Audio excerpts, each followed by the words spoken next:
Tantor Audio, a division of Recorded Books, presents The Mystery of Miss Mason by Chastity Bolin, narrated by Esther Wayne. Prologue. Near Bath, 1820. Fatigue was setting in for Lord Alexander Winston Carnahan, the Earl of Wolverton. He'd spent the better part of the night, as he had so many others, concealed in the shadows near the road, watching, waiting, hoping against hope that it would finally be the night when he discovered something useful. But it appeared his hopes had been futile. Dawn was approaching. Though still quite dark, the sky had begun to lighten, hinting at the morning to come.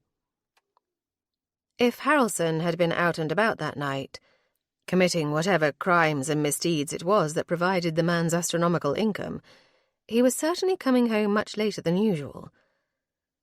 Alex had made it a point to become an expert on the comings and goings of the man who'd ruined him. Given that most of Alex's own property now had been seized by the courts at the insistence of his late wife's family and subsequently gifted to Harrelson, it left Alex with little enough else to do. There had been much more activity of late with disreputable-looking men, little more than hired ruffians, really, travelling to Harrelson's estate in the dark of night. While he couldn't be entirely certain, Alex felt, or perhaps foolishly hoped, that one of the man's underhanded operations was on the verge of collapse. It would only take one chink in his armour to bring him down. Of that he was certain. A noise caught his attention, pulling him from his mildly self-pitying reverie and putting him instantly on alert. Sinking further into the shadows, Alex put one hand on the butt of the pistol he wore strapped to his thigh, and waited for whatever danger might be lurking nearby to make itself known. He was well prepared to face whatever or whoever it might be. Oddly enough, whoever it was, they were not overly concerned with being quiet. They thrashed through the brush, twigs snapping under their feet as they barreled through the woods. Nothing could have shocked him more than the small, pale form of a girl emerging from the trees. Woman, he corrected his assessment. Her small stature had fooled him at first, but with a moment to observe her, he quickly realized his error. Dressed as she was, in only a torn and dirty shift, there was no mistaking her figure for anything other than that of a woman fully grown. Her breasts were full beneath the thin fabric, and he could see the flare of her hips skimmed by the simple garment. She continued toward the road, her movements frantic. There was something quite desperate about her, almost mad, he realized. As she neared the single road that bisected the heavy woods, she paused at the very last moment, hesitating as if sensing danger. In the distance he could hear the sound of rumbling wheels. Harrelson's carriage approached. He thought to warn her. For whatever she feared and whatever she ran from, she would receive no aid from that source. But he need not have worried. Some instinct she possessed held her back. She ducked behind the thick cover of brush and stayed quiet. But he could see the wide-eyed fear, the sheer panic that raced through her. Beyond the shadows of the trees he heard the carriage braking, the horse's hoofbeats slowing on the hard-packed earth as the wheels creaked to a stop. "Why have we stopped?" Alex recognized Harrelson's voice immediately, as well as the sharp tone he used on anyone he thought beneath him. "I thought I saw something, my lord, running alongside the road and into the trees." The driver's response was surprising. Surely the man would know better than to think his employer would offer aid to anyone. "It was a deer, most likely. Drive on," Harrelson snapped. "What if she's gotten out?" Alex's eyes narrowed at that telling statement. Not just a simple servant, but an accomplice, he thought. The driver was involved, an active and knowing participant in Harrelson's crimes. And so was the woman making her brave escape, albeit unwillingly. Harrelson's dismissive snort of laughter echoed toward him. "No one ever has, Jones. Drive on." The driver cracked a whip over the horses, and they kicked up once more, the carriage lurching reluctantly into motion. All of his attention was focused on the woman. She'd held her breath the entire time, as if even an exhale might have been enough to give away her position. He saw her body sag as the air hissed out of her in a rush. Emerging from the trees, just enough to let her see him, he asked the one question that had been burning in his mind since he'd watched her duck and hide from them. "How did you know?" She peered toward him, and he realized that given his shadowy position beneath the trees, he could see far more of her than she could see of him. He didn't want to frighten her, but his face was not unknown to the world. His infamy might prove to be his downfall if she recognized him. Keeping back into the shadows, he watched her carefully. He saw her shoulders stiffen and her chin come up defiantly. "I won't go back. You may as well kill me now." Her vow was uttered quietly with desperate bravado, but beneath that was a steely resolve that impressed him. Regardless of his grudging respect of her, he had to insist. She was the break he'd been looking for, after all. This woman, the daring escapee, was the link that would lead him to whatever despicable dealings Harrelson was involved with. He needed her to help him find the truth, once and for all. "You will go back," he said softly, but with complete conviction. He needed to know what they were doing, what part she had been expected to play in it, and how on earth Helena might have been involved. He stepped closer, close enough that he could see the shadows of exhaustion beneath her eyes and the remnants of silvery moonlight giving way to dawn. "What is your name?" "Mary Benedict." It was a lie, of course. He couldn't keep a grin from spreading across his lips as he recognized it for a blatant untruth and admired her for it. Tiny as she was, there was something very fierce about her. That fierceness should have given him some clue as to her intentions. Alex reached for her, but before his hand even closed on her wrist, she'd brought her knee up hard. He dodged the blow at the last second, managing to avoid a direct hit. The more vulnerable parts of his anatomy were still grazed enough by it to leave him gasping. He watched, stunned, as she fled once more into the woods. Shaking his head to clear it, he resisted the urge to reassure himself that all parts of him were still there and functional. Alex wondered how such a slip of a girl had managed to very nearly unman him. After a moment, when the fear of casting up his accounts from that particular agony had passed, he rose to his feet.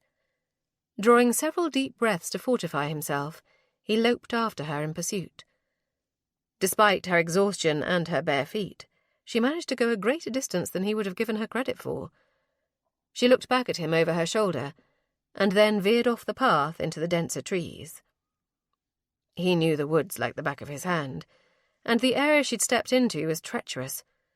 The trees there had grown tangled over time, their heavy roots protruding from the ground like the twisted fingers of an aged crone, almost as if they meant to rise up against man. Alex opened his mouth to call out a warning, but it was too late. He saw her stumble over the gnarled roots of an alder tree and fall. She did not rise, but continued to lie there, her pale form completely still in the shadows as the forest grew eerily silent about them. Rushing forward, he stared down at her in horror. He could see a dark stain spreading over the dirty neckline of her shift, the thick and viscous liquid trickling over her pale flesh. Alex turned her gently, examining the wound just above her temple. There was blood, and quite a bit of it. But he knew that head wounds bled very easily. What worried him far more was how warm she felt. It wasn't the natural heat of exertion from her run. The girl was burning with fever. Cursing softly, he lifted her, carrying her in his arms to the edge of the woods, where he'd left his horse tethered. He would return with her to Wolfhaven Hall and see her well. Then he would find out precisely what she knew. He would have answers by fair means or foul. Too much was at stake for him to show more mercy than his circumstances would permit. Chapter 1. Who are you? Seated at the bedside of the woman he'd rescued, if one could call it that, since she'd only been injured in fleeing from him, Alex had been staring at the faded carpet beneath his feet and contemplating just how far he'd fallen. At that soft whisper he looked up. Her voice was hoarse, pained, and her speech somewhat slurred. Given that she'd been unconscious for nearly 24 hours, it was to be expected. He'd been correct in assuming her injury wasn't so severe, but the fever that raged within her was more than adequate cause for concern. Dirty, her feet torn and bleeding, and with faint bruises at her wrist where she had been bound, it was apparent that whoever had held her captive had not been inclined to see to her comfort or her health. When he'd picked her up from the forest floor, her skin had been hot to the touch, feverish, in spite of the dampness of her inadequate clothing. It was likely that chill, coupled with whatever horrors she'd been through, that had resulted in her illness. The deep cough that occasionally racked her frail form was worrisome indeed, especially as it was increasing in both frequency and intensity. He surveyed her carefully. In the dim glow of the firelight, which provided the only illumination in the room, her blonde hair gleamed like burnished gold. Mrs. Epson, his housekeeper, had assisted him in bathing her, though she'd done it under great protest. In the hours since, he'd remained at her bedside. Whether it was guilt, curiosity, or the strangely protective urges she stirred within him, he could not say. But in that time he'd had many hours to study the loveliness of her face, to memorize the gentle curve of her jaw, the stubborn jut of a chin that revealed far more of her personality and character than she likely wished, the slight upward tilt of her nose, and the perfect bow of her full lips. But it was the first time since their encounter in the woods, when it had been far too dark to see much of anything, that he'd had a chance to see her eyes. Framed by thick lashes, shades darker than her golden hair, their colour was still a mystery to him. They were deep, either brown or a midnight blue, so dark that their true shade would likely only be discernible in the brightest light of day. They were also haunted and frightened, and he accepted no small amount of responsibility for that. Ambrose. The lie rolled easily off his tongue. It was simply the first name that had popped into his mind. It was the title of his trusted friend, and while it lacked respectability, it wouldn't strike fear in her heart as his own name would. If he admitted to the terrified girl that he was Wolverton, she'd likely fall into a dead faint again, or worse. She was in no condition to run from him, and if she heard that name, she would. Exhausted, battered and bruised, no doubt terrified, the last thing she needed was confirmation that she was at the mercy of a known murderer. Of course, it wasn't entirely altruistic. He needed her trust. He needed her cooperation. It might make him a selfish bastard, but on a routine basis he was accounted to be something far worse. Murderer. Wife-killer. Fiend. He had been called all of those, and so much more. While his own ends certainly should take precedence, had to take precedence if he had any hope of salvaging his honour and his estates, he wasn't without sympathy for her. She looked lost, for lack of a better word. Unable to stop himself, he reached out and gently touched her cheek, testing the softness of her skin even as he measured whether or not her fever had waned. Touching her was like touching the finest of silk. Gently bathing her brow with a damp cloth, he offered, "You struck your head, but I fear you've developed a lung ailment from the damp." "In the woods." She paused, thinking back, and then frowned, her eyes narrowing and a small line appearing between her brows as she tried to remember. "It was you." "I didn't mean to frighten you," he said, and it was one of the few things in his life that he felt true remorse for. His single-mindedness had caused her injury. He thought only of his vow, of his obligation to the title, and to all those who had passed before him, and not given a thought to the injured and terrified woman in front of him. It was no wonder she'd run. "It's my fault you were harmed."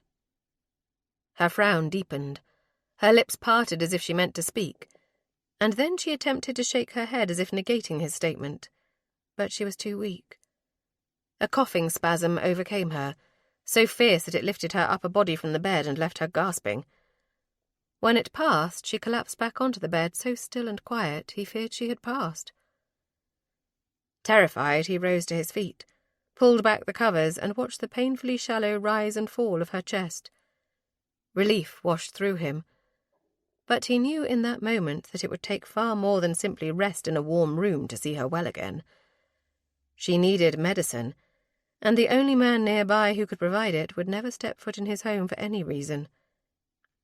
"I have wronged you, Mary Benedict," he said in a gruff whisper. "Perhaps not so much as others have in your short life, but I mean to atone for it.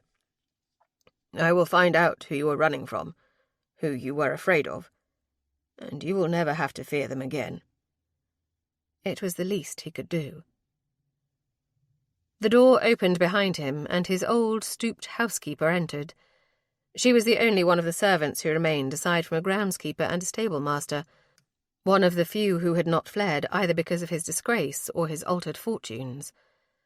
Her age would have prevented her from getting work elsewhere. It wasn't loyalty that kept her at the Wolfhaven. It was fear of destitution. Her bitterness toward him over the death of Helena, the mistress she'd adored, was boundless. He tolerated her abuse daily because he frankly had no other choice, and perhaps because, in some perverse way, it reminded him of what everyone else thought of him. If he ever doubted that he needed to clear his name, even the briefest conversations with Mrs. Epsom would remind him of why it was so urgent. "It ain't right for you to be in here. The girl will be ruined, if she's not already. What kind of lady is out running about the woods, anyway? Not a lady at all, to my mind. Likely some trollop with a pretty enough face to pass for genteel. Bringing her into my sweet mistress's house, putting her in night-clothes too fine for the likes of her." The old crone finished her diatribe with a loud harumph. "Mrs. Epsom, I pay you to clean the 4 rooms of this house that are actually in use, and to prepare food. I rarely quibble about the less than adequate job you do of both, or your impossible rudeness to me, but I will not tolerate that sort of mistreatment of Miss Benedict. To that end, I'll thank you to keep your opinions to yourself," he reminded her sharply. The old woman squawked in indignation, set the tray of food she carried down with enough force that the lid of the soup tureen went careening off to the side. Had it not landed on the ancient and dust-ridden carpet, it would likely have shattered. She turned on her heel to shuffle back to the kitchens. With her bent back and hooked nose, she looked like the witches from the stories his governess had told him as a child to frighten him away from the woods. Witches, he thought, as a memory stirred for him. "Wait," he called out. "Your sister is a healer, isn't she? And she lives nearby, does she not?" The woman spat on the floor, an old gesture he'd seen farmers do over the years to ward away evil. "Aye, she does, to my shame." "She's skilled with herbs. The villagers and tenants go to her for remedies rather than the doctor." He vaguely remembered whispers of other, slightly darker tasks attributed to her, but as he was damned anyway, he had little care for such things.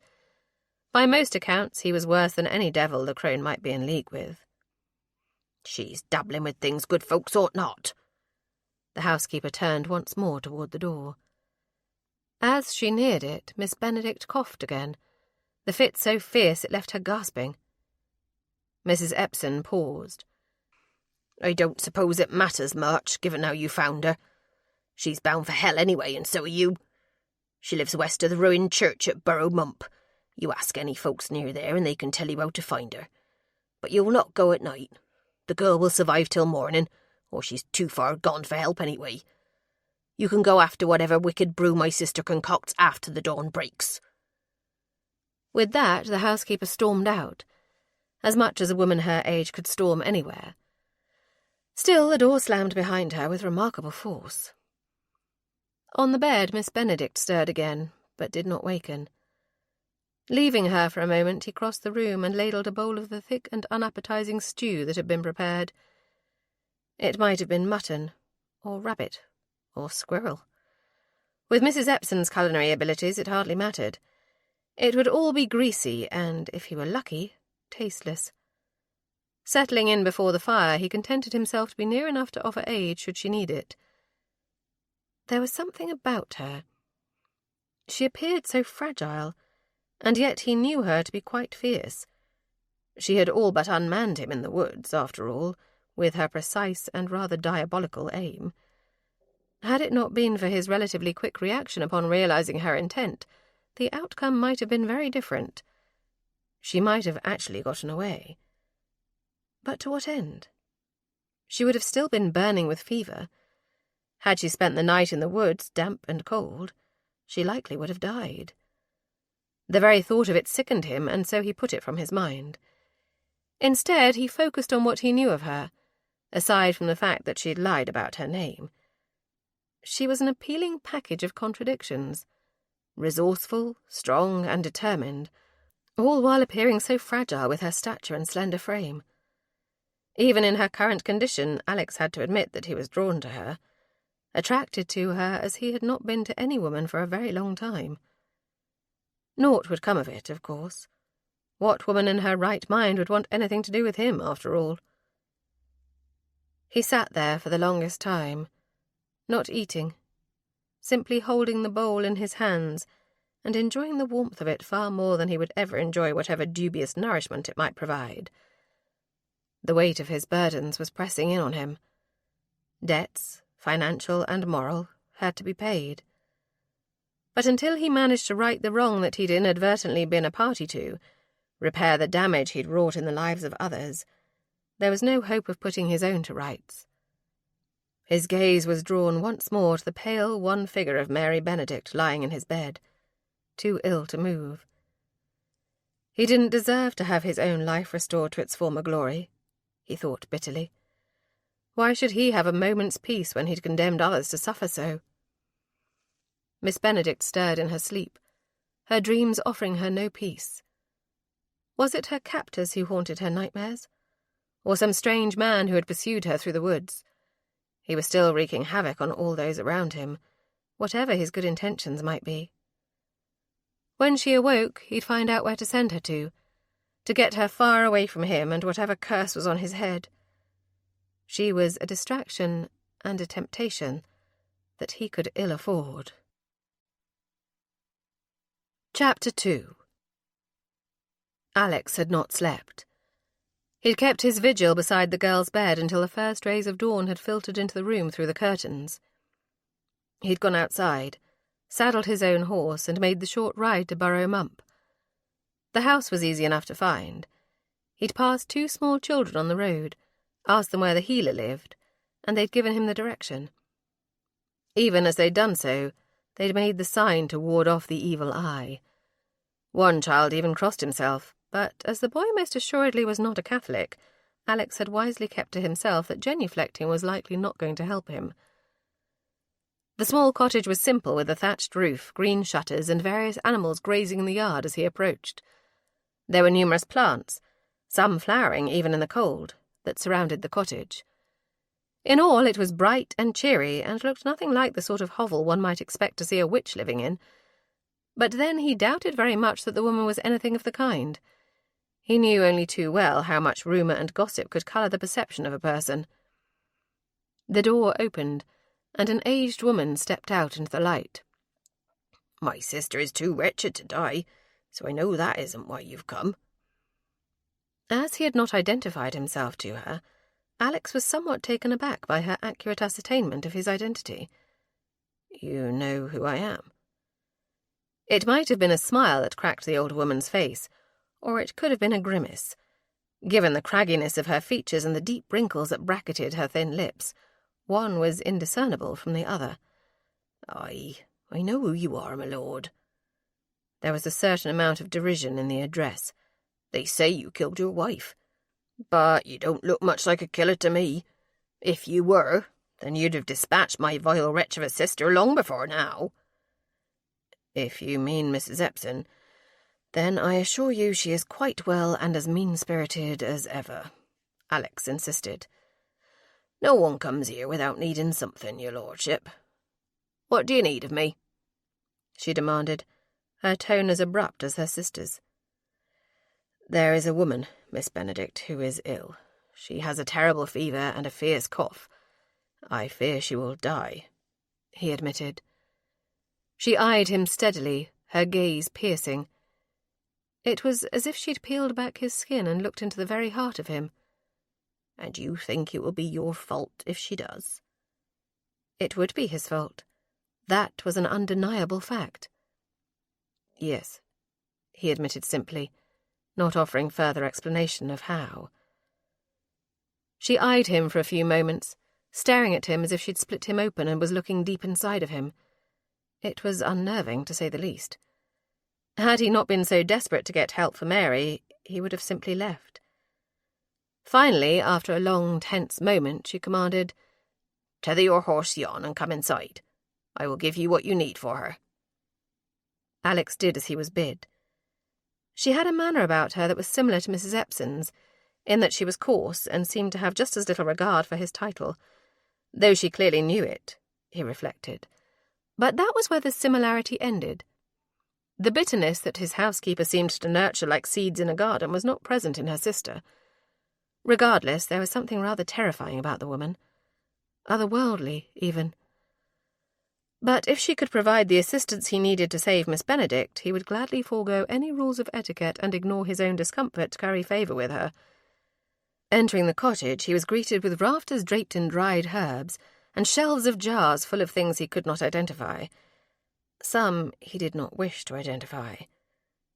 "You are a healer?" It had become more a question than a statement of fact. "I am many things, a healer amongst them," she said, and pointed to a rather rickety chair of interwoven reeds. It was pushed up next to a rough-hewn table made of wide, scarred planks, and littered with bowls and bottles, and what he assumed were the tools of her peculiar trade. "I'll get the herbs you need to treat the cough, and others to build up her blood. Don't let those idiot doctors bleed her unless you want her to die." The last was uttered as a warning, as she turned to one of the small shelves that lined the room and gathered an assortment of ingredients. "There is only one doctor near us, and he'd as soon step foot in hell itself as darken my door," Alex admitted. "And I've little enough faith in his abilities, even if the situation were altered." The woman nodded. "Just as well. They don't know anything when they think they know everything. They call themselves learned men. Fools, the lot of them." Alex watched her as she used a pair of leather gloves to pinch leaves from a dried plant and place them in a mortar. With a pestle, she crushed them in a manner that was both practised and efficient. It also belied her appearance. Stooped and weathered, he'd thought her old, but she did not move with the slow and stiff gait of an elderly person. When the chore was done, she then placed them in a small leather pouch and retrieved a small vial of a dark liquid. "Jimson weed," she said, holding up the pouch. "Some call it devil's trumpet, and if you misuse it, I imagine it's close enough to hell to warrant the name. It must not be ingested under any circumstances. To do so would induce terrible visions or even kill her outright. It must be burned and the smoke drawn into the lungs. Place it in a bowl and burn it near enough to her that she will be forced to inhale the fumes. The other is for the fever. Just a few drops in her tea or broth and it should help."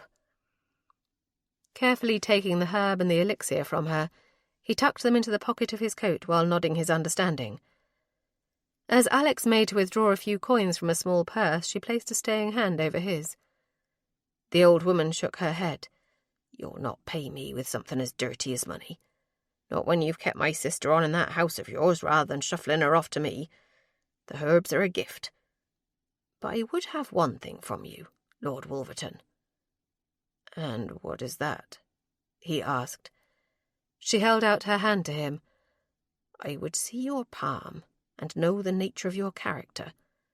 I would know whether the tales of your wickedness are built on truth or lies." It was superstitious nonsense, but given that she'd readily offered her aid, he didn't feel he could refuse. Removing his glove, he held out his hand to her, palm up. The old woman took it, her grip surprisingly firm as she traced each of the lines she found there.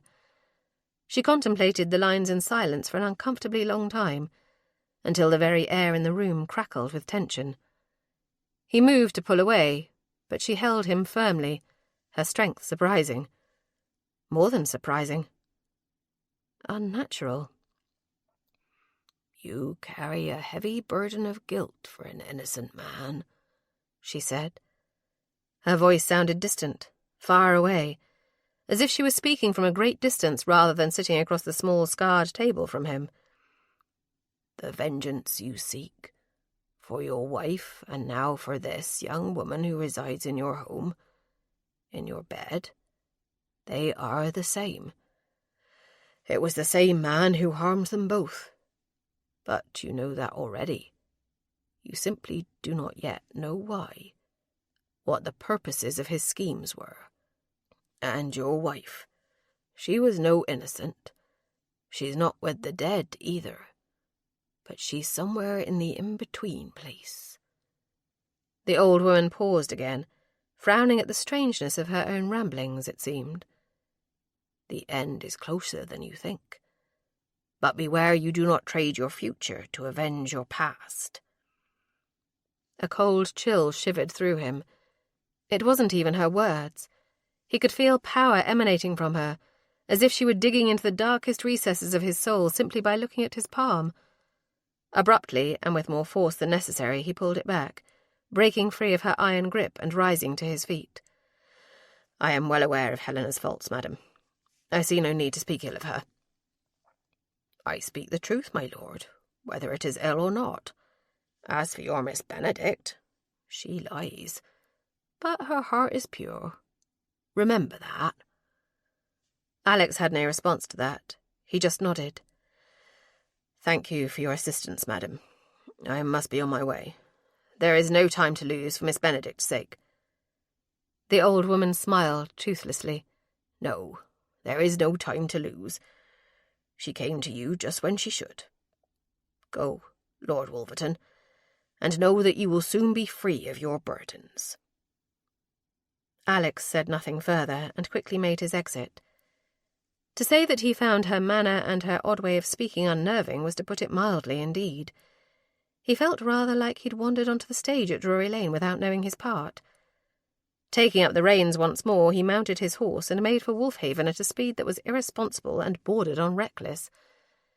He'd be lying if he said it was simply his rush to return to Miss Benedict with a remedy that he hoped would ease her suffering. It was also a burning need to get away from Mrs. Epson's sister and her strange prophecies. He didn't even know the woman's name, but she'd identified him clearly. Not only that, it very much felt as if she'd peered into his very soul. She'd unnerved him, and that was a feat not many could lay claim to. The ride helped to clear his head, and to ease whatever irrational and superstitious fears that the old woman might have roused in him. He would not lend it any more credence than that. When he arrived at Wolfhaven, he found Mrs. Epson at the front door, screeching.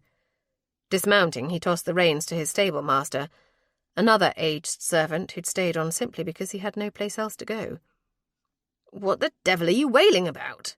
he demanded. "She's dying, my lord." The woman sneered at him like she had the right to such insolence. "She's up there gasping and coughing, and if she dies, it'll be on your head. Again." Alex moved past her, taking the stairs 2 at a time. Miss Benedict was in the throes of a coughing fit so severe that he couldn't see how her slender body could possibly withstand it. Her back was bowed from it, the cough so deep and rasping that surely no one could survive such distress. Taking a small silver cup from the tray by the fire, he placed a pinch of the herbs in the bottom of it, and used one of the tapers from the mantel to light it. When the smoke began to billow from the cup, he crossed to the bed and held it close to her, forcing her to inhale the acrid and foul-smelling stuff. Whatever it was, it worked. Within minutes her coughing eased. The wheezing sound of her breathing began to lessen, and, as she collapsed against the pillows once more, it seemed that for the first time since he'd found her in those woods, she truly rested. Placing the remainder of the herbs in a drawer beside the bed, he once again set himself to keeping watch over her. It wasn't simply about responsibility, though he certainly felt that for her. There was something strange about Mary Benedict that drew him, that called to a part of him and tender feelings that he'd thought long dead. His late wife and the misery of their marriage, coupled with the destruction wrought by its aftermath, should have put him off women entirely, save for those who could provide pleasure and require no commitment. And yet Miss Benedict stirred him to long for more than that, for conversations over breakfast, for the hours after passion was spent when he could hold a woman in his arms. She had, it seemed, managed to resuscitate the romantic boy he'd once been from the bitter wreck of a man he now was.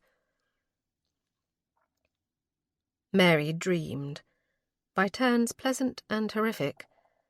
Happy memories of her life in London with her brother and of the days at the school he'd worked so hard to send her to flitted through her mind. They were interspersed with nightmarish images of the viciousness of their childhood and of all that she'd endured in the last weeks. Occasionally, during the most horrific of those dreams, she heard a voice calling to her. Kind, gentle, concerned. It bore little similarity to all that she'd encountered as of late. When she finally managed to open her eyes again, bright sunlight was filtering through the rather faded curtains of the bed. Struggling a bit, she managed to sit up. Her head ached, but it wasn't the same sort of splitting headache that had erupted upon her last waking. Her heart was thumping in her chest. Fear. It was an emotion she was all too familiar with.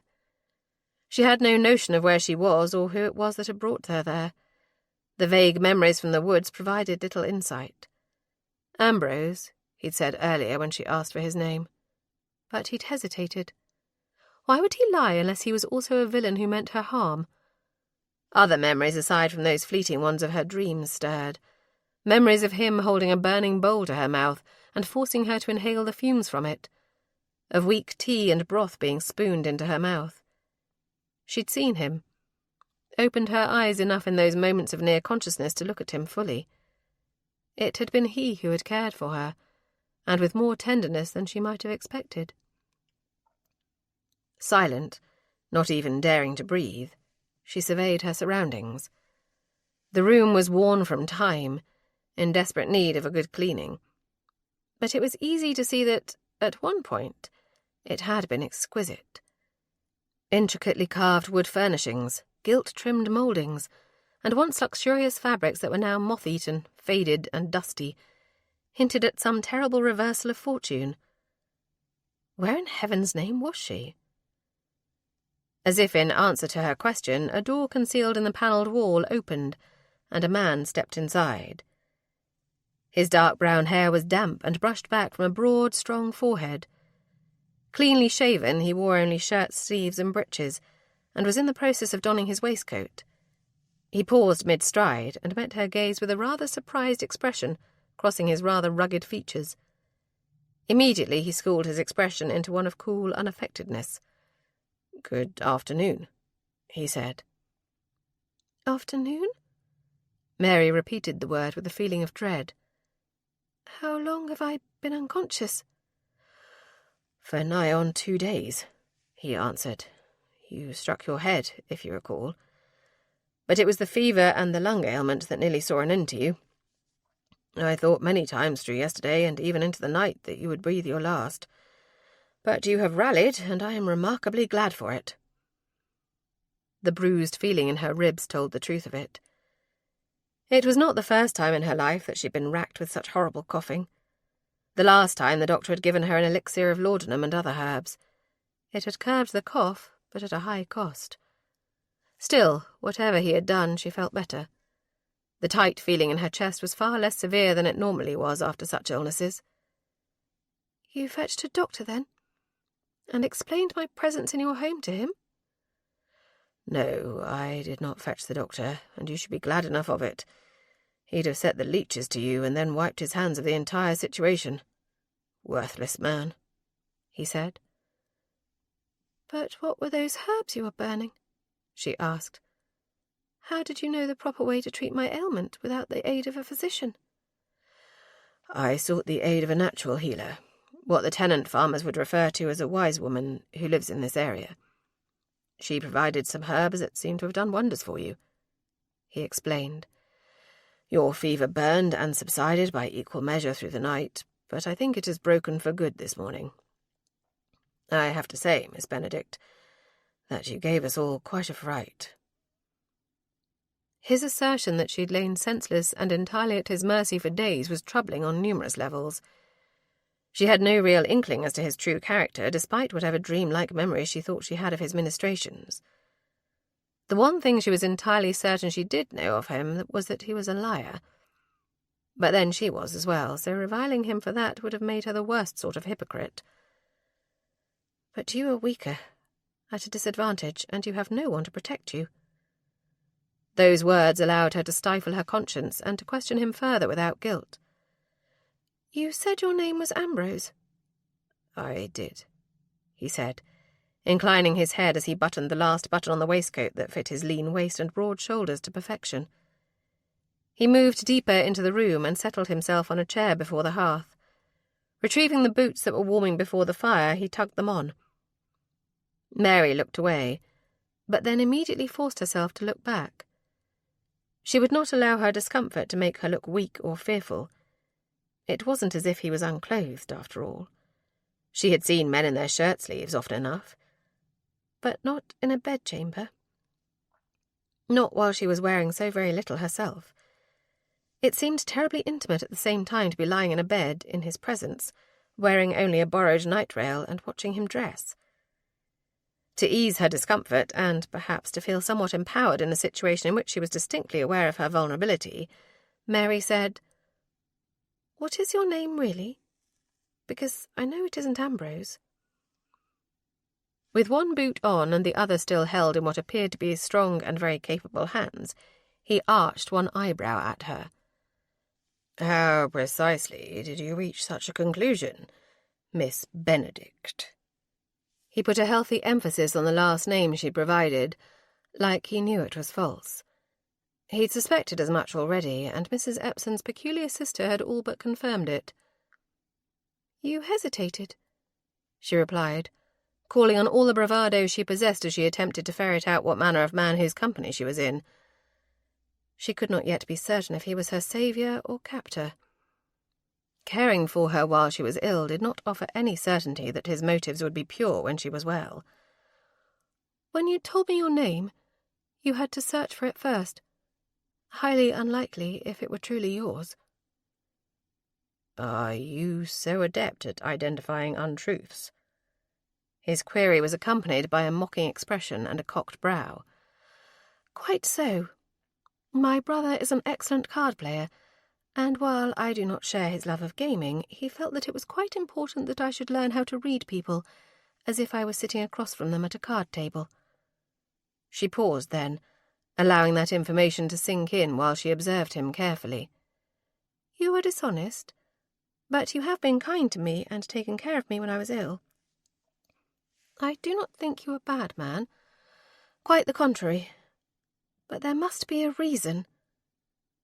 For my kindness or for my lie? He asked. Both, she answered without hesitation.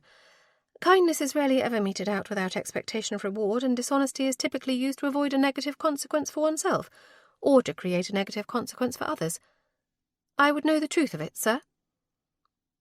Are you always so direct, Miss Benedict? A guilty flush, in part because of her rudeness and in part because of her own subterfuge, pinkened her cheeks. I try to be. I find that, barring a few exceptional circumstances, honesty is usually the best course of action. I pose no threat to you, but the same cannot be said of our situations in reverse. I have many reasons to fear you. That you feel the need to conceal your true identity is one of them. He sat back in the chair, his wrists draped over heavily muscled thighs encased in tight doeskin breeches. My name would offer you little comfort. I do mean you no harm, Miss Benedict. I can attest to that. But there are scandals attached to my name that would make you question that statement, and that is why I concealed my identity. Given your injury and illness, I did not wish to overset you further. I am capable of judging for myself, I think, she said firmly and insistently. Very well, he relented. If you insist, then you must know that I am Lord Alexander Carnahan, Earl of Wolverton. I dare say the knowledge has not increased your feelings of safety and security in my presence. Mary went entirely still. She said nothing, and dared not even breathe.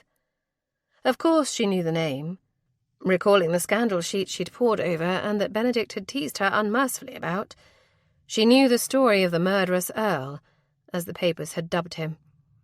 The man had killed his wife in a mindless, jealous rage and lost everything for it. It was the scandal of the century. Nearly all of his holdings, or at least any that were not entailed, had been stripped from him by the courts. As an added punishment, the Lord High Steward had then granted those properties and all of the money to Wolverton's late wife's family.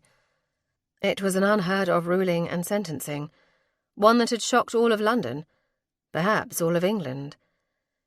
It was a rare thing for the nobility to react so forcefully to the misdeeds of one of their own, but the nature of the murder had warranted it. The manner of death had been particularly violent and gruesome. The woman had been bludgeoned to death, the newspapers had said. So much so that she had only been recognisable by her very distinctive wedding ring and the dark hair she had been known for. The strangest of all was that he had not claimed privilege of peerage, when it was within his rights to do so, and had instead taken the punishment. Most had seen that as an admission of guilt on his part, and as, perhaps, his penance for his sins. "And we are at your family seat, I presume, in Somerset?" Mary asked. The question revealed much to him about her foreknowledge of his scandalous name, just as she had intended. His lips quirked upward at one corner in sardonic amusement. "I see you are well informed, Miss Benedict." "How is it that you were found guilty but did not hang?" she asked. Perhaps it was rude to put it so bluntly, but she needed to know, and her memory on that score was failing her terribly. "I am a peer of the realm. It does come with some privileges. My assets were stripped from me in civil proceedings, but in the criminal case my peers refused to convict me for lack of evidence. So I am labelled a murderer, but have never been convicted as one, despite my current impoverishment for just that crime." He paused. "Now it is time for you to answer one of my questions. Who are the men holding you captive in the woods near my land?" "How do you know I was a captive?" she challenged, wondering if perhaps he'd been involved from the start. Perhaps, she thought rather fearfully, he was not her saviour at all. "Because I have seen the marks on your wrists and your ankles to know that very recently you have been bound. Because you were running as if you feared for your life, and you refused, rather adamantly and with remarkably good aim, to go back from whence you'd come. So who was holding you against your will, Miss Benedict? And what was it you feared from them?" His reasonable assessment left her with no option but to answer. "I wish I had an answer for that, but I don't know them.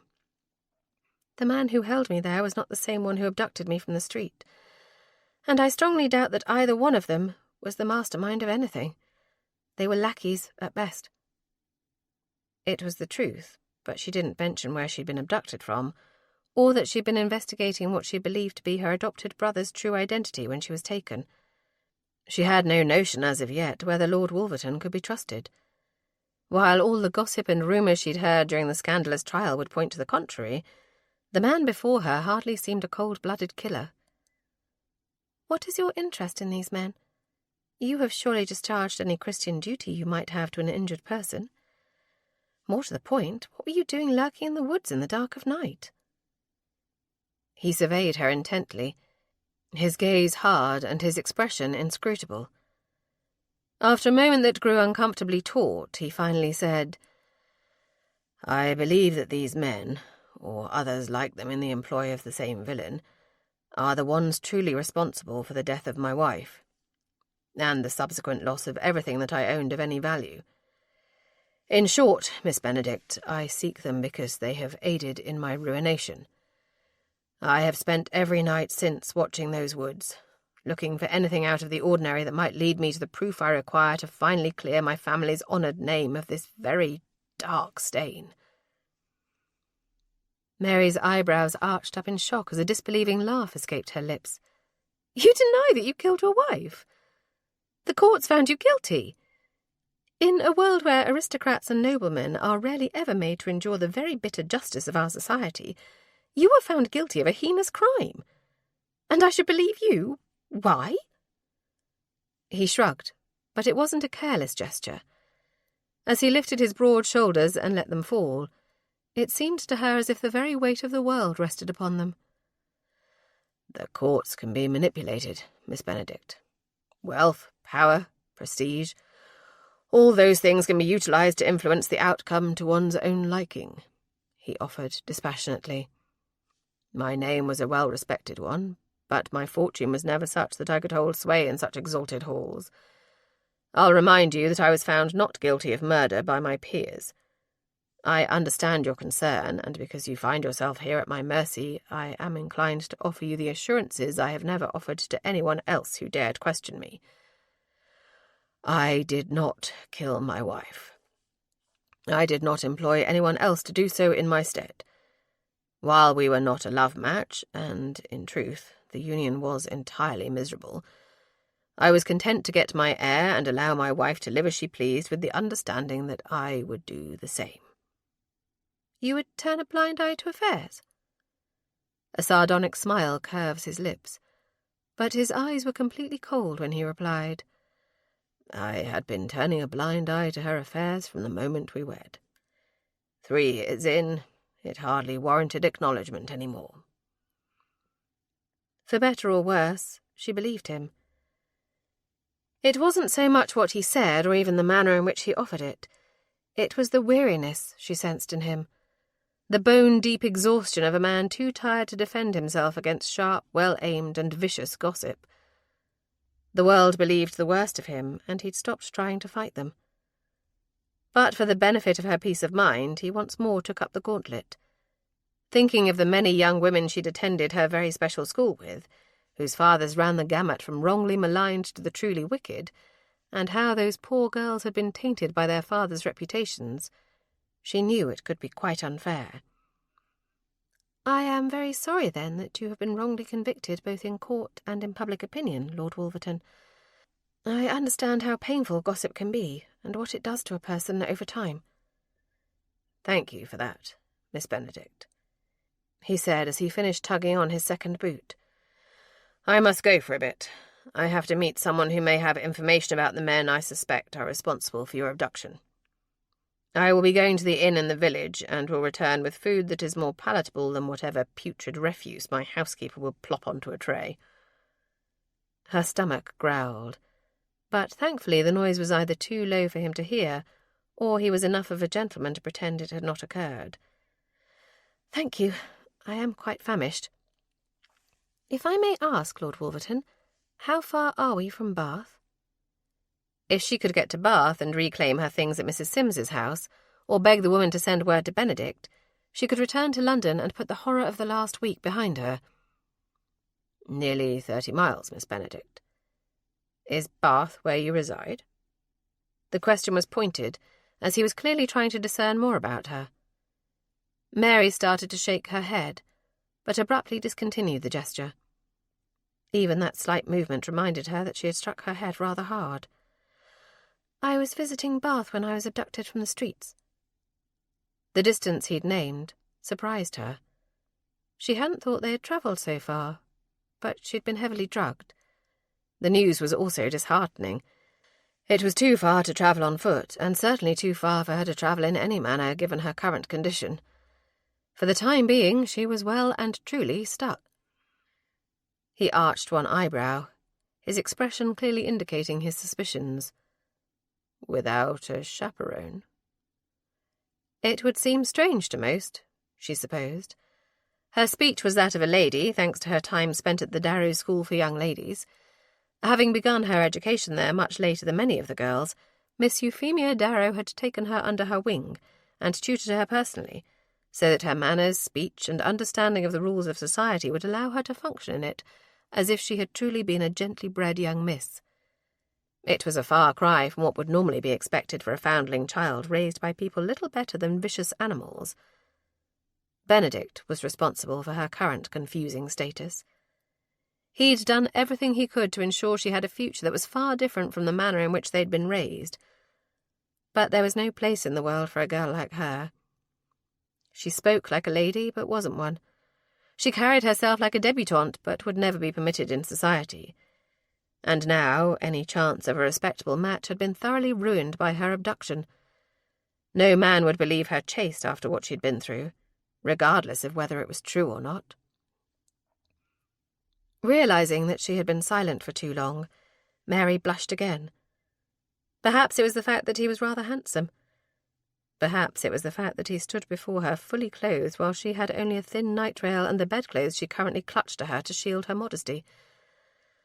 Either way, she was acutely aware of him and of the impropriety of their current situation. His question also raised her awareness of her own vulnerability. She was very much alone with him, in a bedchamber with only a deaf old woman in the house to hear her scream, and no one knew where she was. Pulling herself together, she stated imperiously, "I am of a class where such things are not of such great concern, my lord." My education elevated my speech to a point that I might be employable as a governess in fine households, but I have not yet obtained a position. I was visiting a friend in Bath, Mrs. Sims. It was the same lie she told her brother. At a distance of 30 miles, she could only hope he would not take it upon himself to check. Mrs. Sims had been little more than a stranger to her, after all, as the only transactions which had transpired between them had been related directly to her room for let. And was Mrs. Sims helping you to find a position, then? She was providing guidance that I needed in my quest, she answered vaguely. It was true enough.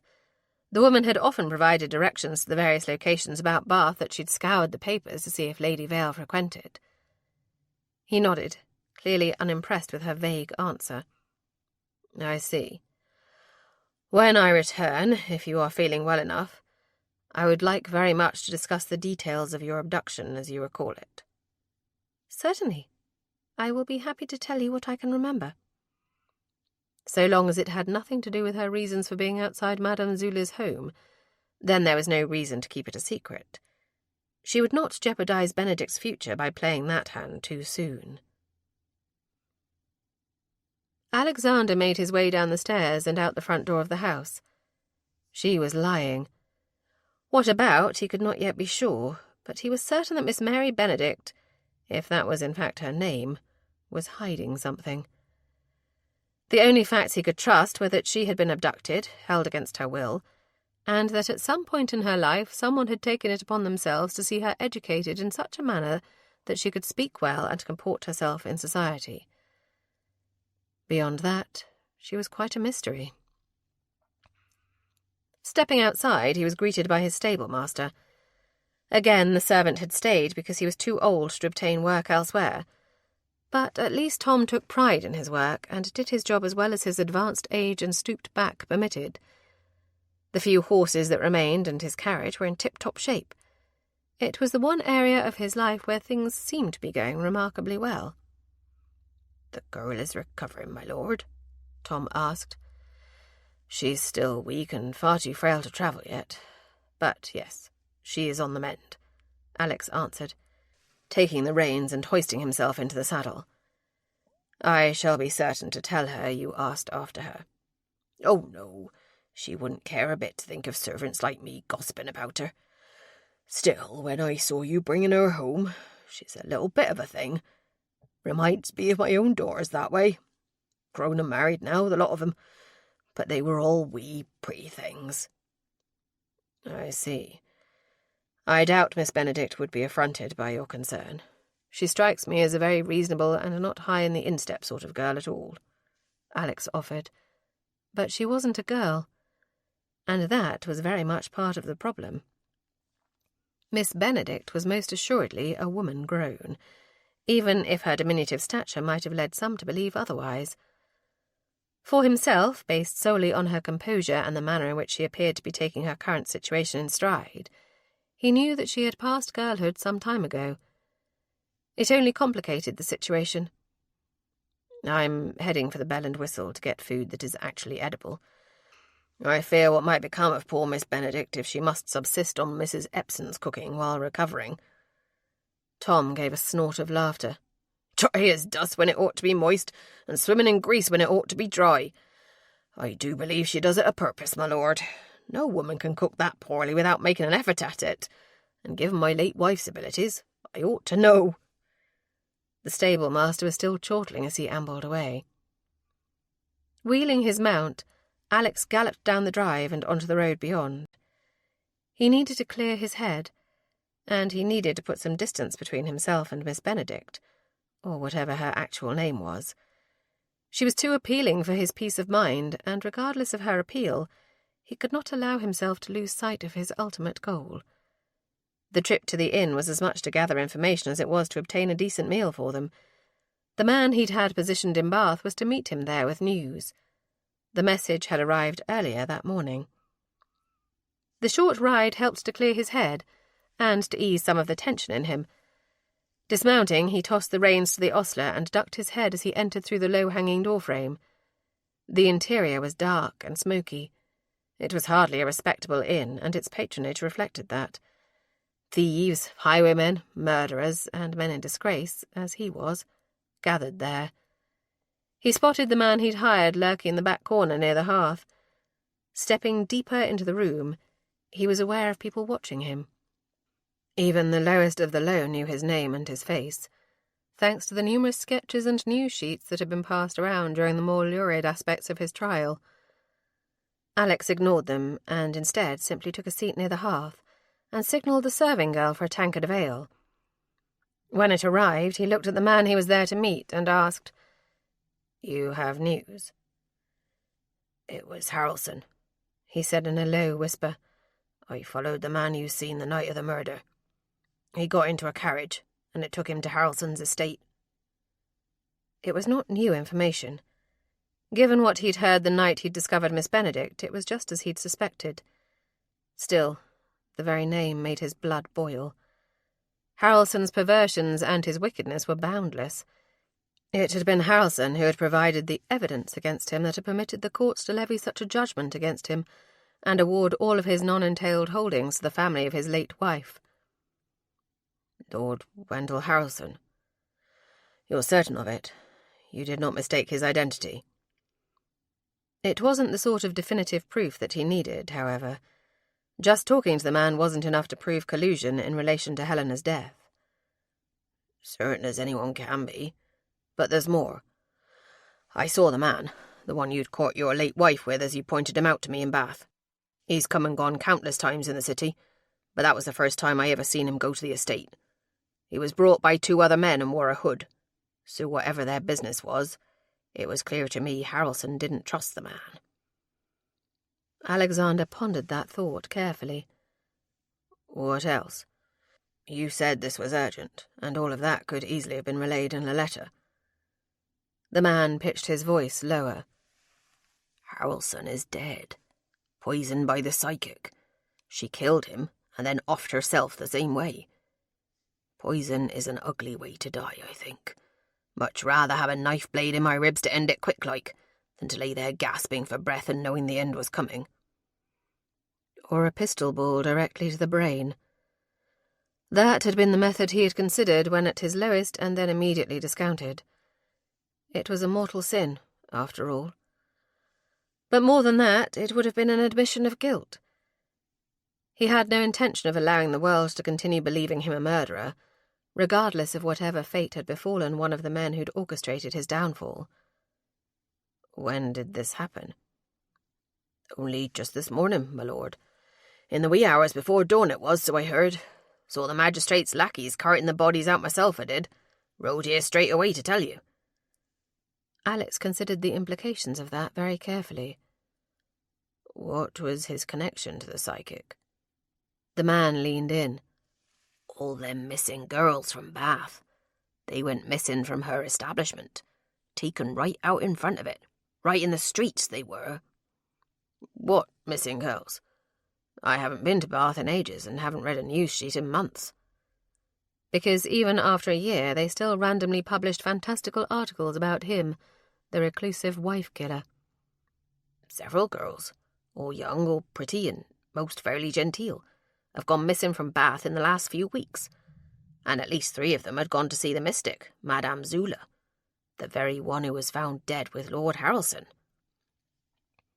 Alex felt his heart pounding. Young, pretty, and genteel could not have been a better description for Miss Benedict, unless one also included remarkably cagey. Their names? Mary Mason was one. I only remember it because her brother caught me outside the psychic's house one day and asked me if I'd seen her. Showed me a tiny portrait of her, and she was right pretty, she was. I think she was the last one taken, as well, missing for just over a week now. The others I don't know for sure. It was no coincidence. Of that he was certain. Mary was a common enough name, but, given the rather extraordinary circumstances, he had no choice but to believe Miss Mary Benedict, who was currently occupying his bedroom at Wolfhaven, could be no other than Miss Mary Mason. He'd known she was lying, but it was curious to him. Her identity wasn't so exalted that she'd need to hide it. Why the lie? What else was the girl hiding? He'd have the answers soon enough. What colour was her hair? The man frowned, as if it were a silly question. Blonde, my lord, like the angels I've seen painted in the church. It was all the confirmation he required. He'd confront her with it when he returned, Alex decided. To his soon-to-be unemployed spy, he directed, "Get into Harrelson's study by whatever means necessary. Look for any letters or any journal entries that connect Harrelson to Albert Hamilton or Freddie Hamilton. And, more importantly, anything that would connect the Hamiltons to this Madame Zula." "I'm no housebreaker," the man protested, looking as scandalized as any society matron. Alex rolled his eyes. For a criminal, his new employee certainly seemed to have a great deal of very inconvenient ethics. "Fine, I'll do it. But for now, you get back to Bath, locate the brother of Miss Mary Mason, and keep your eye on him. I want to know how all of this is connected, and if or how the Hamiltons are involved with it." There was little doubt in his mind that if Harrelson was involved, Albert was right there with him. The pair of them had been thick as thieves from the outset.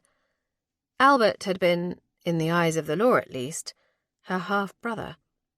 Born 2 years into the marriage between her mother and Albert's father, it had been an open secret that Helena was not the elder Hamilton's child. In fact, none of the children born from that cursed union had been his.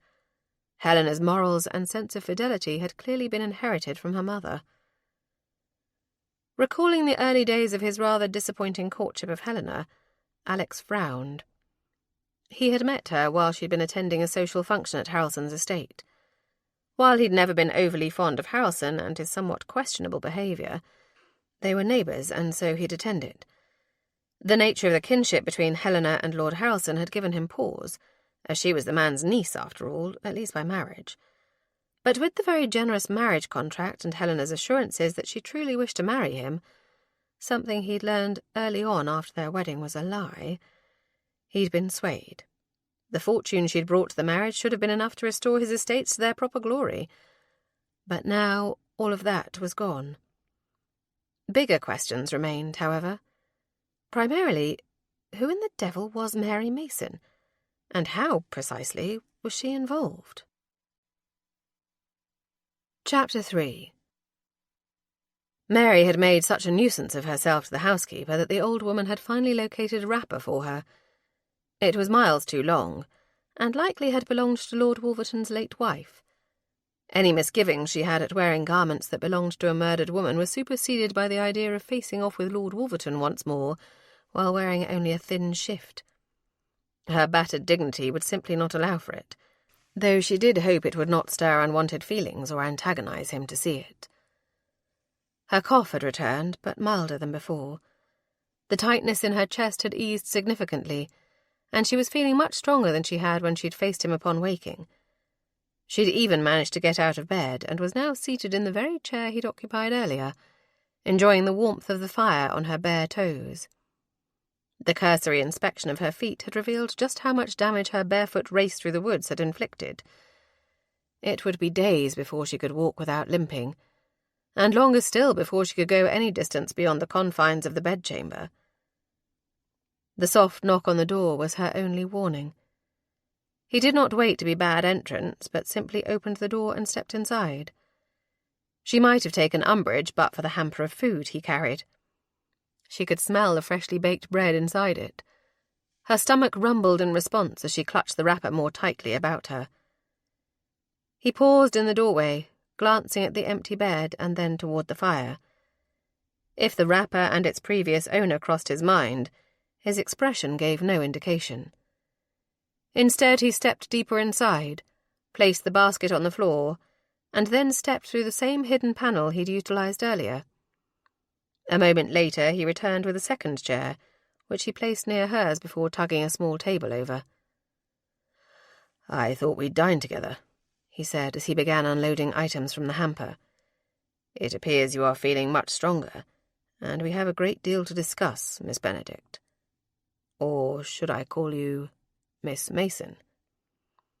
Mary paused in the act of unfolding one of the serviettes that had been placed on the top of the hamper. It was panic, pure and simple, as she met his knowing gaze. How on earth would she explain it? Her mouth dropped open and she blinked rapidly. How had he discovered the truth so quickly? "I'm not sure I understand," she said finally, a feeble attempt to brazen it out. "Your name is not Mary Benedict. It is Mary Mason, and you were reported missing from Bath more than a week ago. Why did you lie?" His tone was firm, but he did not appear to be angry. Still, there was little doubt that any continued dishonesty on that front would not be tolerated. Mary sighed. "I did not wish to disclose my name because my reasons for being in Bath pertain to my brother and might create difficulty for him. I cannot and will not tell you what those reasons are, because they have no bearing whatsoever on all of this. I firmly believe that my abduction was a mere coincidence. The more important question is, how did you discover this information?" He removed several cloth-wrapped packages from the hamper. There was ham, cheese, fresh baked bread, and a crock of something that smelled utterly delicious. "Roasted chicken with root vegetables," he said, as if reading her mind. "As to your question, I have a man in Bath who has been keeping an eye on things related to my enemies for me. He reported to me today that there have been a number of women who have gone missing from the city, and one of them was named Mary Mason." "I see. And the other women? Do you know what has become of them?" He was silent for a moment, but she could see the ticking of a muscle in his jaw. It was all the answer she required. Those women, for all intents and purposes, were lost.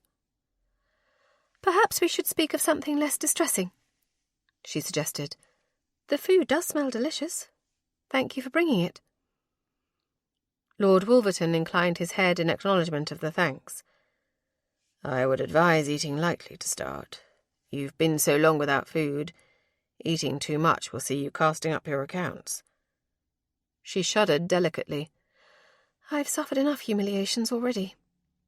I will heed your warning. Some of the chicken, perhaps." "A good choice," he said, and dished some out onto one of the plates that had been tucked into the hamper. "Tell me what you recall of your abduction, Miss Mason, and I need all of the details, where you were when it happened, and anything you might recall about your abductors." Mary considered what she could safely say. She had not been dissuaded in her belief that Benedict was the lost heir to the Vale title. Would exposing that suspicion cause any sort of harm? Could she conceal it from a man who, despite what she'd believed upon their first meeting, had been all that was honourable? She couldn't risk it, she decided. Try as she might, and wish as she might, there was no reasonable way to provide the information he asked without at least exposing some of her theory, and she would not give him the name of the woman she believed to be Benedict's mother. If she was wrong, it would be too damaging. "I was visiting a mystic, Madame Zula." He gave her an arched look. "I find it difficult to believe that you would fall prey to such nonsense.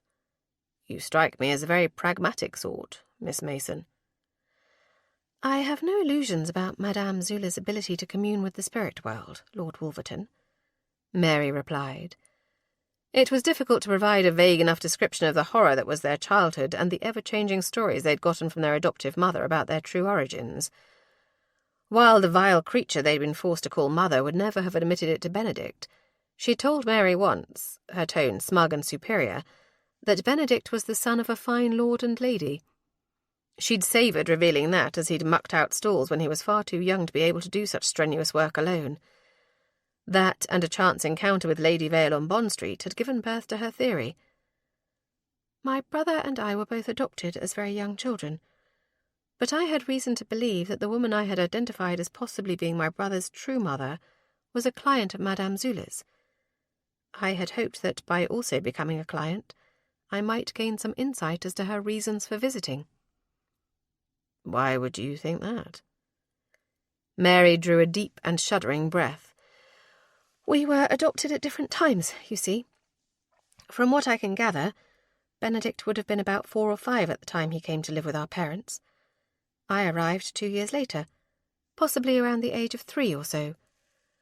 We really don't know how old we are, where we were born, or who our actual parents were. And our adoptive mother said things during the years that led me to believe... She broke off abruptly, searching for a way to confess it without revealing the true cruelty of those who had adopted them. Finally, and rather lamely, she continued, We also cannot be certain that our true parents gave us willingly into the care of the couple who raised us. You believe you were abducted as children and given into the care of your adoptive parents? I think my brother was, due to some things our adoptive mother said to me. But for myself, I do not know. They were unkind to you and your brother, then? Unkind was not a fit description for the people who had adopted them. I would rather not speak of that, Lord Wolverton, and it hardly has any bearing on our current situation. Her tone was firm, and she lifted her chin in an unconscious challenge. After a moment of tense silence, he nodded in agreement, and didn't press her further for details about their childhood, a fact for which she was grateful. Instead, he focused his attentions on her time in Bath. Did you learn anything useful from this Madame Zula? About your brother's identity or the woman you believe to be his mother? Mary took a bite of the chicken, as much to ease her hunger as to provide a moment in which to gather her thoughts and offer up what was pertinent, without revealing too much. The woman I believe to be Benedict's actual mother... I will not reveal her identity because I'm not sure it's relevant, and I've no wish to stir idle gossip that might harm either her or my brother. And to whom would I gossip? He demanded pointedly. In case you were unaware, Miss Mason, the only person, aside from my less than hard-working handful of servants, that I have spoken to in weeks is you. She said nothing to that, only graced him with an arch look and continued. I did not, but I did see something much more concerning, something that made me believe that Madame Zula might actually be involved in something far more nefarious than simply swindling those who seek her aid. Given the numerous missing girls, Miss Mason, and the fact that your investigation led you directly to the centre of a kidnapping scheme, I'd say your instincts for finding the truth are very good. A pity they are not more capable of identifying danger, he said. But do go on. I'd like to know how you reached this conclusion. While observing this woman, I saw her companion enter Madame Zula's home where she conducted her readings. There was a man following her, and he appeared to be rather unsavoury.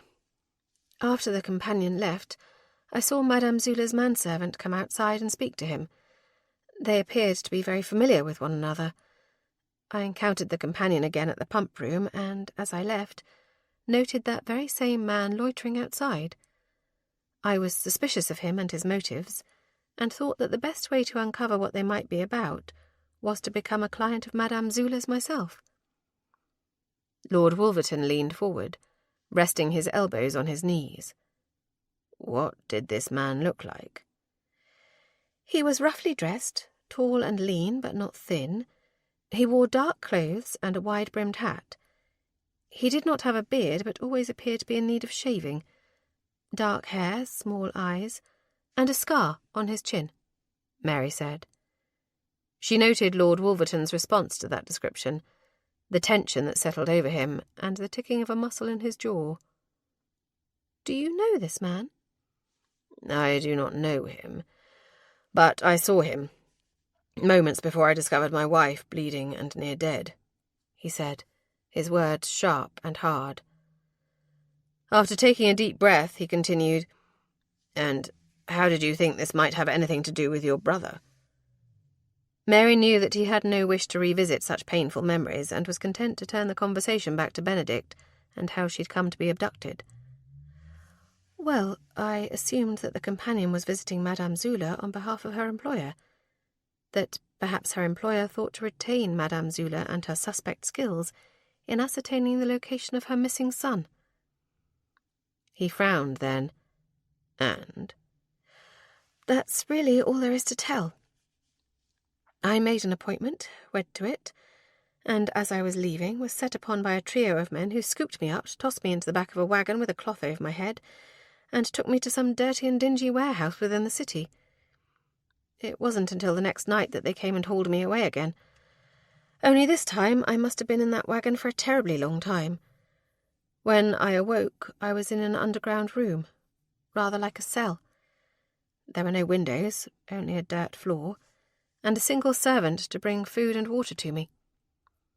Mary shivered at the memory of that cold, damp room and the unending fear that had been her only companion there. "What they wanted with me, I cannot say."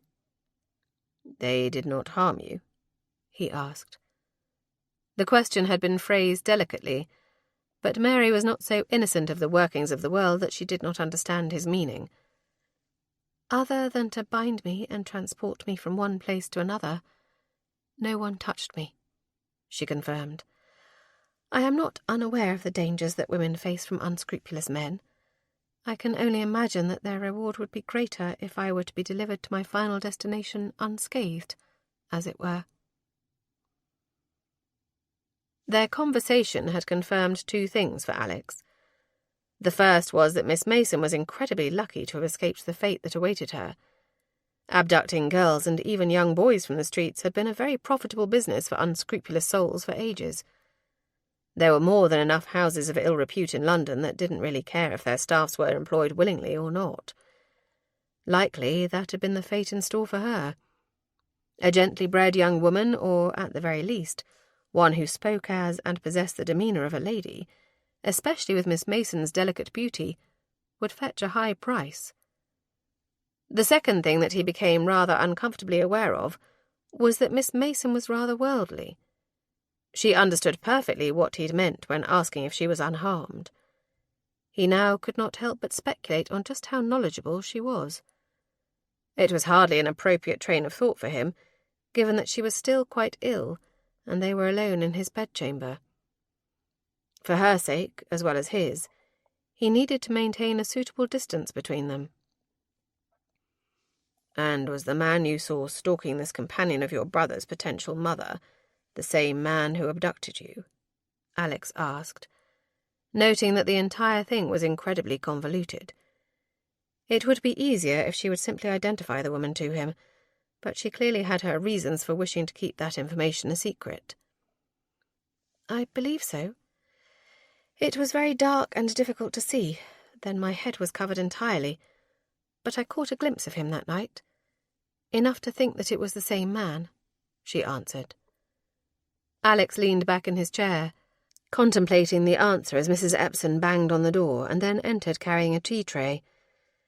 He could trust her to prepare little more than that. Even she could not make a muck of boiling water.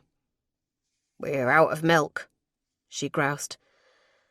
"Then we shall have our tea without it," he said firmly, the dismissal apparent in his voice. Mrs. Epson continued on. "Farmer Hayes hasn't brought any this week." "I'll go and get some tomorrow," Alex replied. "You may go, Mrs. Epson." The housekeeper set the tray down with a thump before the hearth.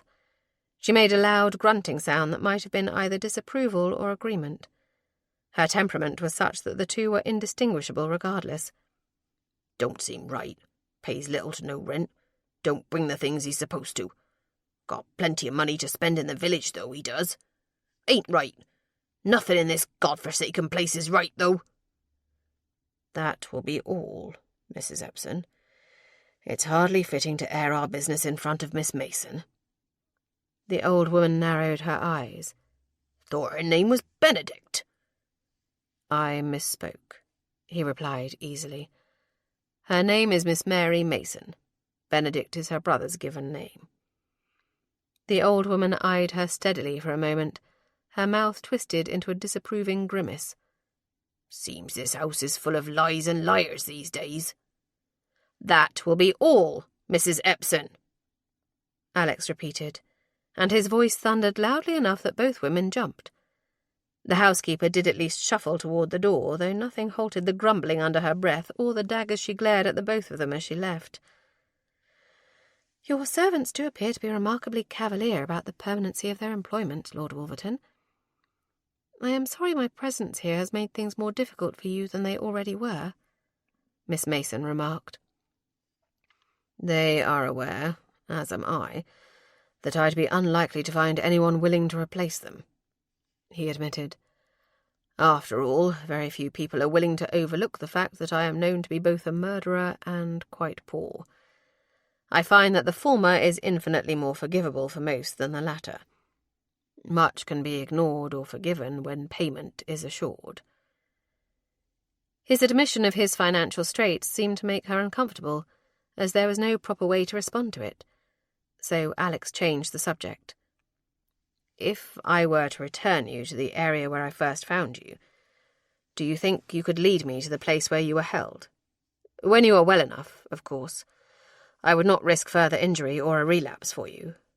I have suspicions about where it might have been, but I don't wish to colour your memories or judgment by voicing them. I cannot say, she stated evenly, though he could see that the idea of it unnerved her. I never really saw it. My head was covered when they took me there, and it was still dark when I fled. Once I was out, I didn't bother to look back. I just ran. You paused at the roadside, he said, when you saw the approaching carriage. How did you know that they meant you ill? I just had a feeling is all. I can't really explain it beyond that. I thought to flag them down and beg for assistance, but then wondered why they were travelling such a desolate stretch of road at night anyway, and wondered if, perhaps, they were not involved. Does the name Harrelson mean anything to you? He asked. Or Hamilton? I've never heard either. Alex nodded. Just as well. Finish your supper and then back to bed. You'll need to inhale more of that foul herbal smoke when you've finished your meal. Her eyes flashed brightly. I'm not a child, Lord Wolverton. No, she was not. He was acutely aware of that fact, as he'd been the one to strip her ruined garments from her and place her in the borrowed night rail that did not conceal nearly enough of her charms. That vision of her haunted his dreams, and infringed far more regularly on his waking hours than was good for either of them. Miss Mason, you are alone in a bedchamber with me. The only servant in this house is an old woman who sometimes fails to hear a shout when it happens right next to her ear. It would be far better for us both if I could view you as such. He didn't wait for her to reply. He simply rose and stalked from the room. Away from her, he could think. Free of her presence, he did not have to feel the weight of his scandal-ridden name and all that it precluded him from. But there was another part of him, the wicked part, that reminded him she was not a lady of quality and the same rules did not apply. He could make her his mistress if she were willing. But he recoiled from that. He would not, despite whatever temptation was placed in his path, become the very thing that people had accused him of. The sad truth of his situation was that she was everything he'd ever desired in a woman. Clearly she was brave and resourceful, and fiercely loyal to and protective of those she loved. She was also remarkably intelligent. That was obvious from their conversations. All of that, coupled with her beauty and the warmth that seemed to radiate from her, had left him smitten with her, when there was no possibility of a future for them. Whatever the circumstances of her birth, there was no denying that Mary Mason had the bearing and manners of a lady, and to treat her as anything less would be to sacrifice his own honour. So he would continue to desire her, continue to be haunted by the possibilities of what might have been if he'd been in a position to pursue her, as a gentleman ought to. Chapter 4. Benedict Mason, the newly acknowledged, at least by the family, Benedict Middlethorpe, Lord Vale, studied the small cell. It was their second trip to Lord Harrelson's estate, and the place where it appeared his sister had been held. The small room hewn out of the walls of the abandoned salt mine were rough and damp. The dirt floor was cold to the touch. It was as silent as a tomb, and yielded nothing in the way of new information. "You are tormenting yourself, Benedict. You must stop this. Mary is not here. If there were any sign of her in this place, you would have discovered it by now." He looked up at his betrothed and noted the worried frown that curved her pretty lips downward. They would wed on the morrow in a simple ceremony at a small church in Bath. They had decided to marry by common licence, rather than have the banns posted and wait additional weeks. It bothered him that he was moving ahead in such a fashion without his sister present, but he also knew that they could not afford to wait. On the off chance that Elizabeth carried his child, it was imperative that they wed as soon as possible. "I cannot help but feel I've missed something, Elizabeth. That there must be some clue here to Mary's whereabouts. She cannot have simply vanished into thin air." "I do not believe there is a clue here, Benedict. I think Mary fled this place, and perhaps she was injured in her escape. But I cannot help thinking that she has been rescued by some well-meaning person. Even now she could be in a coach making for London, thinking to return there to you. If your sister managed to escape this cell, overpowering a guard who was stronger and larger than she could ever hope to be, you must have a little faith in her ability to fend for herself." Even after all she had been through and the evil they had been forced to confront, Elizabeth had hope for the world. He did not.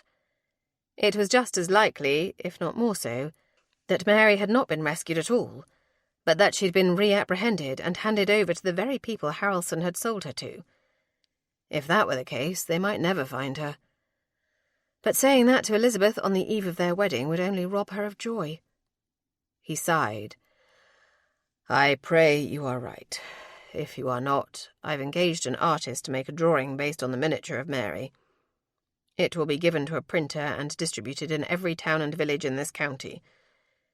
If someone found her or saw her, they will come forward and claim the offered reward.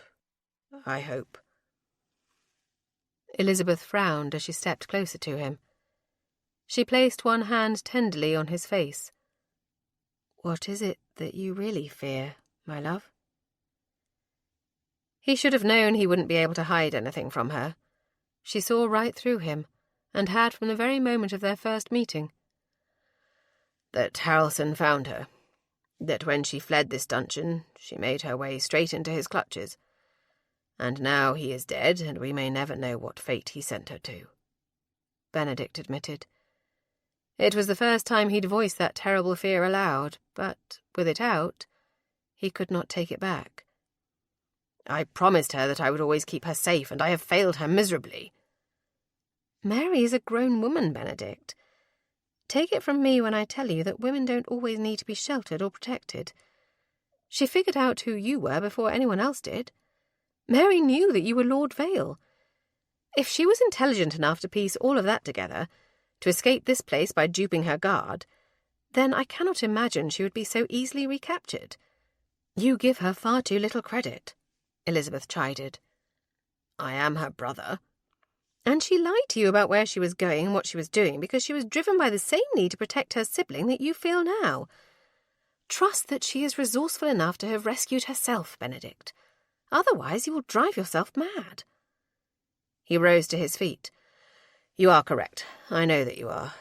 But what I feel isn't rational, Elizabeth. For so long all we had was one another. I need to know she is safe." "Then we will postpone our wedding, and you will be able to devote the time you need to solving this mystery and locating your sister," she offered. "I don't want to do that. We cannot afford to do that. It is scandalous enough that a lost heir who's been running a gaming hell will now lay claim to a title and marry his mother's companion. If you are with child, and that child is born even a week sooner than anticipated—" "Then we will get to rejoice in the birth of our child a week sooner than anticipated," she interrupted. "Neither of us is free from scandal. If Freddie tells everyone about my past, then it will not matter what we do. All of society will slam their doors in our faces, and I'm not even certain that I care. Let us focus on the important things here. Let us find your sister, and when she has returned to you, she can attend our wedding and celebrate our happiness with us." He pulled her close, kissed her tenderly, and whispered, "I do not deserve you, but I mean to keep you all the same." "I will remind you of that when you receive the bill for my trousseau," she teased. "Now, let's retrace our steps to the road and the point where you found that scrap of her clothing. We may yet find something new to lead us in the right direction." He nodded in agreement, and they left the small cell, making their way out of the darkened tunnels of the mine with the light of a single lantern. Once they emerged into the brilliant sunlight of the afternoon, Benedict aided Elizabeth to mount her horse. His hand strayed momentarily beneath the hem of her riding habit, tracing the curve of a shapely calf until she smacked his hand. "Behave!" "That would be a very unlikely turn of events," he replied with a grin, more like his old self than when in the awful cell that had been Mary's. "I've never been very good at it." "Try to be better," she said, "or at the very least restrict your misbehaviour to more private times." Neither of them had noted the small, thin man who followed them.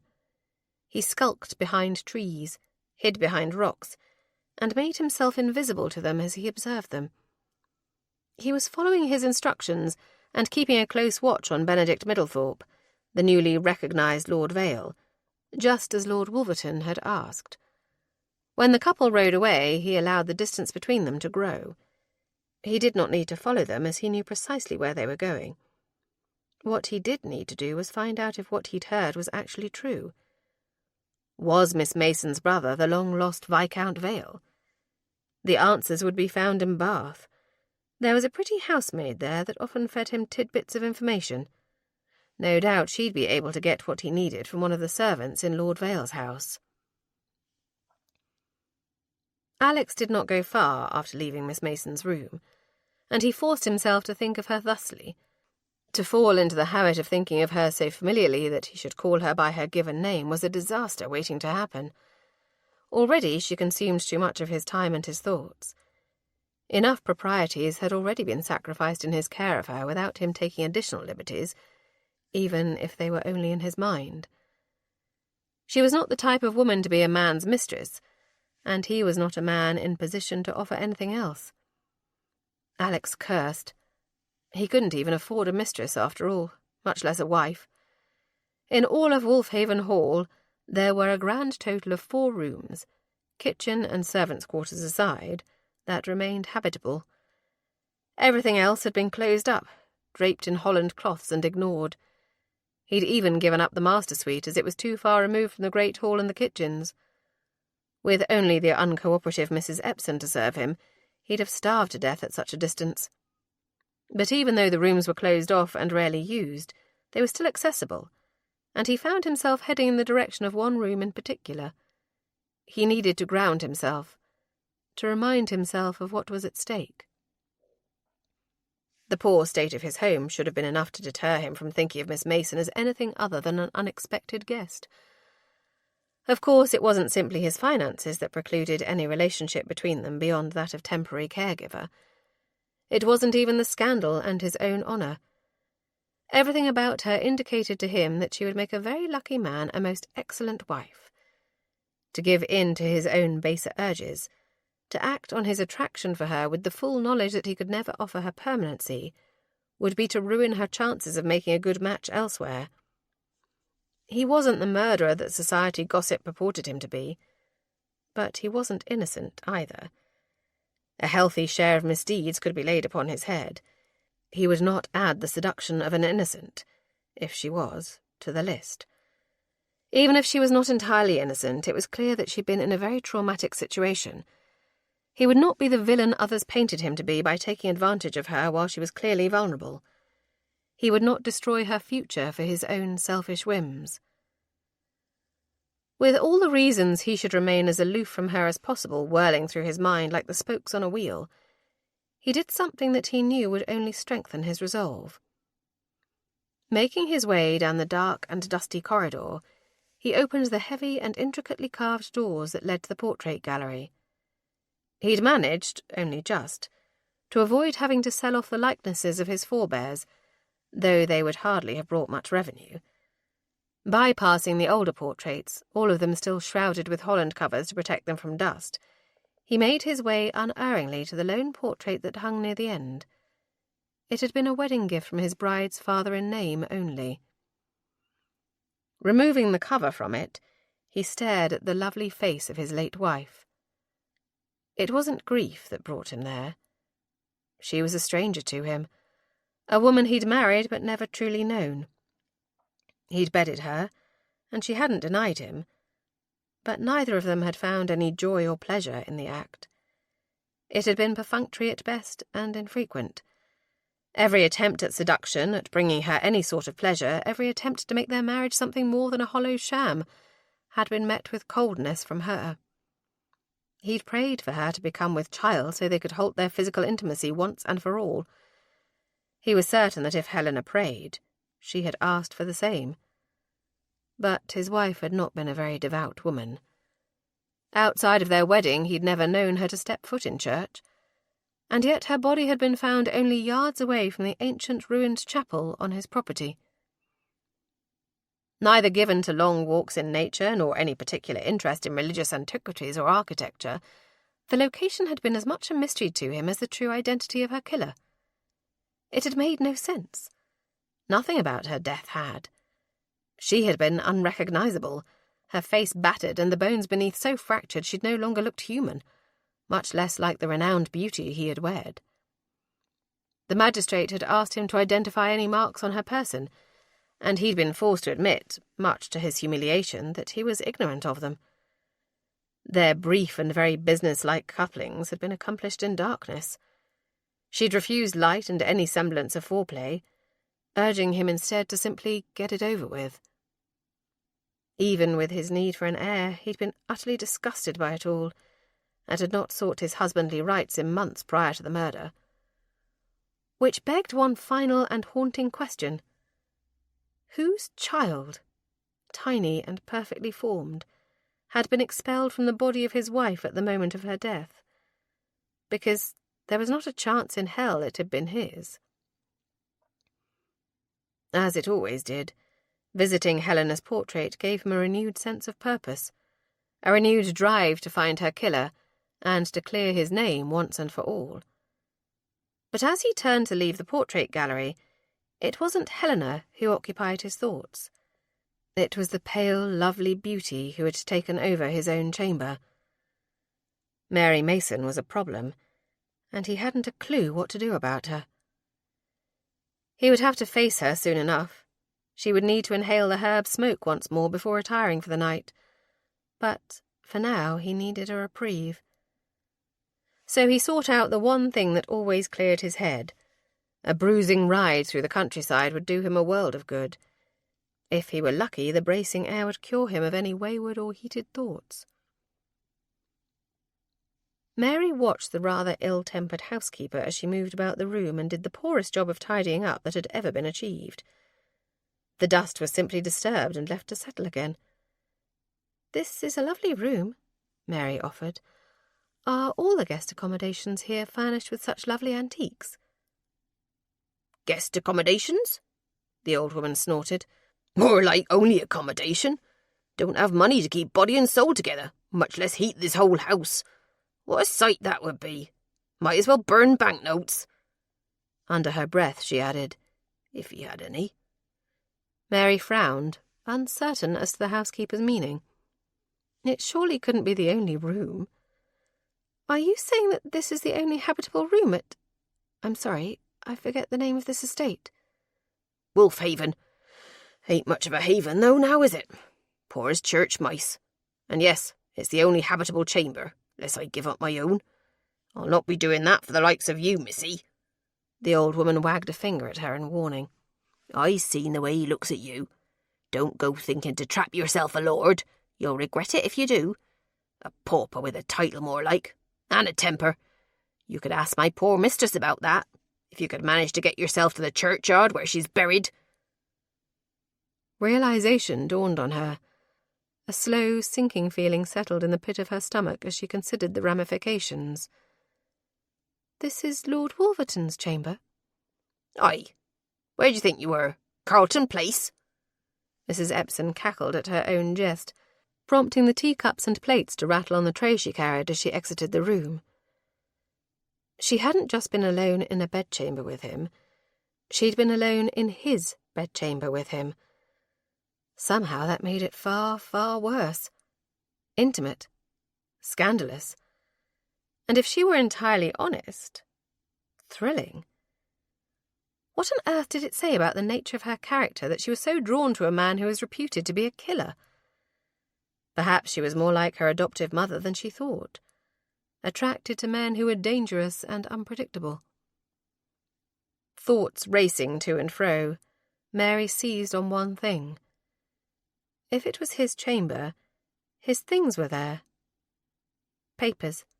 A journal or diary, perhaps. She might be able to suss out the truth about him and about the death of his wife.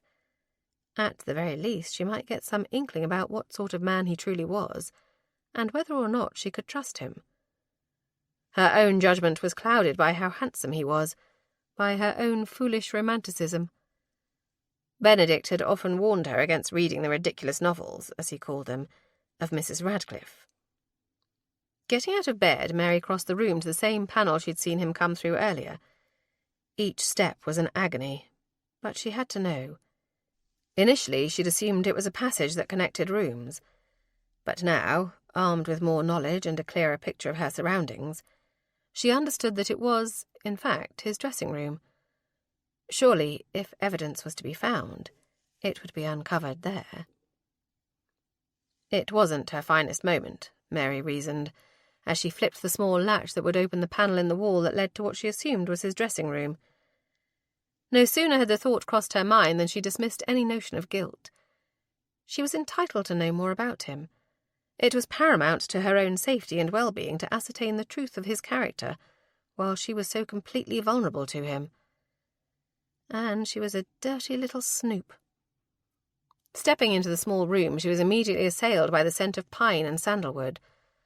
Following her nose, she found a bit of shaving soap on the washstand. He had no valet, so he'd stood there in that very spot, scraping the whiskers from his strong and chiselled jaw. What had he been wearing? Had he stood there in his shirt sleeves? Or had he completed the task bare-chested? Or, heaven forbid, entirely nude? Feeling warmer than was likely good for her, given the tentative nature of her recovery, Mary moved away from the washstand and her own wayward thoughts. She could not allow herself to be distracted or swayed by how handsome he was, or by the deep sadness she sensed within him. She focused instead on the heavy and intricately carved chest in the far corner. Comprised of a mixture of drawers and cabinets, it was a treasure trove of hiding spots. She meant to search every last one. Easing the first drawer open, she found only cravats and neckcloths. She couldn't imagine that Mrs. Epsom had folded them so carefully. Who took care of such simple and mundane tasks for him? It was too far-fetched to believe a gentleman, even one in such dire financial straits as Wolverton likely was, would stoop to doing such chores. Was there a woman who tended to him then? A lover, perhaps? The thought filled her with unnatural and unwelcome jealousy. After going through them one by one and finding nothing but shockingly clean and elegantly starched neckcloths, she replaced them carefully. The next drawer was filled with small clothes. Mary quickly shut that one back. She wouldn't search every drawer, after all. It was too impossibly intimate. Her cheeks flamed at the thought of it. Opening one of the cabinets, she found a small box that contained cravat pins and watch fobs. They were simple and few in number, most of them gold or silver, and hardly any containing jewels at all. He must have sold the rest of them off, she realized. Replacing that box, she moved it aside, and behind it found a small leather pouch. It was surprisingly heavy as she lifted it. "That contains my mother's pearls." Mary screamed, nearly dropped the pouch and caught it at the last second before it tumbled to the floor. Turning, red-faced and equally red-handed, she met the mildly amused face of the very man she'd been spying on. "You must think me terribly impertinent." He stepped into the room, retrieved the pouch from her hand, and, rather than replacing it in the cabinet, opened it and showed her strands of perfectly matched pearls in a lovely shade of cream. Only pearls. There are a few other pieces of her jewellery left, under lock and key in the home of a trusted friend. The debt collectors could take a lot of things, but I drew the line at these and some of her other more prized possessions. "I'm terribly sorry," Mary stammered. "I shouldn't have been snooping." "Why ever not? I am a stranger to you, a man reported by all accounts to be guilty of murder. If you didn't snoop when given the opportunity, I would, quite frankly, be forced to question your intelligence," he said. "Then you aren't angry?" His lips firmed. "I am not angry at you, Miss Mason. I am angry at a situation that makes you feel as if you must search through my things in order to ascertain your own safety. I am assuming it was that and not simply idle curiosity that lured you from your sickbed." Mary frowned. "You are the strangest of men." He smiled in a self-deprecating manner, not at all arguing the point. "What were you looking for?" "Nothing, really." "Tell me, Mary Mason, what were you looking for?" He was insistent, his voice firm, but not angry. It wasn't a request, but a command. She heard it in his voice. "Fine," she acquiesced. "I was looking for a journal or diary. I thought if I found such, I would have better insight into your character and my own safety while residing under your roof." "And whether or not I murdered my wife," he added. Mary said nothing, simply ducked her head as a blush stained her cheeks. She felt like such a terrible woman in that moment. He wasn't angry, but he was offended. And yet he reacted to it the same as she had reacted to beatings as a child, as if they were commonplace. Every day of his life he was insulted and maligned, and she had just participated in it, albeit unwittingly. He moved past her, reached into the very bottom drawer of the chest and retrieved 2 slim leather-bound volumes. This one, he held up the first, was from my adolescence. Unless you have an unquenchable thirst for reading terrible poetry written at great length about my obsession with the baker's daughter, I'd advise skipping it altogether, or skimming only briefly. Mary shook her head. "I was wrong to do this. I was wrong to go through your things. You have been all that is kind and gracious to me, my lord, and I must beg your forgiveness." "This," he held up the second book and continued as if she hadn't spoken, "is from the few months leading up to my marriage, and it stops short of the month when Helena was found murdered only yards from here. You're welcome to read it at your leisure, but it will not answer your question. I told you once I did not kill her. I can say it again, but—" "I believe you," she said in a rush. "I believe that you didn't kill her, and I don't think I'm in any danger here. Not from you." Somehow, in the course of imploring him to stop, to halt acting as if he was some sort of criminal who had to justify everything about himself, she'd stepped closer to him. They were so close, in fact, that she could smell the same spicy scent of shaving soap on him that she'd noted earlier upon entering the dressing-room. But it was different. Warmed by his skin and mingled with his natural scent, it became far more heady and, if she were to admit it, far more tempting. Mary's breath caught as he moved closer still. Anticipation bubbled within her as she waited with bated breath for his lips to touch hers. But he made no move to kiss her.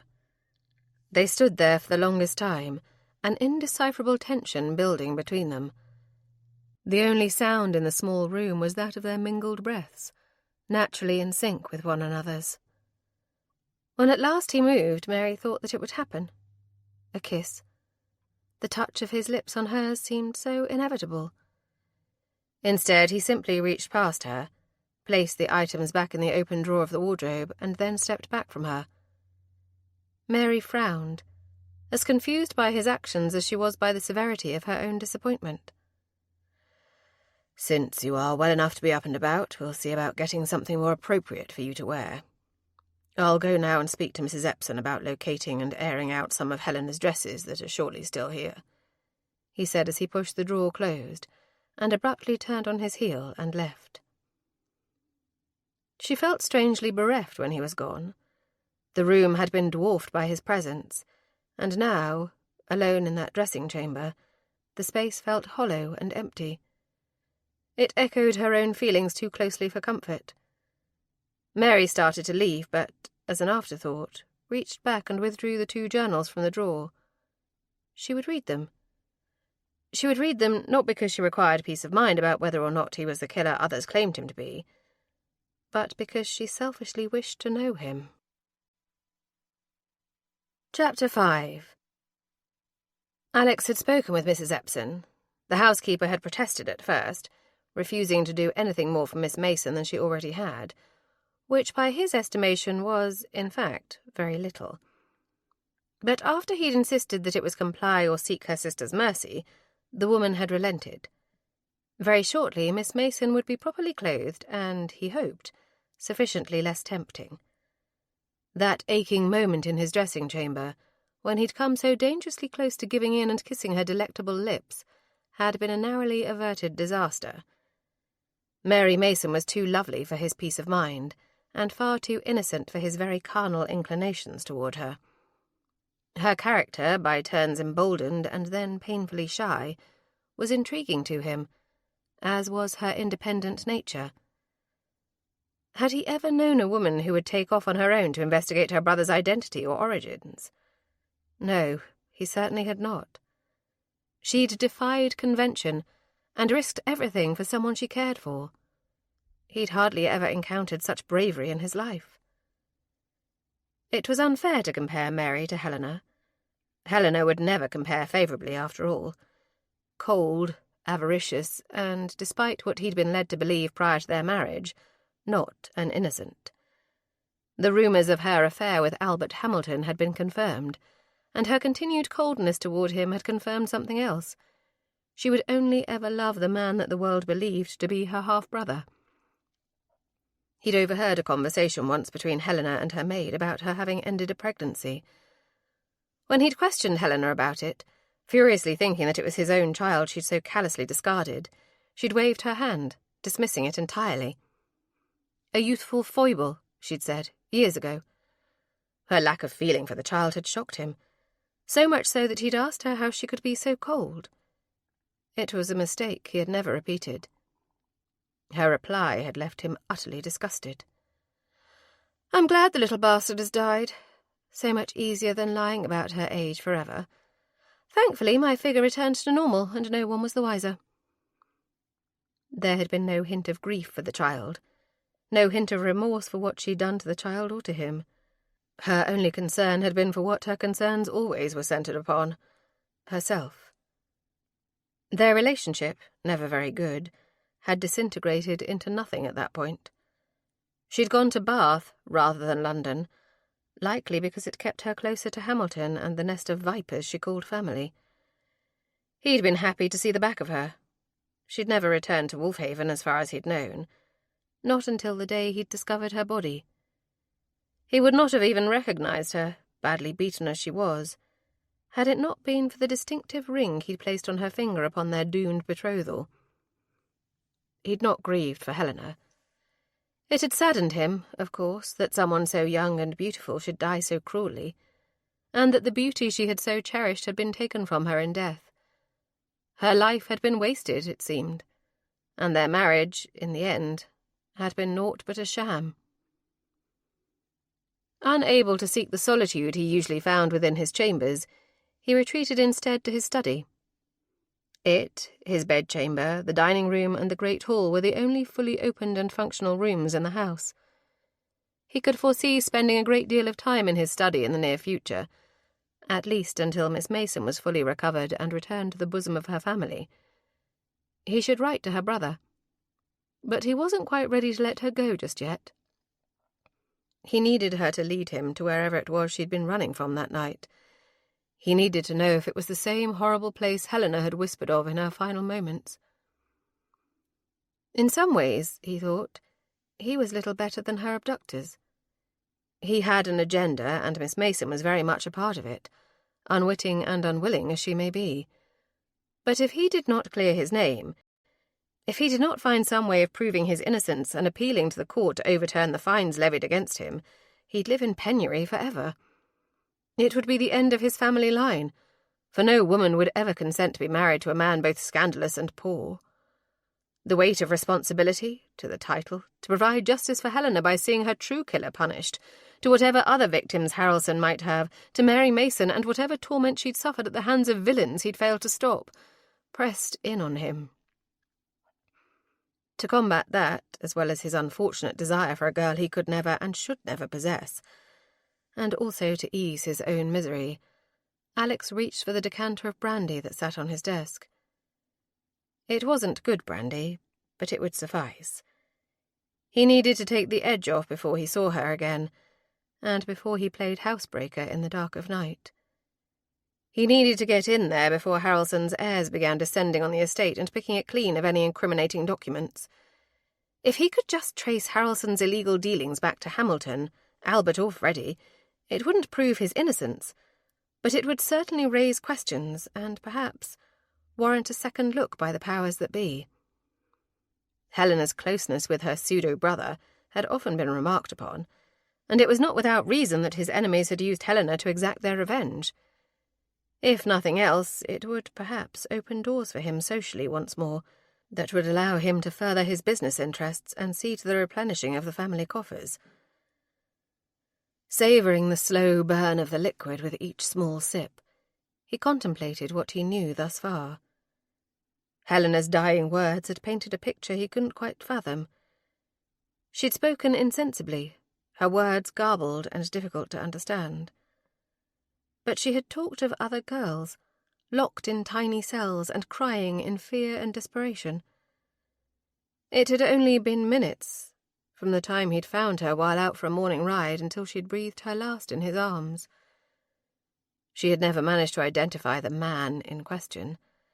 Now he'd discovered Miss Mason fleeing for her very life in the woods not very far from where he'd found Helena's battered and bruised body. Albert Hamilton had arrived before her body was even cold, proof that he'd been nearby. Despite their strange relationship, his reaction had been a rather puzzling non-reaction, as he and Helena had always been remarkably close.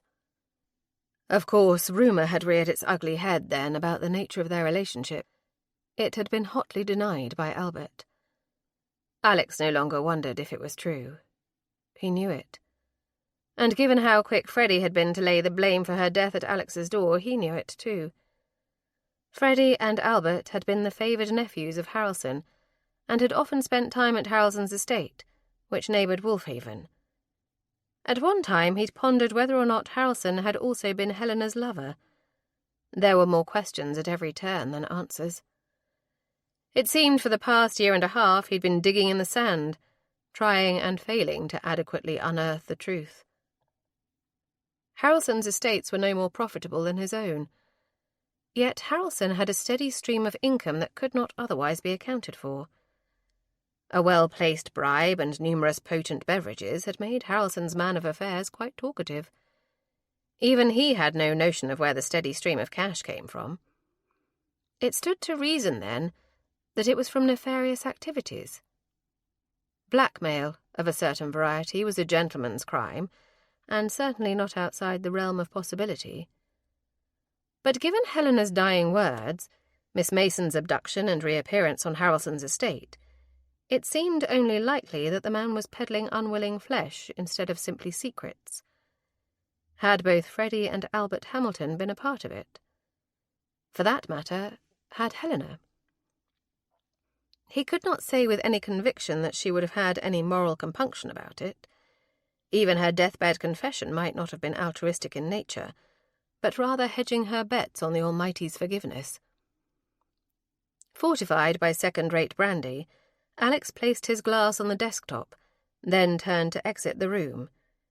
He would see Miss Mason medicated once more, and then it would be full dark and time to engage in his own criminal activity. His window of opportunity to explore Harrelson's study at leisure was limited. It would only be a matter of days before the heirs descended to pick the place clean like so many crows. Climbing the stairs, he felt very much like he was climbing the gallows. Every moment he spent in her company reminded him of just how far he had fallen and how far he would have to go in order to be free of his current burdens. But she made him long for that freedom as nothing else had. Miss Mary Mason, with her golden hair and dark, soulful eyes, made him long for things best forgotten. He needed an ally. From above, Mrs. Epson's wailing reached him, and a heavy sigh passed his lips. He needed one night where he did not feel plagued by women, living, dead, or currently precariously employed by him. The 3rd of November, 1819. Wolverton. We are neighbours, but more than that, I feel that we are friends in spite of vastly different lifestyles. It is because of that friendship and our long acquaintance that I am writing this letter to you. It is not an easy thing for me to do, and undertaking it involved a significant degree of consideration. Upon reflection, I have reached the conclusion that my silence will do more harm than good, and, to that end, I am informing you that you must call your wife back to Wolfhaven Hall immediately. Due to my own ill health, I have quit London for Bath, and in so doing have become aware of very ugly tales spreading throughout polite society. These last weeks in town, your wife has been at the centre of very scandalous and damaging rumours. If I thought these rumours were unfounded, I would likely have said nothing, but sadly there appears to be truth to them. Normally I have little care for how married ladies carry on, as that is their husband's prerogative to deal with and not my own. But the nature of her behaviour could have disastrous consequences for you, my friend, and any heirs born of your union. Prior to the marriage, we had discussed the lady's relationship with her elder half-brother, who is, in fact, only her step-brother. The scurrilous gossip was discounted by assurances from the lady's family that they were naught but lies created by social rivals. But those rumours have resurfaced, along with the additional conjecture about the lack of actual kinship between the siblings. That was recently confirmed to me by your wife's own mother. I digress. The rumours that abounded prior to your marriage, that Helena's relationship with her brother, by law at any rate, Albert Hamilton, are true, my friend. She has been caught out with him in a manner that is nothing short of ruinous. They are trying desperately to cover it up and say that it was only a familial embrace and not the passionate clutch that is being reported by mean-spirited gossips. But I know the person who laid eyes on them in that position, Lord Wolverton, and I must tell you that it is true. There was talk of charging Hamilton with incest, but Harrelson, the uncle, has managed to sweep that under the carpets. You had best call your bride home, my friend, and do it soon. I cannot think how this will go for you if you do not. She is on the verge of calamity, and will take you with her if you do not get her in hand. Lord A. It was an informal note, dated only weeks before Lady Wolverton had been murdered. Mary knew that Lord Wolverton considered Lord Ambrose to be a friend, so much so that he had borrowed the man's identity at the outset of their acquaintance. The letter, tucked into the journal she had taken from his dressing-room, proved that the man was, indeed, a true friend. A notorious rake and libertine in his own rights, it seemed that he was not lacking honour in that regard, at least. It was, unfortunately, a damning bit of correspondence, for it established a motive for Lady Wolverton's murder that pointed very solidly at her own husband. Why would he have given her access to the books if he knew they would not clear him of suspicion? It was a conundrum, and one that Mary had no answer for. A loud knock sounded upon the door, and startled Mary like a guilty child sneaking sweets or forbidden books to her bed. Closing the book and tucking it beneath the pillow, she tried to pass for at least slightly innocent as Mrs. Epson entered the room. The woman carried an armful of gowns and the necessary underthings to go with them. She deposited the lot of them on the trunk at the foot of the bed. "His lordship," the words were uttered with a sneer, "insisted that I bring you some of the mistress's things so that you might be properly dressed." 'Tis a crime and a shame that such things would be wasted on the likes of you. Sadly, she was too fashionable a lady to have garments in her wardrobe such as you deserve. Mrs. Epson, the gowns will only be borrowed until I can return to Bath and retrieve things of my own, Mary vowed, as she rose from the bed and picked up one of the simple gowns. Unless, of course, Mrs. Sims had sold them to cover lack of payment on her room. That was an unfortunate and very real possibility. Holding the gown up in front of her, she saw immediately that there would be a problem. Apparently, the late Lady Wolverton had been significantly taller than she was. "I will need to take these up, I fear." "I won't have it," the old woman shouted. "An upstart trollop like you wearing my mistress's things is bad enough. I won't have you cutting them to shreds for it." The housekeeper was going to be impossibly difficult. But then Mrs. Epson seemed to thrive on being difficult. Mary eyed the pool of fabric at her feet, and was tempted to simply make do, but it was impossible. It was miles too long for her, and her considerable lack of natural grace was already compromised by her heavily bandaged feet. Her height, or lack thereof, had been the bane of her existence for as long as she could remember. It was the lot in life for any very short girl destined for hand-me-downs, as she had always been. "If you could bring me a sewing basket, I can take up the hem." "I will not!" the housekeeper was shrieking, her voice rising to the rafters. "He said you could wear the mistress's clothes. He never said you could have them remade to suit you. You'll wear them as they are or run naked through the halls for all I care. You're not fit to touch those garments. You're not." "I only mean to raise the hem, Mrs. Epson. I won't even remove the excess fabric. Just tuck it in a bit." "I won't have it!" the housekeeper shouted again. "I see what you are, missy. Dirty, thieving, grasping, finagling your way into this house thinking to trap yourself a fine lord. More the fool you, for he hasn't 2 pence to rub together. My dear sweet Mistress Lady Wolverton was too good for the likes of him from the outset. And what did it get her but murdered by his hand? I ought to be hoping you do manage to ensnare him. Then he could rid the world of you, and they'd hang him for certain this time." Mary didn't bother offering another protest.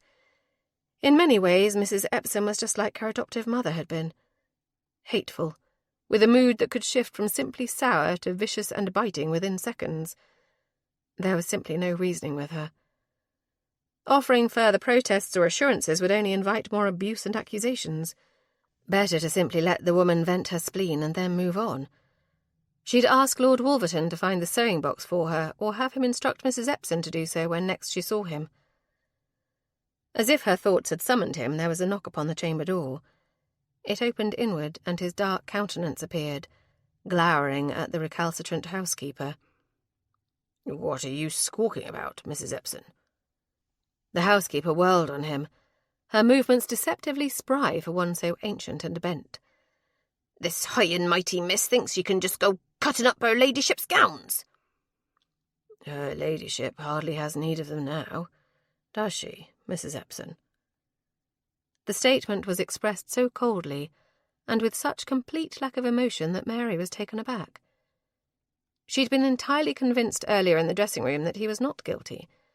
But now, having read the letter from Lord Ambrose, and seeing this coldness in him, she was forced to wonder once more if he was truly her saviour, or if he was just another villain. He continued, looking pointedly at the gowns and then at her, but speaking to the housekeeper. "Lady Wolverton was at least 5 inches taller and a stone heavier than Miss Mason. I dare say the gowns could use some cutting up if she's to have any use of them," he said simply. The housekeeper's lips firmed into a mutinous line. "It ain't right. Gutter trash like her wearing the gowns of a fine lady like— Enough!" His voice thundered through the room, echoing off the stone walls with such force that Mary couldn't help but flinch. It was clear that he had a fierce temper when pressed, and Mrs. Epson had clearly taken it upon herself to press him beyond reason. How often did the woman push him to such displays of anger? "Mrs. Epson," he began, his tone even and belying the angry outburst that had just erupted from him. "When I brought Helena, Lady Wolverton, to this house, you referred to her as a high flyer, fast, loose, and every other insult that you could hurl at a lady of quality short of calling her a whore. It is only in death that she has suddenly become eligible for sainthood. Now, here you are, hurling similar insults at Miss Mason with little to no provocation. You may heap your abuse upon me at will, but you will not abuse those who are partaking of hospitality beneath this roof. You don't know a thing about her. She could be some doxy straight from the wharf, or a camp follower. The Earl held up his hand, and Mrs. Epsom fell silent immediately. I've had enough. More than enough, Mrs. Epsom.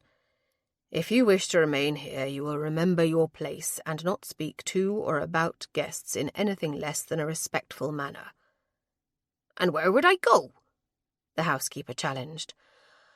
I neither know nor care. Your sister has made it clear you would not be welcomed by her, likely because you've been as foul to her as to everyone else you've encountered. But I will toss you out without a thought and without a reference, though given my state that could be a stroke of luck for you. Either hush or leave. Those are your only choices. Do you understand, Mrs. Epsom? The old woman glared for a second longer, and then abruptly cut her eyes to the side, glaring in Mary's direction. Aye, my lord, I understand perfectly. Then you will retrieve whatever items Miss Mason requires in order to make the gowns more functional for her, and not another word will be said about it. Mrs. Epsom didn't speak, just nodded and abruptly left, pushing past Lord Wolverton and into the hall. Alone with him once more, Mary wasn't quite sure where to even begin. She could only think of that tense moment in the dressing-chamber earlier. She was sure he'd meant to kiss her, and she was even more sure that she'd wanted him to.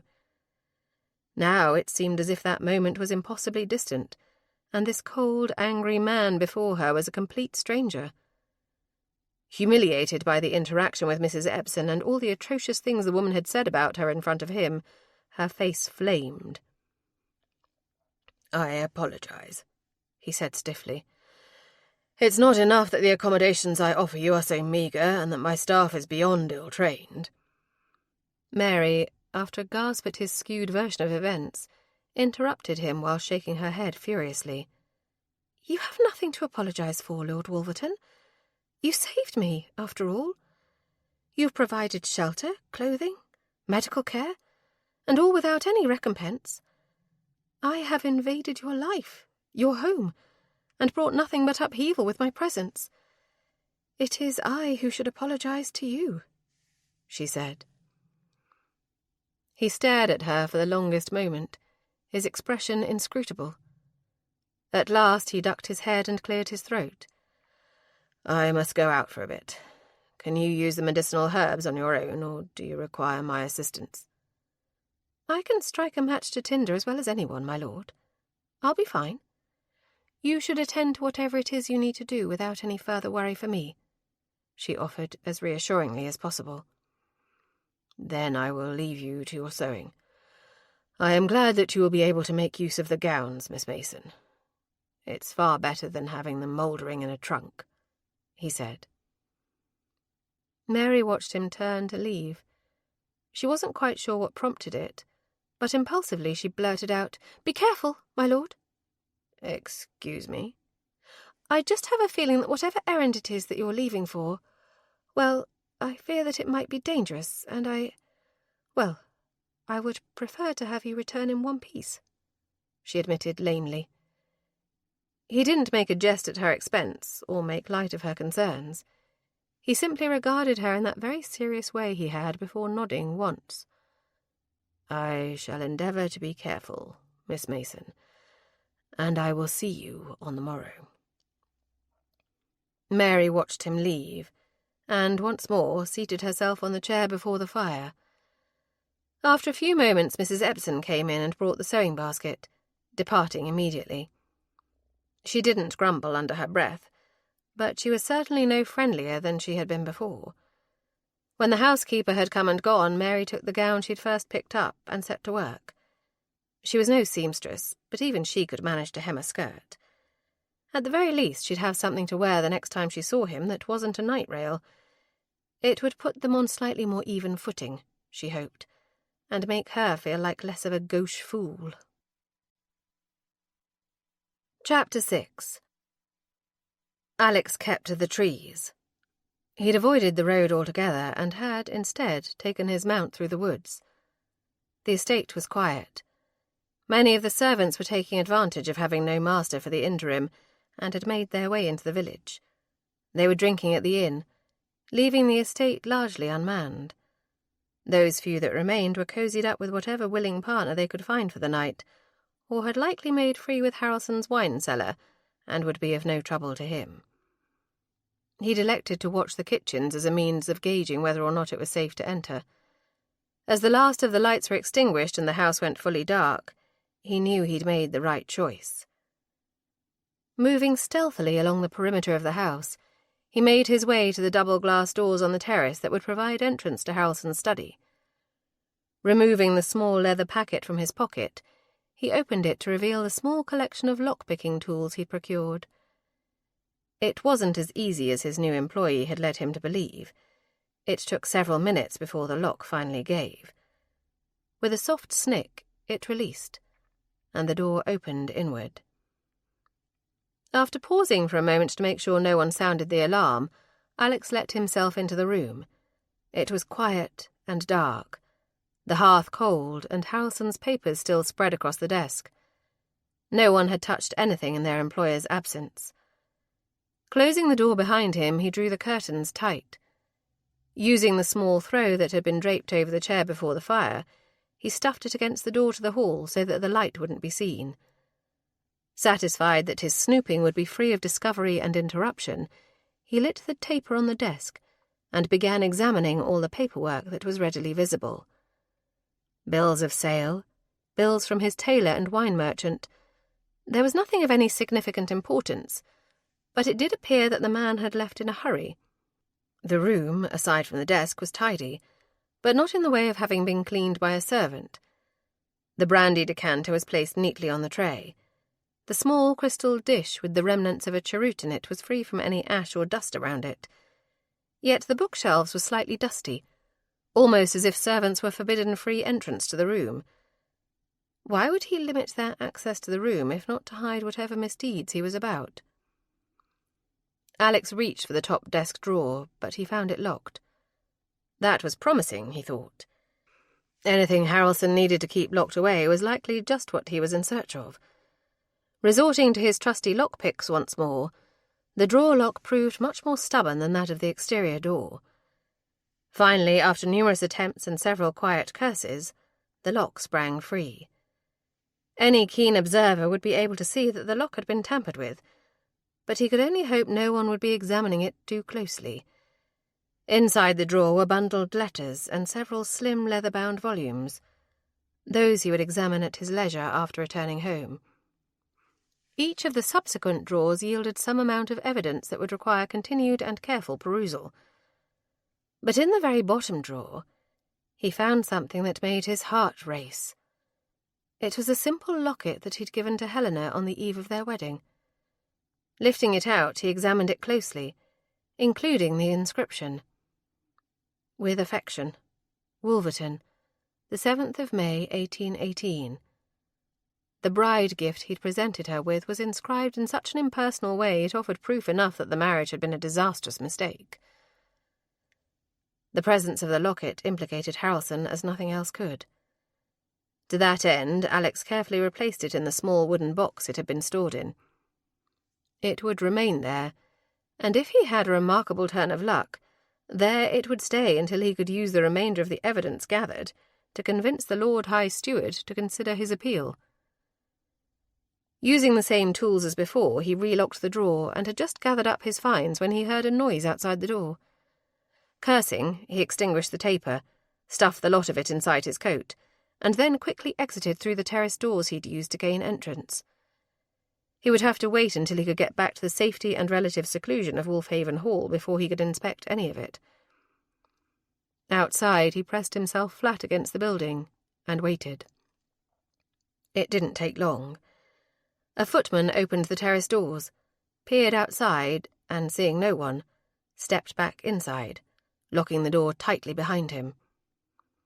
When he heard the door close softly and the lock click into place, he breathed a heartfelt sigh at having not been discovered. After a heartbeat had passed, and he could be sure that he wasn't being observed, Alex dashed for the trees and his waiting mount. Through the woods from Harrelson's manor house to his own was only a 5-mile ride. Making that ride while constantly waiting for the hounds to be released by Harrelson's lackeys to fall in behind him in full pursuit made it seem infinitely longer. When he'd finally reached the shelter of Wolfhaven, only then did Alex begin to relax. By nature he was not a rule-breaker, nor one given to bouts of criminal activity. He hadn't the heart or the stomach for it, he feared. Entering the house, it was quiet. Mrs. Epsom would long be abed, and he could only hope for the sake of what little of his sanity remained that Miss Mason would be abed as well. Another charged encounter with her, and he was not entirely certain he could maintain what little claim he had to the title of gentleman.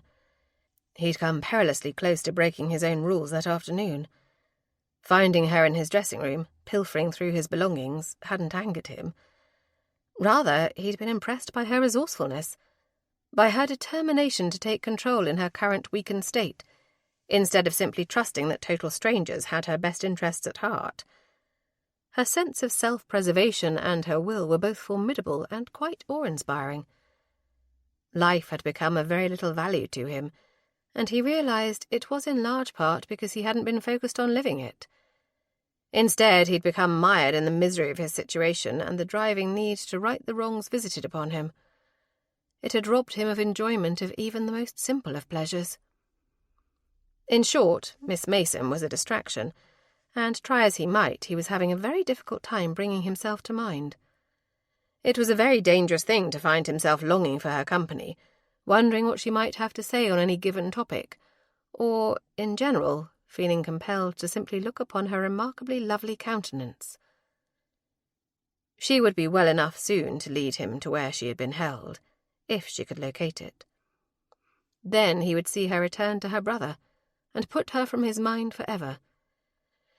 If he should find himself missing her or longing for her company, he need only remind himself of how disastrous any connection to him would be for a respectable or gently bred young woman. Forcing himself to attend to his present task and push any thoughts of Miss Mason aside, he lit several tapers on his desk, and then stoked the banked fire in the hearth. Once the blaze had roared to life once more, he retreated to his desk and began examining the items he'd managed to abscond with. The small packet of letters he set aside.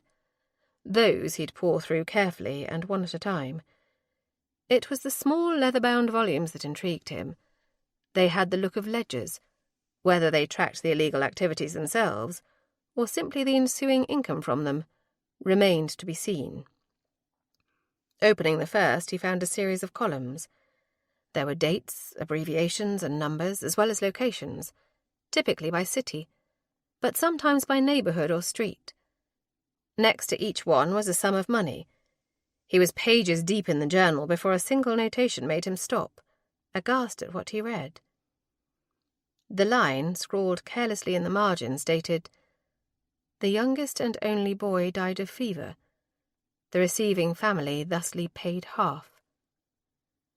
Alex read it again, several times, just to be certain he had not misinterpreted it. Someone had paid for children.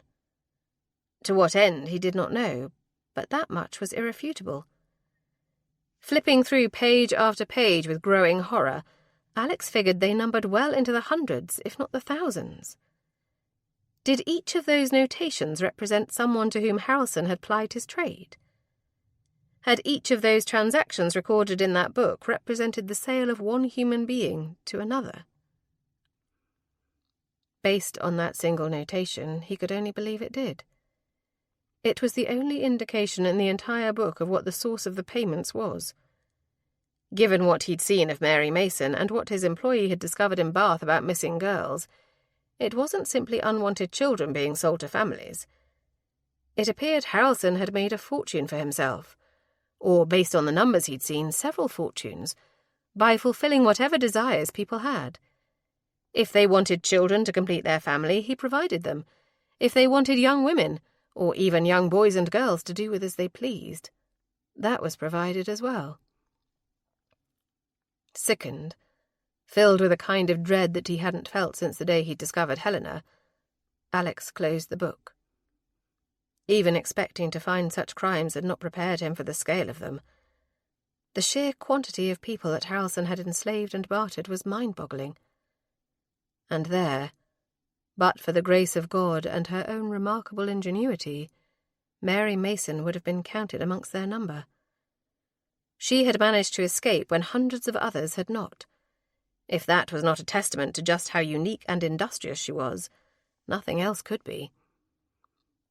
With what he considered to be irrefutable proof of Harrelson's crimes, there were 3 burning questions left to answer. Was Hamilton involved? What had Helena discovered or done that had prompted them to end her so brutally? Had she been involved? It wasn't out of the question, he thought. The very coldness of her nature had often left him confused and uncomfortable in her presence. He simply didn't know how to speak to her when she was demanding that he raise rents on tenants who were barely able to feed and clothe their children. Self-serving and without any compassion for others, if it had benefited Helena in some way, she would not have balked at it. Alex leaned back in his chair and scrubbed his hands over his face. What on earth had his late wife gotten herself involved in?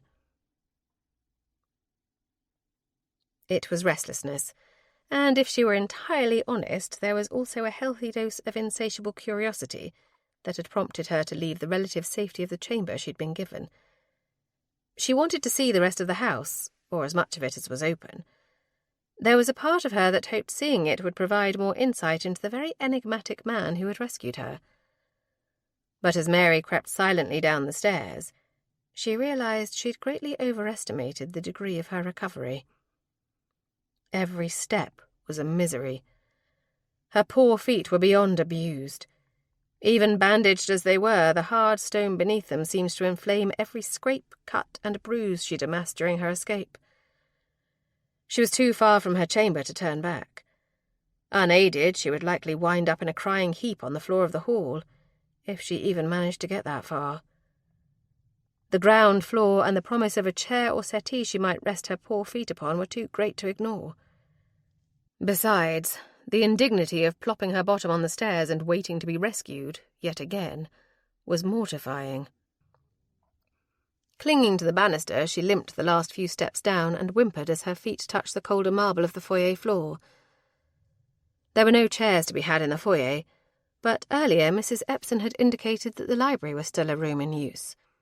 And if Lord Wolverton was still out for whatever late-night assignation it was that had taken him from the safety of his home, perhaps she could regroup in there enough that she might, once more, be able to face traversing the stairs. She might very well have to crawl back to her chamber. His chamber. Easing her way across the hall, in a pathetic shuffling sort of limp, she managed to open the door. With several pained steps, she entered the room and closed the door behind her. Leaning heavily against it, she took a fortifying breath and closed her eyes as she considered what to do next. "It's a bit late for an evening stroll, Miss Mason, and you're hardly in any condition for it." She squeaked more than screamed at the gently voiced admonishment. Clutching her throat, her eyes travelled the room until they came to rest upon him. He was seated in a chair near the hearth, half hidden from view. She glared at the half of his face that was visible to her. His profile was too perfect, too appealing, and it only intensified her dislike of him in that moment. The man had the ability to discomfit her in so many ways, she didn't know if she was coming or going. "I thought you'd gone out," she finally managed. "Did you feel the need to snoop through my desk as well as my dressing chamber?" he demanded, though there was more amusement than censure in his tone. Mary blushed and prayed the room was dim enough to camouflage it. "I only wanted to move about. I've been cramped in the same room for days and thought I might take a bit of air. I hadn't realized how much my feet would hurt from such a short distance. I came in here to rest before attempting the trek back to to the bedchamber," she finished lamely. It seemed imprudent to continuously remind either of them that she was currently occupying his bed, regardless of the innocuous circumstances for it. He said nothing for the longest time, but she felt his very serious regard of her. The weight of his gaze upon her was an almost tangible thing. The silence stretched between them, taut but not uncomfortable. Expectant might have been a better description, she thought. Every moment she spent in his presence made her feel as if something unknown and foreign were about to happen, as if, perhaps, it should. Perhaps it was only wishful thinking on her part, the belief that there was more to their interactions, some deeper meaning in the long looks that passed between them. Abruptly he rose from the chair and approached her. Mary didn't shrink back. She had no fear of him. Despite her earlier misgivings and doubts, and even what she'd read in the letter from Lord Ambrose and in his journal, when she was in his presence, it was impossible to believe that he was capable of what he'd been accused of. Whatever he was about, she had absolutely no question that she was in no danger from him. Regardless of her suspicion during their strange meeting in the woods, she felt very certain that Lord Wolverton meant her no harm whatsoever. Mary hadn't expected that he would simply sweep one arm behind her shoulders and the other beneath her knees and lift her to him. Cradled against his chest, her lips parted on a sharp exhale of shock. "What are you doing?" she demanded. "You must put me down, Lord Wolverton." "I fully intend to, Miss Mason," he replied, his tone reasonable and even somewhat amused at her scandalized tone. "On that settee, right over there. You should not have walked so far. No doubt some of the more serious cuts have reopened and will require further bandaging. I'll see to it before carrying you back to your bedchamber." A blush stained her cheeks, and she was thankful for the dim lighting of the room that would, hopefully, conceal it. For that flush could not be laid at the door of embarrassment.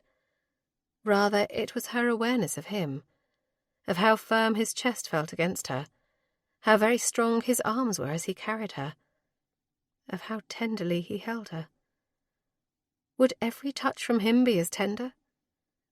It was wicked of her, but there was a part of her, the same part that had stayed awake until all hours of the night consuming every novel by Mrs. Radcliffe, that hoped he would simply ravish her. She wanted him to kiss her as if he had no control over himself, as if he was starved for it. Rather than implore him to do just that, Mary lowered her gaze from the hard, firm line of his jaw and confessed something far more innocent. "I am sorry to be such a burden, Lord Wolverton. I truly did not think my feet were so gravely injured still after so many days." "They were terribly bruised," he said, "and bleeding. I don't know how you ran as far and as fast as you did that night. I'm rather in awe of you, Miss Mason. You have no idea how remarkable you truly are." "Do not be awed by me, my lord. Fear is a great motivator." He placed her gently on the settee in a reclining position. Then he knelt beside it to examine her bandages. "Tell me what you feared, Miss Mason. What did you know, or, at the very least, suspect, about the fate that awaited you at the hands of your captors?" It was a test. She was certain of it. Looking down, noting how the firelight danced over the planes and angles of his handsome face, she could see from his expression that he was gauging her response, but for what reason she did not know. "I may be innocent, Lord Wolverton, and whatever you may think of me, I am. My brother has moved heaven and earth to protect me in a world where innocence is all too often sacrificed. But I am not naive. I know those men intended to sell me, likely to a man who had paid them to procure someone who met specific standards. If not that, then to an abbess." His expression went from shock to resignation very quickly. "No, Miss Mason, it would appear you are not naive. How is it that your brother has allowed you to gain such knowledge while retaining your innocence? Who is this man you are so devoted to?" Benedict Mason. He owns a gaming hell in London. That is where I have lived with him for the past 5 years, since I completed school. I wanted to work as a governess. It's what I trained to do, after all. But he would not have it. He insisted that I simply remain with him and run his house, as it is. He permitted you to live in a gaming hell? There was censure in his voice then. She heard it clear as a bell. But it was not for her so much as it was for Benedict. She would tolerate many things, but never someone to demean her brother in such a manner. "He's a very good brother, Lord Wolverton," she insisted, firmly and with great conviction. "I cannot tell you how much he has sacrificed and how very hard he has worked that we would be able to escape the poverty and the abuse we suffered from our adoptive parents. You've no notion of the cruelty we suffered at their hands and how all too often Benedict would spark their ire and take a beating from them just so that I might avoid one. He has always taken care of me. Perhaps it was foolish of me, but I thought that if I could find his true family for him, I might be able to repay him for all that he has given me." She paused, took a deep breath, and then continued much more calmly, but with just as much certainty. "Yes, I live in an apartment above a gaming hell, and during the hours of operation there are numerous guards posted there so that no one should ever breach the sanctity of our home. It may be unorthodox, but we've only ever had one another, and I'd rather flaunt tradition and convention than to abandon someone who has only ever cared for me. Can you not understand that?" "I cannot," he admitted. His voice rather strained, and his expression was impossible for her to decipher. "For I've never had anyone so devoted to me. Not since my mother died, at any rate, Miss Mason. I find on that score I am rather envious of what you and your brother have." Mary frowned. Had he been so deprived, then? Had even his wife not shown him that sort of devotion? "How old were you when you lost your mother?" "A boy, 8 years old. She had been sick for most of my childhood. I think she had always been of frail health, and, though it was cautioned against, she was determined to give my father more children. Alas, she did not succeed, and her efforts cost her life." "I am very sorry for your loss, Lord Wolverton. It is hard to imagine, having only my brother, what I would do if he were gone. No person should be fully devoid of loved ones in their life." "It appears we have both had our share of misfortune, Miss Mason, but we have both been blessed to know people in our lives who have loved us unconditionally." He fell silent, staring at her intently. Mary felt the weight of his gaze. It was almost a tangible thing, as if he had touched her, though he had not but to carry her to the settee. She fervently wished that he would, that he might wrap his arms around her and hold her. Why she longed for such a thing from someone she barely knew she could not fathom. But it seemed from the instant of her waking there had been a connection between them, an attraction that she could not deny, even when she knew that she should. Finally he looked away, his gaze drifting to the fire that burned low in the hearth. "I must ask you very difficult questions now, and I pray you will answer them to the best of your ability without being too overset by them. It pertains to your time in captivity."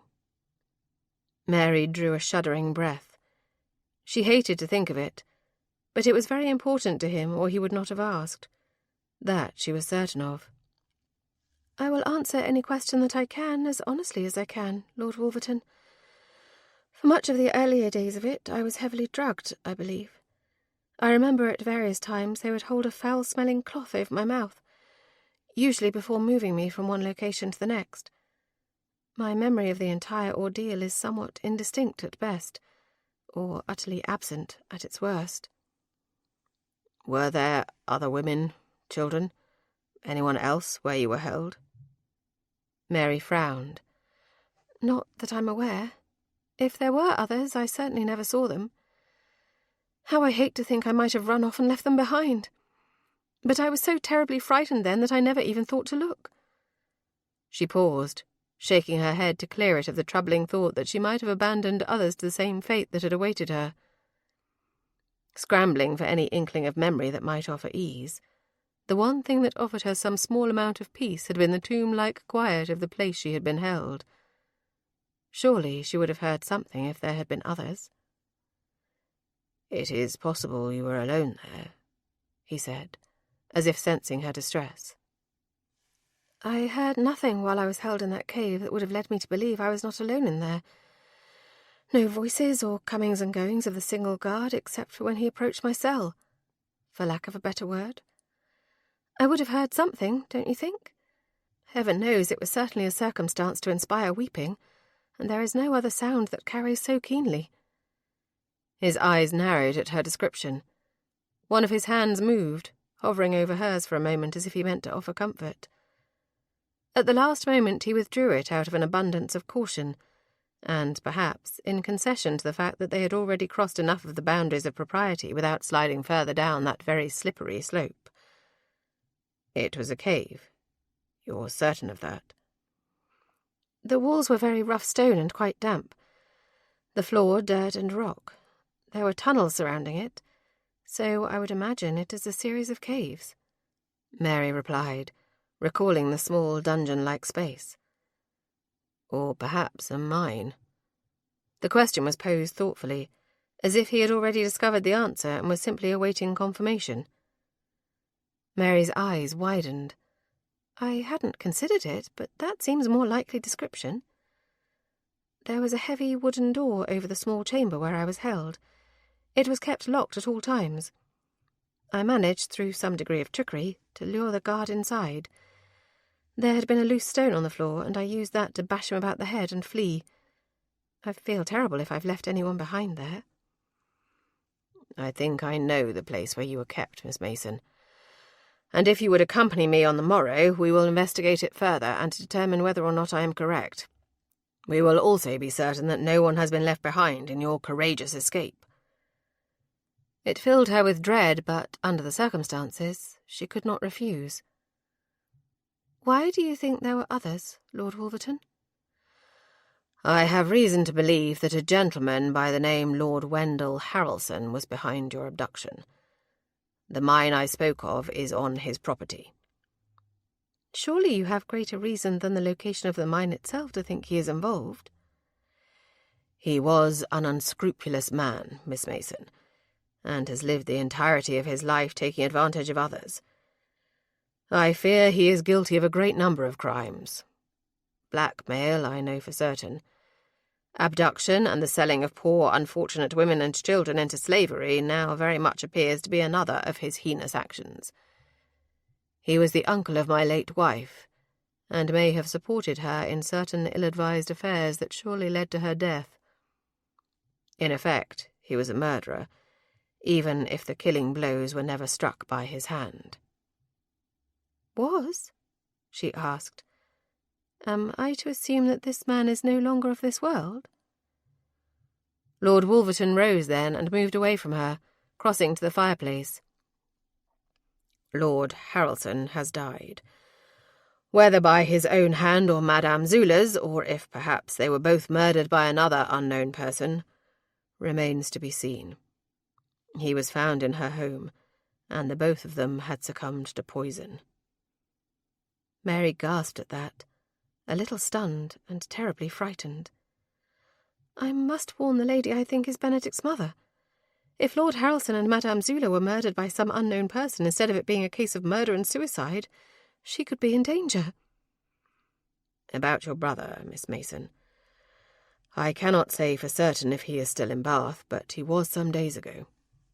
I had hired a man to watch Lord Harrelson, and in so doing he found himself near Madame Zula's home.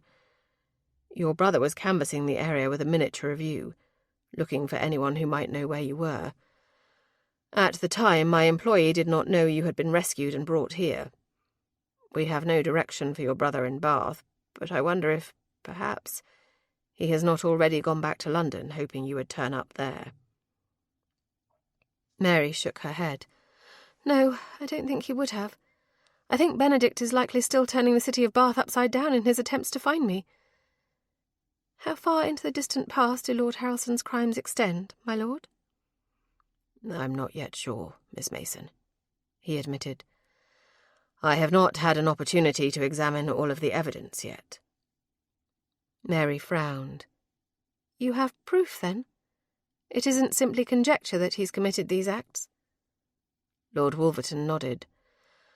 I found notations and records in a ledger I retrieved from his home tonight that indicated to me that he may have made it his business to procure individuals for others. He sold them to houses of ill repute, didn't he? Part of her wanted to think that was the only source of profit for the vile man. But Mary was a realist, and she knew that the likelihood of encountering not one but two kidnappers in her short life was limited indeed. It was far more likely, especially if Lord Harrelson had been engaging in those activities for some time, that he was responsible for placing her and Benedict with the Masons at the outset of their respective stories.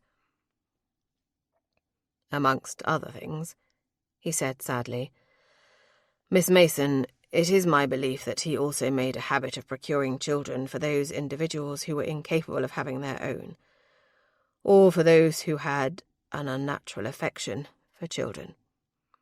You stated that you weren't entirely certain that your adoptive parents had been entrusted with your care willingly. You came to Bath to investigate what you thought might be your brother's true identity because you believed he had been taken from his true family.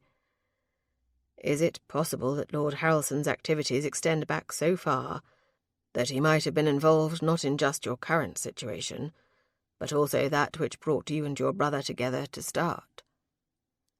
Mary's heart began to pound. She'd researched and read every account of the abduction of Lord Vale, even including the descriptions of his abductors.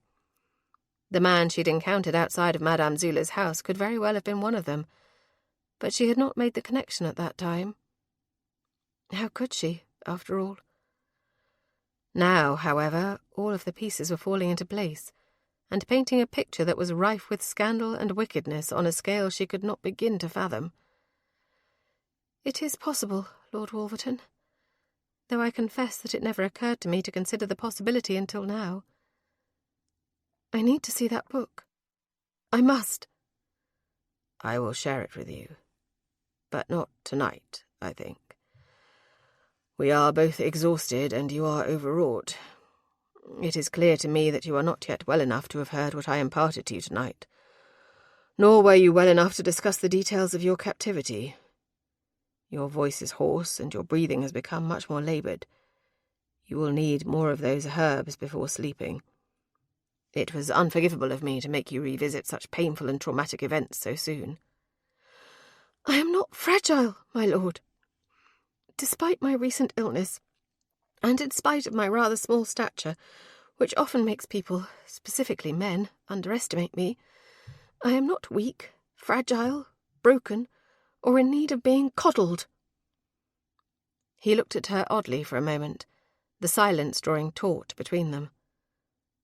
I know that you are not weak or fragile, but I also know that you did very nearly die, and that alone bears consideration, Miss Mason. I will not have a relapse of your illness on my conscience. Indeed, I lack the room to bear the weight of responsibility for yet another woman's death. Mary had nothing to say to that. He'd denied killing his wife, and she believed with all her heart that he was innocent of the crime. Yet it was clear from his words that he still blamed himself for her death. I am very tired, Lord Wolverton, she said finally. It was as close to a concession as she was willing to make. Let me return you to your room, he said, his voice gruff with concern. I dare say your wounded feet are still far too painful to attempt the stairs alone. Mary had no warning. He simply swept her once more into his arms and left the library. His long strides carried them up the staircase and toward the bedchamber with ease. Indeed, the exertion of it seemed not to have even winded him. Once more inside the bedchamber, he set her on her feet near the fireplace. I trust you will be able to navigate this smaller space without doing injury to yourself. His tone wasn't amused or teasing. It was tight, gruff, and there was something in it that made her want him to hold her just a bit longer. I will be fine, Lord Wolverton, Mary insisted. But it isn't right that I've denied you your own room. I'm sure there is a more suitable space in the house that I could occupy so that you would not be put out. I won't hear of it, he insisted. You will remain here. And you will remain in your dressing-room? Mary asked. It isn't right, my lord. His eyes narrowed, and the expression that etched his face could only be described as feral. I will not remain in my dressing-room. I may be a gentleman, Miss Mason, but I am still only a man. I am as prone to temptation as any. Would you truly have me just on the other side of that door while you are asleep and at your most vulnerable? Do you trust so easily, even after your ordeal? I trust you, she stated firmly. And she did, so long as he was near her and her own overactive imagination was not given leave to run amok. He stepped closer to her, so close that she could feel his breath stirring her hair, and that the heat of his body seeped through the borrowed gown she wore to warm her skin beneath. You should not, Miss Mason. Mary didn't step back or squeak in fear. She knew that he expected her to do both. But curiosity was a dangerous and heady thing. The need to know what his kiss would feel like had plagued her from that tense moment in his dressing-room earlier. With the answer nigh, she would not have faltered for her life. Instead, she leaned in, allowed her eyes to flutter closed while lifting her lips to him. When his breath fanned over her lips, she sighed in anticipation. It was not at all what she'd expected. There was no crushing of his mouth upon hers, no fierce and passionate embrace. It was the gentlest of touches, feather-light but no less potent. Only his lips touched hers, nothing more. She was giddy with it regardless. The way his lips moved upon hers, gentle and insistent, like the slow and languorous savouring of a sweet, thrilled her. In all, it lasted only seconds. There was no abrupt departure. After a brief moment the pressure lessened and then was gone. When her eyes opened again, he had stepped back, putting enough distance between them that she had to wonder if it had happened at all. Had it not been for the thrumming of her pulse and the very faint taste of brandy, she might have thought it had been the product of her own wild imaginings. Have you ever been kissed, Miss Mason? The question had been voiced gently, his tone soft, and yet there was tension in his voice, an ache that she could not identify. Not until now, she admitted. He said nothing for the longest time, simply regarded her in that familiar, intense and quiet way that she was becoming accustomed to from him. Finally he said, I bid you good night, Miss Mason. Mary. The desire to call him back, to ask him to kiss her once more, was insistent, but somehow she quelled it. She would not press her luck any further than she already had. Instead, she would go to bed and allow the memory of it to cloud her dreams with visions of passion and romance. Her foolishness did not go so far that she imagined any sort of future for them. He was a peer, after all, and she'd grown up on an impoverished farm.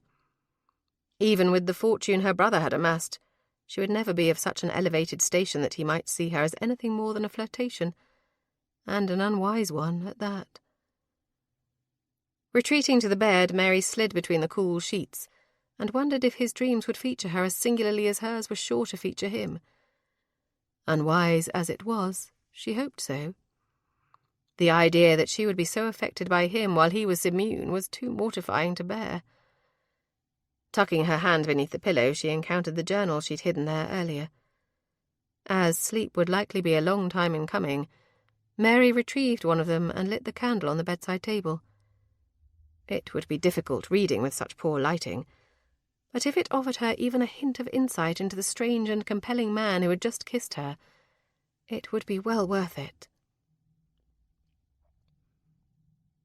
Heading down the stairs with the echoing slam of his chamber door behind him, Alex bit back a curse. It didn't take the promise of a sleepless night ahead to make him regret kissing her. He'd regretted it the moment his lips touched hers. There was nothing so bitter as being granted a small taste of what you desired most, only to know the whole of it would ever be denied you.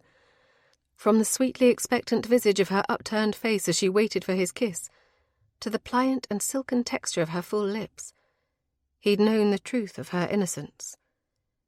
Any doubts he'd had about whether or not her knowledge of the world was such that he could indulge his desire for her without risking what was left of his soul had been summarily shattered. To take more than that sweet and hopelessly chaste kiss would be to rob her of any chance for a respectable future. He would not be that sort of blackguard regardless of what the world thought him. Rather than tempt fate and his own restraint, Alex returned to the library. The settee there was too short for him, but as the sweet taste of Miss Mason's lips would deny him any rest regardless, it hardly mattered. For her sake and for his own, he would return her to her brother at the first possible opportunity. If he was to maintain any sort of honour, that was the only option. Chapter 7. The Right Honourable Mr. Albert Hamilton entered the house at number 27 Royal Crescent, and was unsurprised to find the lower floors dark. With only a handful of servants on staff, it was frequently so. But that was a necessity. The best way to maintain a secret was to ensure that as few people as possible knew it. Servants gossiped. It was a fact of life for the aristocracy, but, in this case, gossip could very well ruin everything. All that they had worked for would be for naught. It might anyway, he thought bitterly. He slammed the door behind him, much harder than necessary. A small painting, a hunting scene he'd never much cared for anyway, fell from the wall and crashed to the floor. The frame separated at the corner, bits of the elaborately carved trim splintering over the marble tiles, and he gave a satisfied smirk. Cold fury was pushing him, pressing in on him in ways that he had never experienced before. While he lacked the ability to lay claim to any sort of righteousness, his current mood could only be described as righteously indignant. All that he'd worked for, all that he'd suffered while tolerating Harrelson's pettiness and insults was now gone, ripped from him by that charlatan, Madame Zula. In one fell stroke she'd destroyed all of them, and had shuffled off the mortal coil herself in the process to avoid any punishment for her own crimes and misdeeds. And now he would have to face her. While he adored every licentious and wicked beat of her cold heart, he had little doubt that she'd take more than a pound of flesh from him in the process. Climbing the stairs, he entered the master bedchamber and surveyed the chaos within. She was growing restless being locked away, but it would not be for much longer. "Helena," he said. It was all he had opportunity to say, for she turned then, whirling, and flew into his embrace, kissing his face wildly and enthusiastically. "My darling," she breathed. "Oh, how I've missed you. I've been so terribly lonely here. And that butler. I want him fired, Albie. He's horrid, an atrocious man, always skulking about and spying on me." Hamilton sighed. It wasn't the first time she'd made such an accusation. Sometimes he wondered if Helena wasn't half mad. Even as a girl, she'd been all but convinced that people were plotting against her for various reasons. "My dear, he is not spying on you. He is spying for you. It's his job to be certain that no one from outside can come inside. It would spoil everything. Don't you see?" "I want to go outside," she shouted, stamping her feet much like a child. "I want to shop and take the waters and gossip. I want to ride down Milsom Street in a fast carriage and watch the old biddies gasp with horror at the sight. I would never have agreed to this ridiculous plan if I'd known I'd be a prisoner for more than a year. You said it would be over quickly.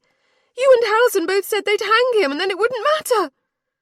She was in a full tantrum now, dudgeon high, and every object within reach was hurled at him. Hamilton sighed wearily.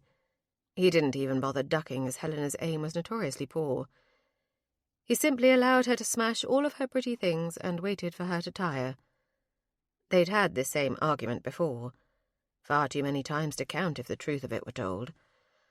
Of late they were having it much more frequently. He did not remind her of one very important fact, as to do so would ensure that things would go very poorly for him indeed. All of this, the ruse of her death, going into hiding with the belief that eventually Wolverton would either be hanged for the crime or be so downtrodden with the gossip and ensuing poverty that he would do what any other nobleman would in his shoes and end his miserable life. It had all been her idea. We had no way of knowing that 2 of the gentlemen Harrelson had blackmailed would die before the trial. With the loss of our majority, we simply had to take what we could get. Isn't it enough that he's as poor as a church mouse? Then he should have found something to blackmail them with. That's what all of this was, after all.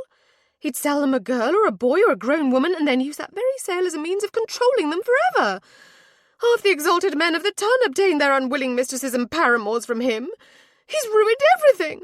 It's all been for naught.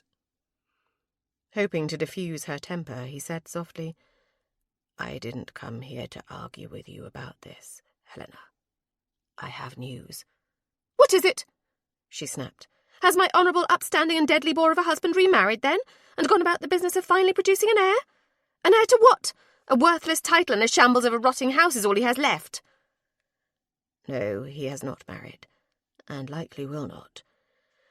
We all know that your husband's rather firm grasp of honour would not allow such a thing. It's the only reason he hasn't put a pistol ball in his brain, Hamilton replied dismissively. No, this is news on another front. I fear it is not good news, my dear. She turned then, eyes flashing. What is it, then? What has occurred? Taking a fortifying breath, he summoned all of his courage and confessed in a rush. Harrelson is dead, poisoned by one of his compatriots. She gasped, her eyes widening with terror. I was right! It has all been for naught! She cried. Falling to her knees on the floor, she began tearing at her hair in the same manner she had as a child. This is all falling apart! Without Harrelson, I won't be able to produce an appropriately aged heir once Alex is dead. If he'd only gone to the gallows or taken his own life instead of being so ridiculously moral about everything! But, darling, our plan was solely so that Harrelson would be able to get his hands on Alex's entailed estate. Now that Harrelson has gone, we can abandon it altogether. We must only think of how to come out of this in the best way for ourselves. And I have a plan, he offered with a cool smile. Helen glared at her lover, a man the world thought to be her half-brother. He'd been a young boy when her mother married his father and then cuckolded him with half the men in society. None of the 4 children produced during that marriage shared a father, and not a single one of them had been sired by her mother's husband. There was not an ounce of blood shared between them, and yet, in so many ways, they were alike. Albie understood her as no one else ever had, and the world judged them for it, calling them all manner of things. Unnatural, incestuous, scandalous.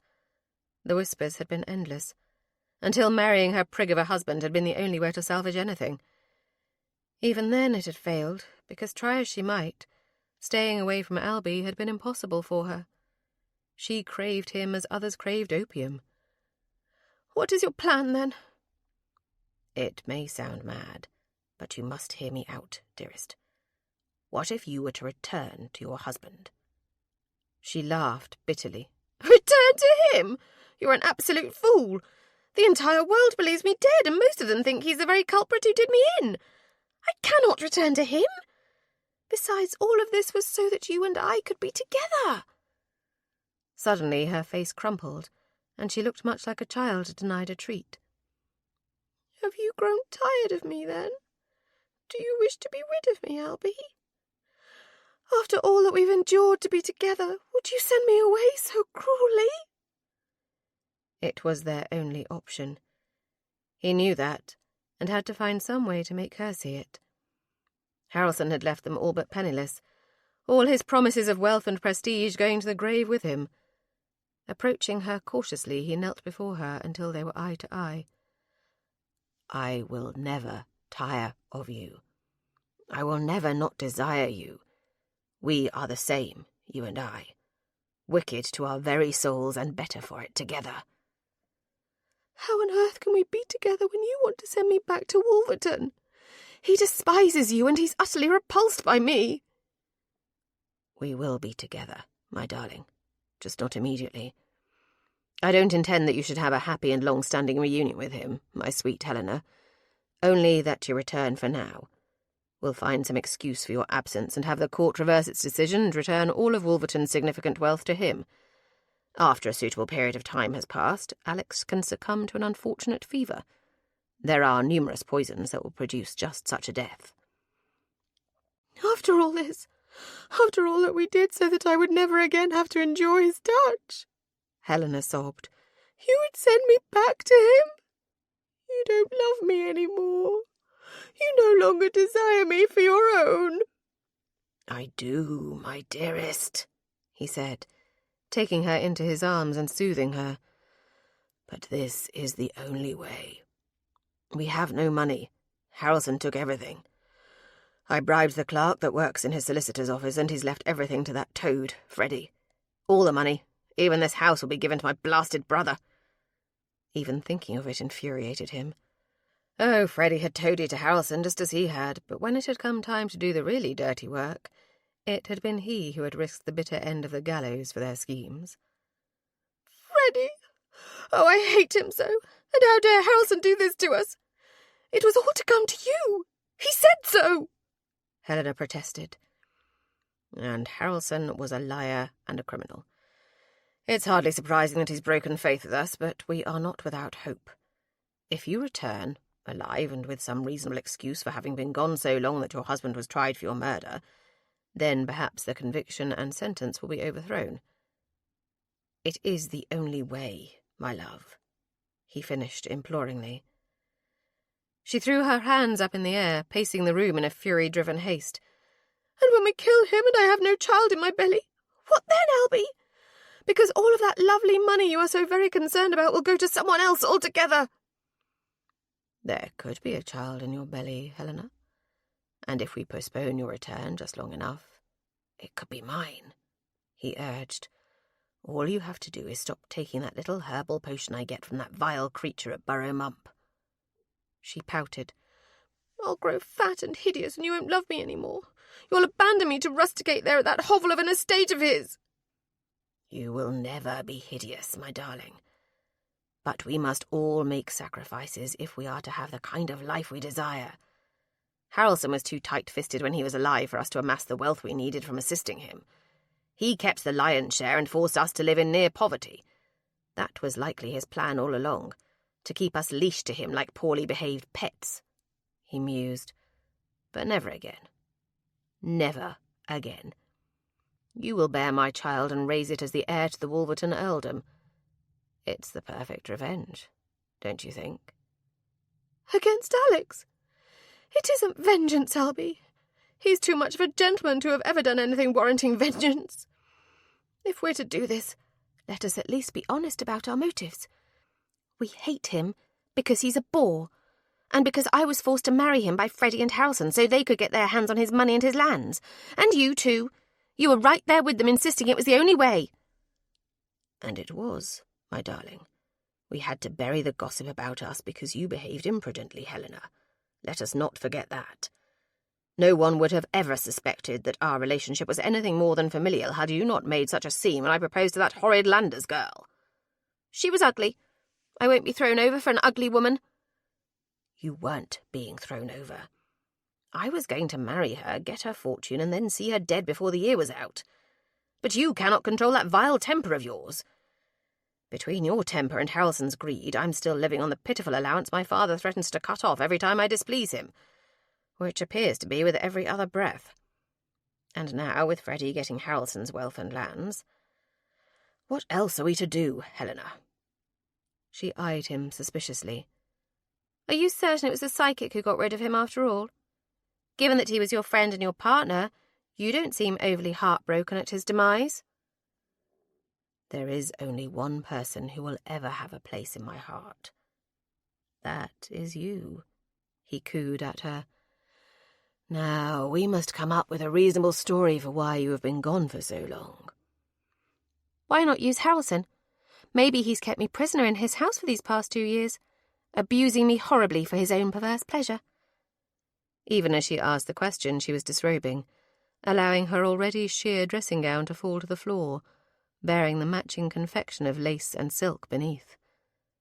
Hamilton smiled. "My sly little fox, what a criminal mastermind you are." "If I'm to submit myself once more to Alexander's touch, then tonight, my love, I would know yours," she said. "Take me, Albie, as a man should." His heart beat faster in anticipation. Helena would never be content with a man who would simply make love to her. She could only find release in violence, in domination. Her greatest satisfaction came in the form of pain and degradation. That their desires so closely aligned, his need to inflict pain and her ability to receive absolute pleasure from it, had been the basis of their relationship to start. But it had been her utter lack of morals, and her willingness to involve herself fully in the flesh-peddling enterprise that he and Harrelson had used to shore up the flagging finances of their estates, that had truly made him worship her. Never in his life had he had the pleasure of being with someone so completely avaricious. If he'd believed in such a thing as soulmates, he might have thought she was his. "Kneel on the bed and present your lovely arse for a spanking, Helena. You'll need to be adequately punished for your wickedness," he said. She shivered, her nipples pebbling beneath the satin of her gown, but she quickly moved to do his bidding. Crossing the room, he opened the wardrobe and removed the item that always elicited the most excitement from her. A single cane, the ends of it wrapped in soft leather so it would not cut her skin, hung from a hook inside it. "Tell me how naughty you've been, Helena," he urged. "I yelled at the servants, and I shouted at you," she admitted, her voice quavering slightly. "I've challenged your authority shamelessly." "Is there more?" She looked up at him through lowered lashes in a position of mock submission. It was belied by the fire of passion that burned so brightly in her eyes. "So very much more." "We'll start with that for now, and then see if you require further discipline." "As you wish, my lord," she replied meekly. She was a harlot with the manners of a lady, and he adored her for it, he thought. Raising the cane, he brought it down hard on the soft, supple flesh of her bottom. She cried out, but not from pain or fear. It was excitement, and they both knew it. Hamilton smiled as he raised his arm to deliver the next blow. She was maddening, difficult, often obstinate, childish, and unabashedly selfish.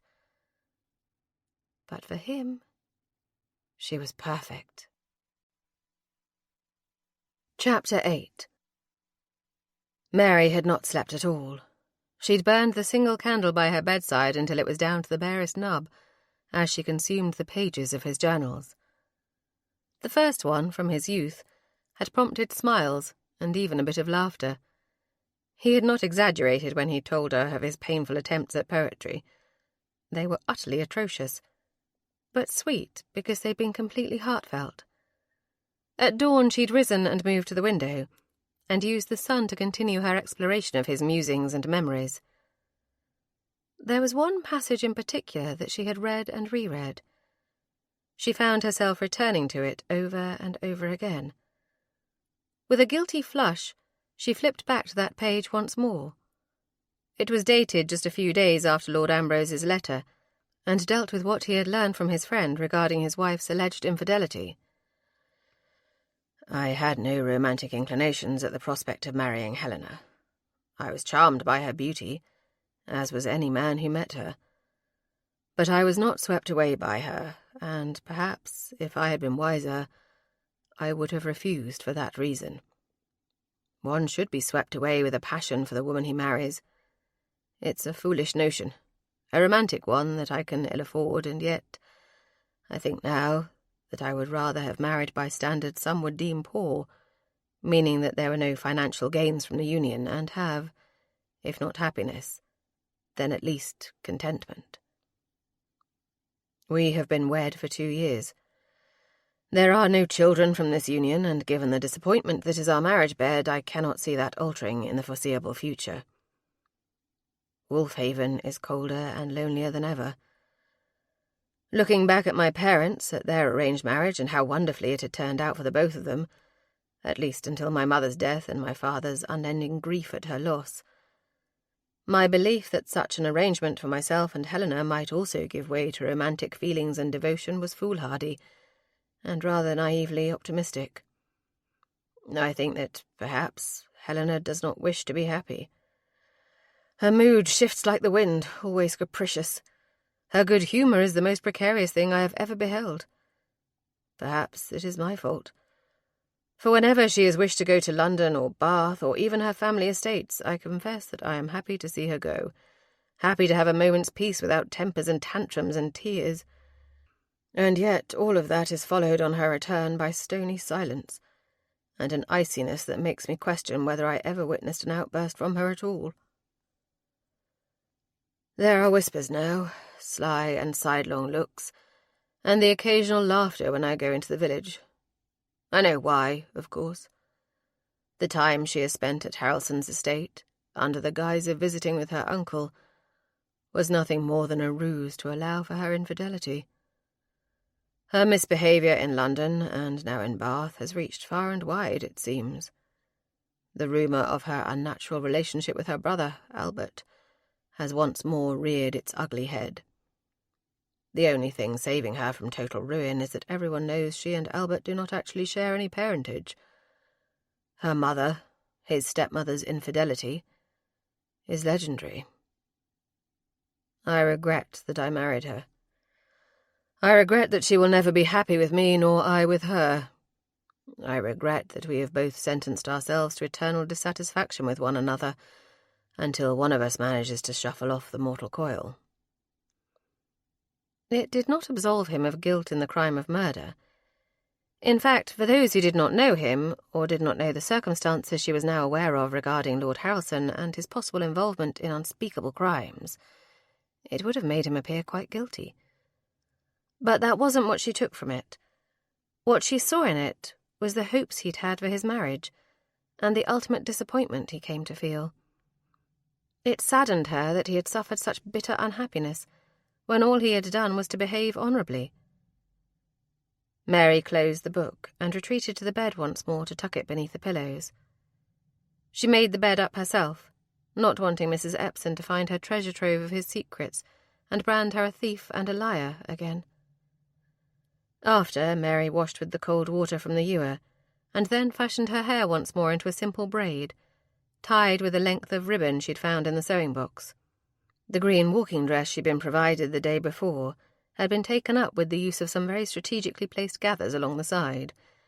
It would, in the long run, do the least amount of damage to the fabric, and had required the least amount of sewing. After she'd dressed, she sat once more beside the window and waited for Lord Wolverton to come for her. It was sad and telling that she was so eager for his company, even when she dreaded the purpose of their excursion. She was drawn to him, far too much for her own security and peace of mind. It would be very easy to cast caution to the wind for a man such as him, one haunted by a painful past, and yet with such goodness in his heart. Mary knew that the greatest danger she now faced was falling in love with a man she could never possibly be with. Alex rose early. If one could call what he'd experienced the night before sleep at all. After spending hours with his tall frame draped over the much shorter settee, every part of him hurt. His neck and shoulders ached and his back was near broken from it. But the option of lying on the small cot in his dressing-room, with only a single door between himself and Miss Mary Mason, was far worse. It would have created its own kind of agony. The chaste kiss they had shared, one that, upon its completion, he knew to be her very first, had stirred a raging fire in him. Sweet, untutored, unspoiled, and given freely, it was a heady thing for him. The truth was that marriage to Helena had nearly broken him. She'd despised his touch, and he'd visited her bed so infrequently, he'd all but turned into a monk during their short union. Regardless of how much he desired Miss Mason, he was not so without honour that he would give in to it or indulge it further. His place in hell was secured already without need of further misdeeds. The only things he could afford to think about, to focus on, were proving his innocence in Helena's death and, possibly, if such a thing could even be achieved, having his settlements he'd paid returned to him. Mary Mason with her dark, soulful eyes and softly sweet lips would need to be banished from his thoughts. The easiest way to achieve that was to banish her from his home. Stretching to ease the kinks in his neck, Alex left the library and climbed the stairs to the bedchamber.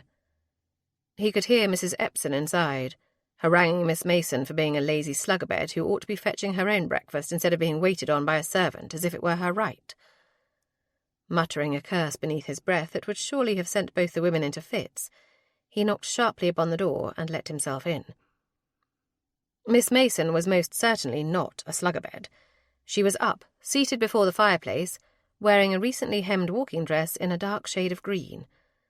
Her hair had been combed back, and braids that she'd managed to twist into a simple chignon were secured with a length of ribbon.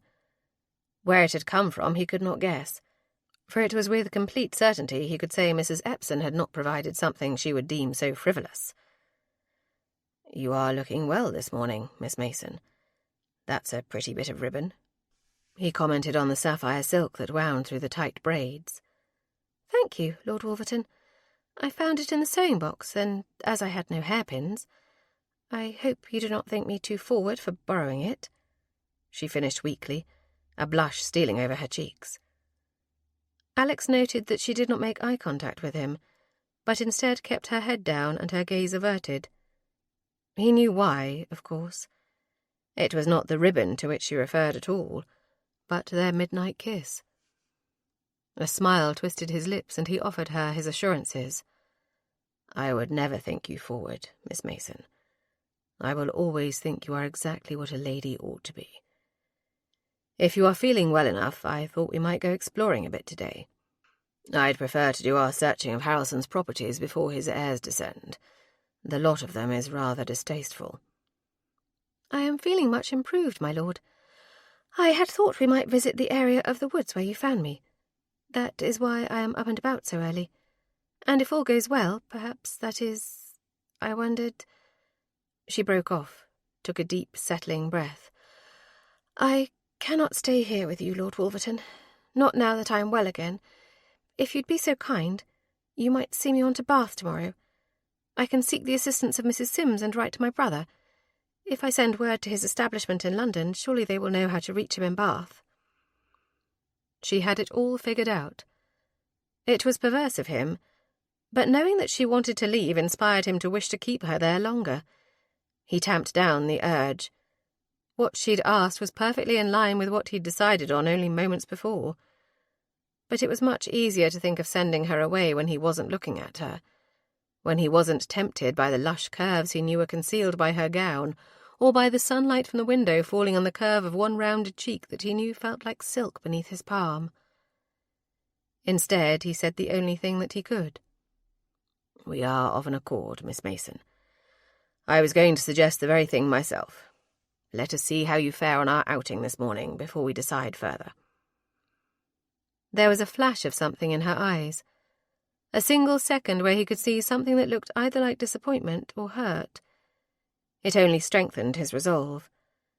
For him to desire Miss Mason was only natural.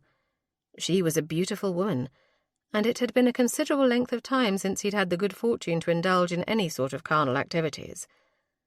But she was untouched, innocent, and, for her, it would not be about the physical intimacy, but about the involvement of her heart and more tender feelings.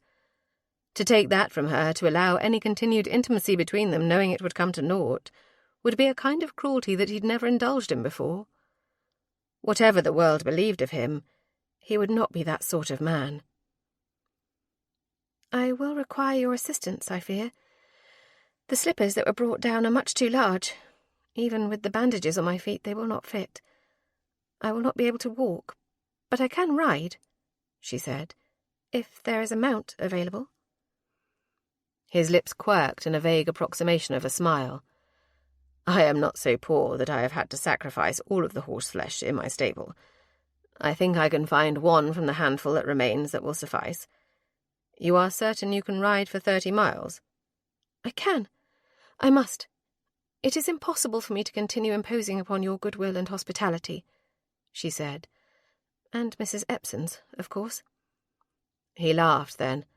My dear Miss Mason, that you exist at all, and that I do, are each an imposition upon her goodwill. I will change and see that the horses are ready, and then return for you. Excuse me. Alex left her then, moving toward the dressing-room. The walls were thin, and if Mrs. Epson continued her abuse, he'd be able to intervene. It wasn't really a question of if, he thought bitterly. There was little doubt that the woman would begin as soon as the door closed behind him. Through the wall he heard it. The thin and quavering voice of the older woman began. "You're smarter than I gave you credit for. You do best to leave here and none too soon. It ain't fit that a gutter-bred harlot should be lying in his bed while my poor mistress rots in her grave. If there was any justice in this world, they'd have hung him." Alex sighed. Why Mrs. Epson had decided to canonize Helena after her death, when the woman had reviled her with every breath while she lived, was a mystery to him. But he would have to pension her off. There was no excuse for her behaviour, and the vile things she'd said to Miss Mason, an innocent in all of it. His late wife, while she might not have been bred in the gutter as Miss Mason was accused of being, she'd have certainly qualified for the distinction of harlot. Helena had spread her thighs for every man on the estate while reviling his touch. Had he been less secure in his own abilities to provide a woman pleasure, he would have taken umbrage. But he'd learned early on that it wasn't pleasure Helena craved. She'd longed for punishment, for degradation, for things that he'd been unwilling to debase himself to provide. There was no escaping the truth that something in Helena had been broken beyond repair. He was not a prude by any stretch of the imagination, and had indulged in pleasures of the flesh when the desire struck him. But Helena had been unable to find her pleasure in anything but pain, humiliation, and cruelty, both the giving and receiving it. Recalling his late wife's behaviour in the marriage bed only served to amplify the sweetness and innocence of the woman before him. It also reminded him fully why he needed her away from him as soon as possible. Any association with him would be ruinous for her. The entire country, high and low-born alike, reviled him. It wasn't simply the doors of society matrons that would be shut to Miss Mason, but all doors. It could well extend to her brother as well. Miss Mason would forgive him for destroying her reputation, but not her brother's. He'd seen the truth of their devotion the night before when she defended him so staunchly. It was the type of relationship siblings ought to have, not the base and revolting thing that had existed between his late wife and her stepbrother. Dressing quickly, he stepped back into the bedchamber and delivered a cool and quelling glance to the housekeeper. "I will see to our horses and return for you," he said. "Mrs. Epson, you will leave this room before me. I cannot trust you not to harangue our guest further." With the crotchety old woman before him, Alex left the bedchamber and headed for the stables. He could not afford to be in Miss Mason's presence enough to defend her at all times from Mrs. Epson. The best course of action for all of them was to see her returned to Bath and to her brother. Chapter 9. It had been some time since Mary had been riding. It had been a skill that Miss Darrow had insisted all of the girls at her school learn to master. Her reasoning had been quite sound, that it was not possible to know what sorts of positions they would obtain upon completing their schooling. Many of them would serve as governesses or companions in houses in the countryside, and to that end they should know how to handle a horse. For Mary, riding had been something she had tolerated but had no great love for. Still, the mount Lord Wolverton had selected for her was docile enough. The rather placid mare seemed content to amble along at a sedate pace. As she could not place her foot in the stirrup, she was forced to simply utilize her knee hooked over the pommel to maintain balance. At the speed they were travelling, it wasn't proving to be too difficult. But Mary had not counted on her recent illness and just how weak it had left her. Her muscles trembled and quivered under the strain, and all too often She'd feel that familiar tightness in her chest, and could hear the faint wheezing of her breath. She was not as well as she'd thought, but to admit it now would delay her return to her brother. It would also necessitate staying longer in Lord Wolverton's presence, longer under the beguiling temptation of being kissed by him once more. Putting on as brave a face as possible, Mary ignored her fatigue and her discomfort as much as she could, while they traversed the meandering path through the woods. It was heavily lined with very old trees, each one more gnarled and twisted than the last. In spite of the fact that it was a relatively bright and warm day, Mary shivered. There was something ominous and foreboding about those woods, or perhaps it was simply the knowledge of what they were in search of that had her on edge. "Are you warm enough?" Lord Wolverton asked. "I had thought the cloak would be adequate, but if you need mine—" "It isn't the weather that made me shiver, my lord. It's my own too vivid imagination and the idea of whatever might be lurking in these woods," she admitted. "You must think me quite foolish." He glanced over at her, his expression one that she could not quite decipher. "Never that, Miss Mason. The last time you were in these woods you were fleeing for your very life, from those who meant you harm, and even from those of us who did not. I suppose, under the circumstances, it is only natural that you are uncertain which category I belonged to." She rolled her eyes. "Or I could have been insensible with a raging fever. Surely, had I not been ill and been more capable of accurately assessing my situation, I would have recognized then that you meant me no harm." "Really? In the dark, in the woods, with two men on the road discussing your abduction and captivity, and the man who'd been guarding you, possibly in pursuit? I cannot imagine that your state of mind, fever or no, would have allowed you to see benevolence. And I was not benevolent. I did not seek to help you simply for the sake of it. Even now I have ulterior motives." She would not have classified them as such. He'd been quite up front with her in discussing his need to find out who was truly responsible for killing his late wife and clearing his name. He was, she thought, a far more honourable man than he gave himself credit for being. It would do little good to say so, as he would only deny it. Instead, she stated something he could not refute.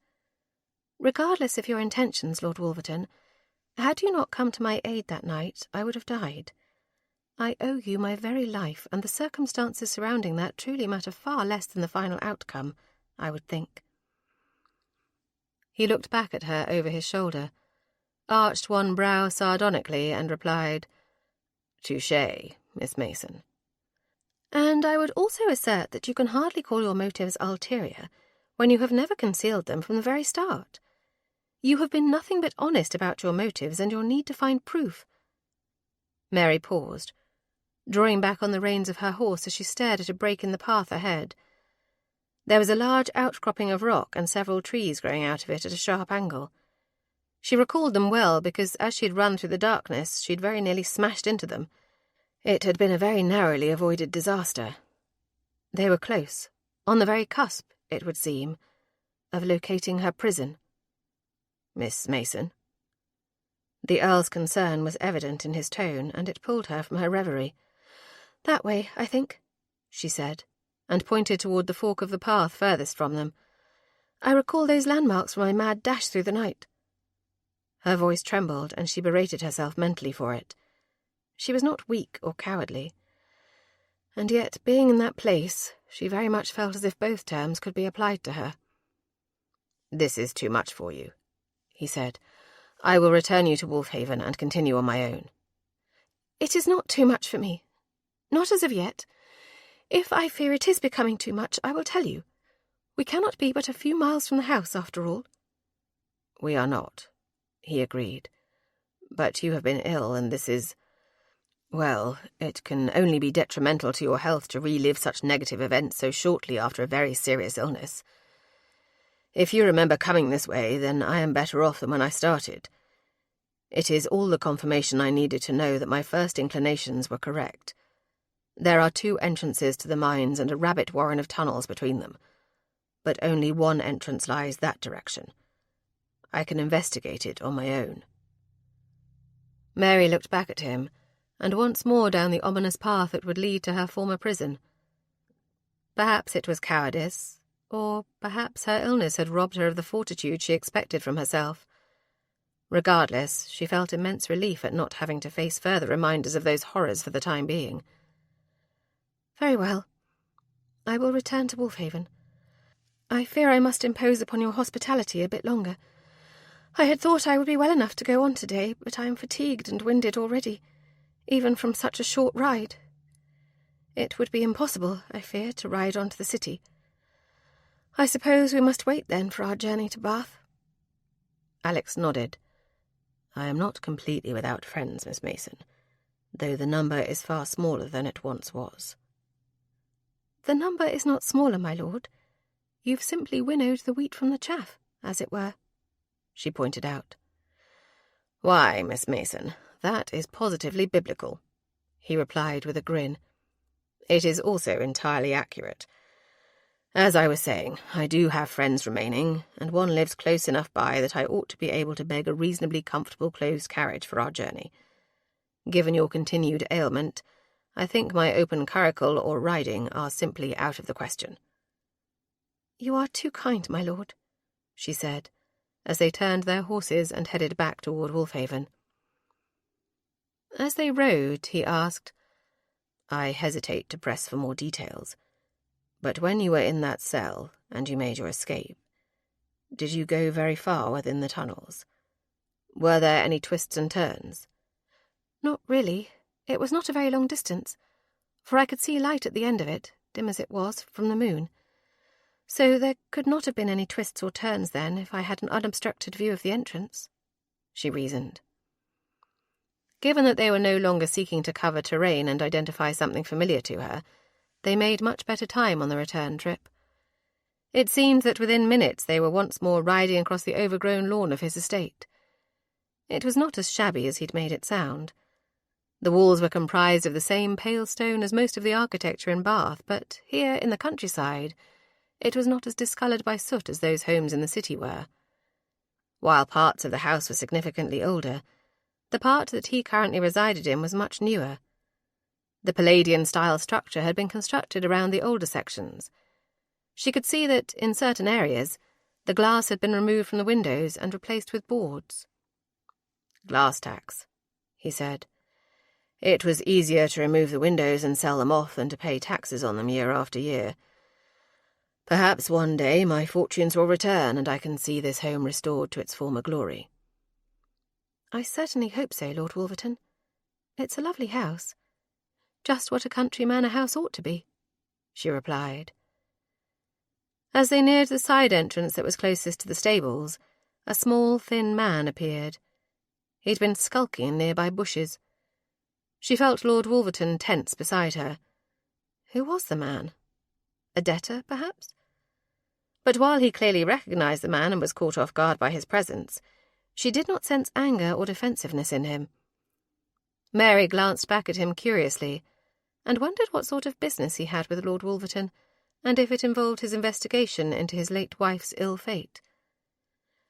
"Let me see you inside, Miss Mason." Mary could tell from his tone that it was not a request or even a suggestion. He did not want her to know what he was about or who he was dealing with. "Who is that man?" she asked. "It's nothing you need concern yourself with," he replied firmly. "On the contrary, I think I need concern myself with it very much. It seems as if you are rather unhappy to have this person here, and I would know why, Lord Wolverton.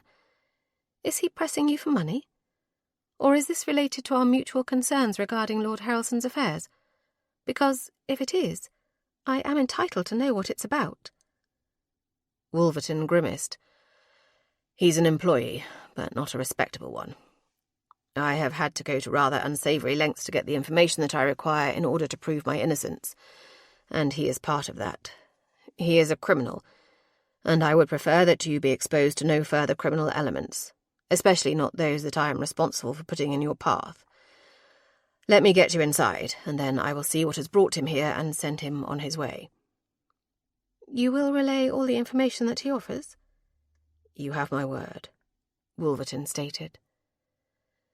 Mary nodded her agreement, but said nothing further as Lord Wolverton lifted her down. In his arms again, pressed close to him with her hands clasped behind his neck, It was rather like being carried as a bride would have been. The thought made her blush, but not nearly so much as the yearning it stirred inside her. Somehow, in the course of their relatively short acquaintance, and despite the very unorthodox manner in which it had begun, she'd found herself quite smitten with him. She was not so foolish as to call it love. There were still far too many secrets between them for her to give it such credence. But the knowledge that it could be, that if nurtured and tended in just the right way those feelings could grow, that was very much on her mind as he carried her inside. Hope was a futile thing, and well she knew it. She was too low-born for him, regardless of what his current standing was in society, and even were he to overlook such a thing, she did not possess the sort of fortune that he would require in a bride if he had any hope of setting his estates to rights. Mary was not so foolish as to think such things could or should be ignored. He had tenants who depended upon him. He had other tenants who had been shuffled off to heaven only knew what sort of landlords. There was far more at stake than simply her romantic inclinations. The world worked in certain ways, and it had to. Marrying for love was all well and good when both parties were of the same class. He'd be forgiven for marrying someone in trade, as it were, if only she were wealthy. But while Benedict was successful in his business, he had certainly not amassed the kind of riches that would make her lack of breeding acceptable. It was a terrible thing to have such irrepressible feelings for him while at the same time having such a firm and uncompromising understanding of precisely how the world worked. In short, hope would not die, even when she knew it to be utterly hopeless. "Are you well, Miss Mason?" he asked, his voice heavy with concern. "Quite well, Lord Wolverton. Only a bit tired, I think," she lied. But then she knew he'd been asking after her physical health, and not the state of her heart. Bitter disappointment only qualified as an illness for those who were wealthy enough to be classified as eccentric. "If you could see me to my room, I think I shall rest for a bit." "Of course," he agreed readily. Mary managed to stifle her sigh, but only just, as he bore her up the stairs as if she weighed no more than a feather. Strong, handsome, and so very honourable, he'd been all that was kind and heroic to her, and she would be leaving him very soon. It was for the best, she knew, but she could not prevent a pang in her heart at the thought. But it would be better to do it now, make a clean break, and forget the burgeoning feelings she had for him, than to allow things to continue and truly have her heart broken. Alex deposited her on the chair before the fire. He hadn't the strength to lay her upon the bed and actually walk away from her.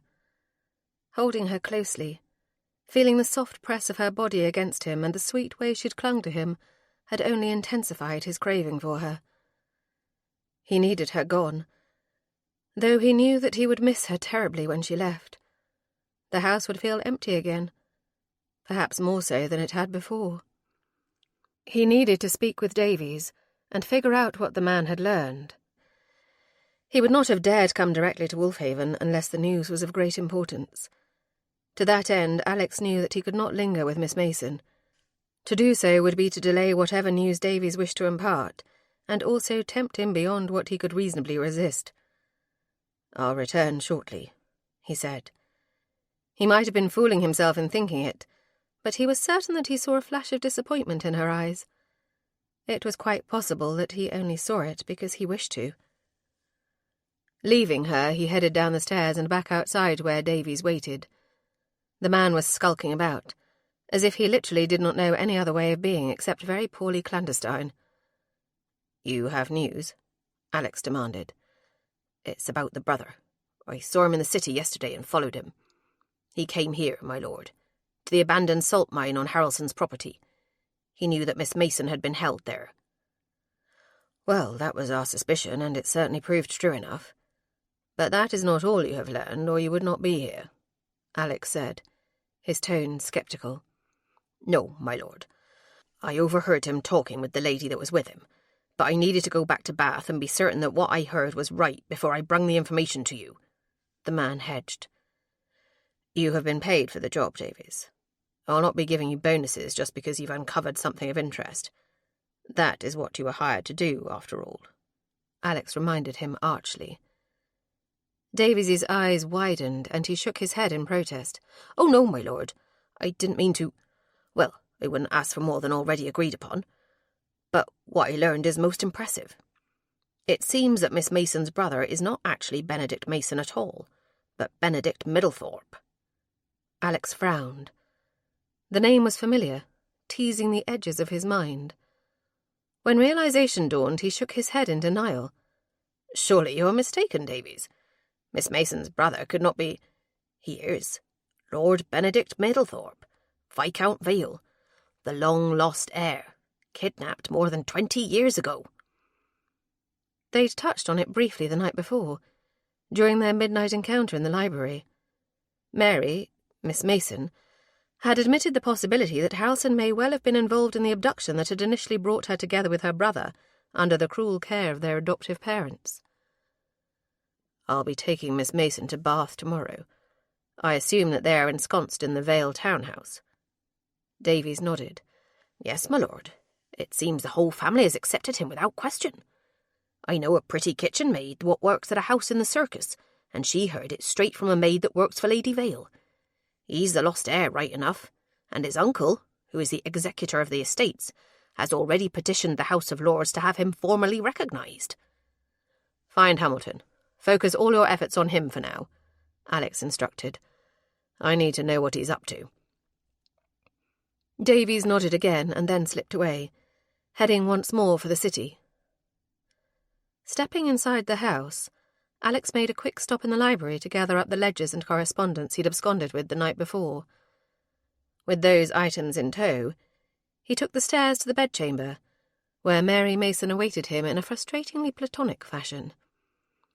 Pausing outside, he knocked briskly on the chamber door and waited until she bade him enter. Seated before the hearth, the firelight glinted on her hair as she worked on hemming another of Helena's borrowed gowns. Stepping inside, he stopped there to simply take in the lovely picture she presented. It was a strange thing for him to be so much in the company of a woman whose presence he desired, and who seemed to welcome his in return. Prior to his marriage, he'd been focused almost entirely upon his estates, and setting things to rights following his father's poor management of them. While he'd never lacked for female attention and had enjoyed the physical aspects of intimacy with women frequently enough, their companionship in a non-carnal sense was not something he'd ever really understood.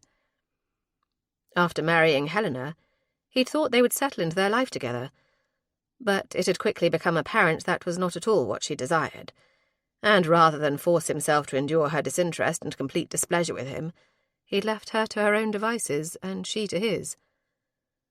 But now, in the few short days when he'd been able to spend time in Mary's soothing presence, to appreciate the softness of her voice and the gentle expression of pleasure that always curved her lips when he entered the room, Alex was finally in a position to understand precisely what had been missing from his marriage. It wasn't simply that he and Miss Mason were attracted to one another, though it was clear that they both were, despite the lack of wisdom in such a course of action. It was that they honestly rather liked one another. "I will miss you when you are gone," he admitted softly. "I don't think I fully appreciated how much until this moment. This house has been very lonely, and it has come alive with your presence." It was not the house. He had come alive with her presence, and he would feel the lack of it keenly. She dropped her hands to her lap, and the pale green muslin of the gown she was altering pooled about her. Her chin came up, and her eyes glittered suspiciously with fiercely battled and unshed tears. "I shall miss you as well, Lord Wolverton. More than you can know." The admission did not ease the tension between them at all. Instead, it seemed to magnify the tension until it filled the room itself. As if to ease it and return them to something more manageable, she laughed, and declared in a much lighter tone, "But I shall not miss Mrs. Epsom or her culinary torment." Alex smiled at that. "We shall endeavour to carry on bravely without you, then. I have news that may be of interest to you. It's regarding your brother, Mr. Benedict Mason, or perhaps I should refer to him as Lord Benedict Middlethorpe, Viscount Vale." She gaped at him. "What did you say?" Your brother has been identified as the long-lost heir to the Vale Viscountcy, but I think you are more surprised that I am aware of it than that it has occurred. Was that not who you believed him to be when you came to Bath?" Mary flushed guiltily. "I had thought that might be the case. I am surprised that he has found his family, and also that the information is being bandied about so freely. I had not expected that he would just be readily accepted by them. I anticipated a great deal of resistance for him, to be quite honest." He stepped deeper into the room, seating himself in the chair opposite her. "I see. And your reasons for withholding that information from me?" "I had no proof, Lord Wolverton," she replied. "I only had the same suspicions I'd had that brought me to Bath to start. But you may have proof. It could be that truth of my brother's identity is in those books you hold even now." "And your identity as well, perhaps?" She shrugged. "I'd given very little thought to finding my own family.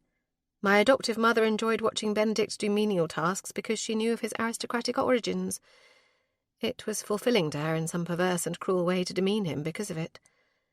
It was different for me, so I can only assume that my own origins were not quite so exalted." He took one of the journals and passed it to her. "Perhaps we should find out. There's no outward indication of which years each journal covers.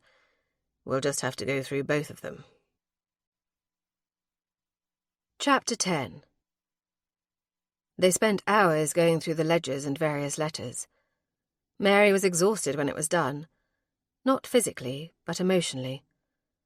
Those scribbled numbers and notations on the pages were representative of people's lives, of misery and humiliation, and heaven could only guess what kind of suffering might be attached to each one. It was at the beginning of the second ledger that she picked up, which predated the other one by a considerable number of years, that she found a notation that could have applied both to her and to Benedict, not in their current situation, but as children. "Lord Wolverton," she said breathlessly, I'm certain that I found something quite important." "What is it, Miss Mason?" "Girl child, blonde, aged 2, sickly with a cough. Buyer refused her, thinking it consumption. F.H. sent her to his sister in the north, who has V." Mary read it again. "The same cough that I have now. I've experienced it multiple times in my life, usually any time I've been exposed to extreme cold or damp. Given the conditions that were part of this abduction, I can only assume that the first time I was in their care wasn't very different. And V must be Benedict, then. V for Vale. It's dated 1798, which means Benedict would have been about 6 at the time, assuming my math is correct in relation to the time he was abducted." "It certainly sounds reasonable. We'd be able to confirm it more easily if we knew who F.H. was. Perhaps when I take you to your brother tomorrow, he will be able to shed some light on that. Clearly, he has been able to do his own investigation and determine his identity to the satisfaction of all others involved. It would stand to reason that the identity of this mysterious F.H. was part of it." He mused. "I'm sure you are right. I just cannot fathom what has happened to all of these people. There must be hundreds of them. And while the notations indicate that some were taken from their families as children and given to other families, childless ones, I assume, I find that I am more disturbed by those whose fate is more ambiguous at the end. Like this one, brunette, age 15, sold for £100 at auction. Yet it does not say to whom she was sold, nor what their purpose for her was. I cannot imagine that such a sum of money would have been paid, at auction no less, for a girl, if not to sell her into some truly horrific fate." Mary closed the book and set it aside. While she felt for that girl, was overwhelmed with sympathy for her, there was a very self-serving aspect of her horror. She realized with shocking clarity just how close she had come to meeting a similar fate. It was terrifying. Lord Wolverton's brows came together in a worried furrow. "This is not a fit task for you, Miss Mason. You are too kind-hearted and your nature too given to empathy to read through these documents without it taking a significant toll on you. Set them aside, and I will finish the rest later." We should stop now at any rate. I will need to travel a short distance to my friend's home and see about collecting a carriage that we might use to transport you safely tomorrow." Mary nodded. "What will we do if he says no? I'm certain the curricle would not be too bad as long as I bundle up." "Ambrose will not say no," he replied with a slight smile. "He is a true friend. The truest, and perhaps only friend I possess these days." "Not the only friend, my lord," she insisted. Immediately she blushed. It was a forward thing to say on top of all the other very forward things she had already said. And what on earth could a man such as the Earl of Wolverton want in a friend such as her? She was penniless. While her brother was wealthy in his own right, thanks to his shrewd acumen for business and cards, she had no money of her own. With Benedict restored to the bosom of his proper family, she had to admit that she was somewhat concerned that there would no longer be a place for her in his life. Oh, he would see to her care. But she was a nobody, likely nothing better than a cast-off byblow. Would she be an embarrassment to him, now that he was a viscount? The answer to that was a definitive yes, she realized. Benedict would never admit it, but his newfound family would likely not appreciate her presence as a painful reminder of all the years he'd been stolen from them. "You are troubled," he observed. Mary shook her head. "Not really. Well, slightly, perhaps. I just wondered how Benedict's change in circumstance might... What if his new family does not wish him to associate with someone who is naught but a reminder of the painful years he was missing? And then there is the unknown nature of my own origins. I can only assume that I was low-born. It could well be that I am an embarrassment to him now. Certainly I would be an embarrassment to Lady Vale." Alex gave a dismissive snort. "It is hardly worth considering, Miss Mason. Your brother has been quite devoted in his search for you. My man observed him at the salt mine where I believe you were held. He's been tracking you closely. Those are not the actions of a man who would be swayed so easily from those he loves. I think you'll find that his newfound family will be quite accepting of you. Otherwise, he may very well choose not to accept them." "I don't want that. I've no wish to come between him—" "And people who would cast the blame of his abduction on an innocent child who was the victim of a similar fate? Or who would ask him to turn his back on the sister of his heart, who has been his truest companion and supporter for all the years of his absence from them?" Wolverton surmised. "If they are such people, Miss Mason, your brother is better off without them. Now, you must be tired. Mrs. Epson will bring you up some stew. Eat it if you wish. Toss it in the fireplace if you find it too inedible. I beg you do not pour it from the window, as I found her cooking kills the grass below." Mary's jaw dropped, but then a laugh erupted from her. "Are you making jests now? I do believe you have taken leave of your senses, Lord Wolverton. Perhaps now it is you who is mad with fever." The question, uttered on a musical laugh, could only be answered in the affirmative. He had quite taken leave of his senses. Without thought the consequences, or even the possibility of humiliating refusal, Alex leaned forward and captured her lips, still curved by a gentle smile. She did not push him away, but there was hesitation in her response. Her lips were still beneath his and unresponsive, but only for a moment. He recognized it for what it was, inexperience. Mary was not kissing him back because she wasn't entirely certain of what to do.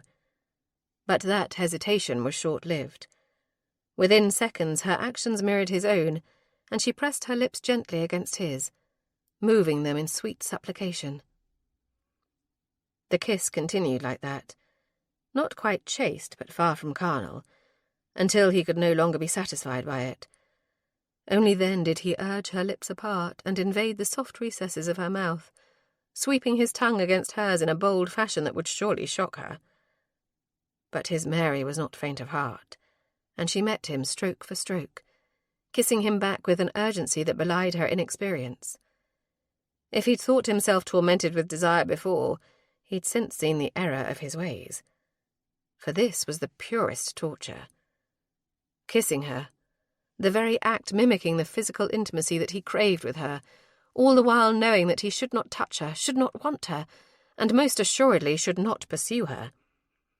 And in spite of all that, he tugged her forward from the chair she occupied, pulling her onto his lap so that she straddled his thighs.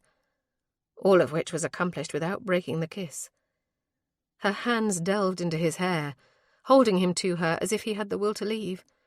The kiss grew into a living thing all its own, their heartbeats synchronized in a rapid tattoo that belied their heightened states. Her skin flushed, and as he touched her, his hands moved over that soft flesh, as if he were touching the smoothest of satins. It was the most natural thing in the world to let his hands wander, to touch her in a way that he knew no other man had. Cupping one breast in his palm, he felt her tense. For a moment he feared he had pushed her too far, and part of him knew that he should hope for that. He should hope that he terrified her to the point of sensibility because, for him, all hope of it was lost. Kissing her again had robbed him of any hope of sanity, of being able to forget her once she was gone from him. Somehow, with her shy smile and her sweet but fierce nature, she'd invaded his very soul. With his hand on her breast, her lips pressed to his and her thighs spread over him, Alex was utterly lost. But even lost, he heard the clanking of the heavy keys Mrs. Epsom wore on a belt about her waist. Alex broke the kiss, drawing back from her and rising quickly to his feet. He settled her once more in the chair she'd occupied earlier, and moved away from her to look out the window as Mrs. Epsom entered the room.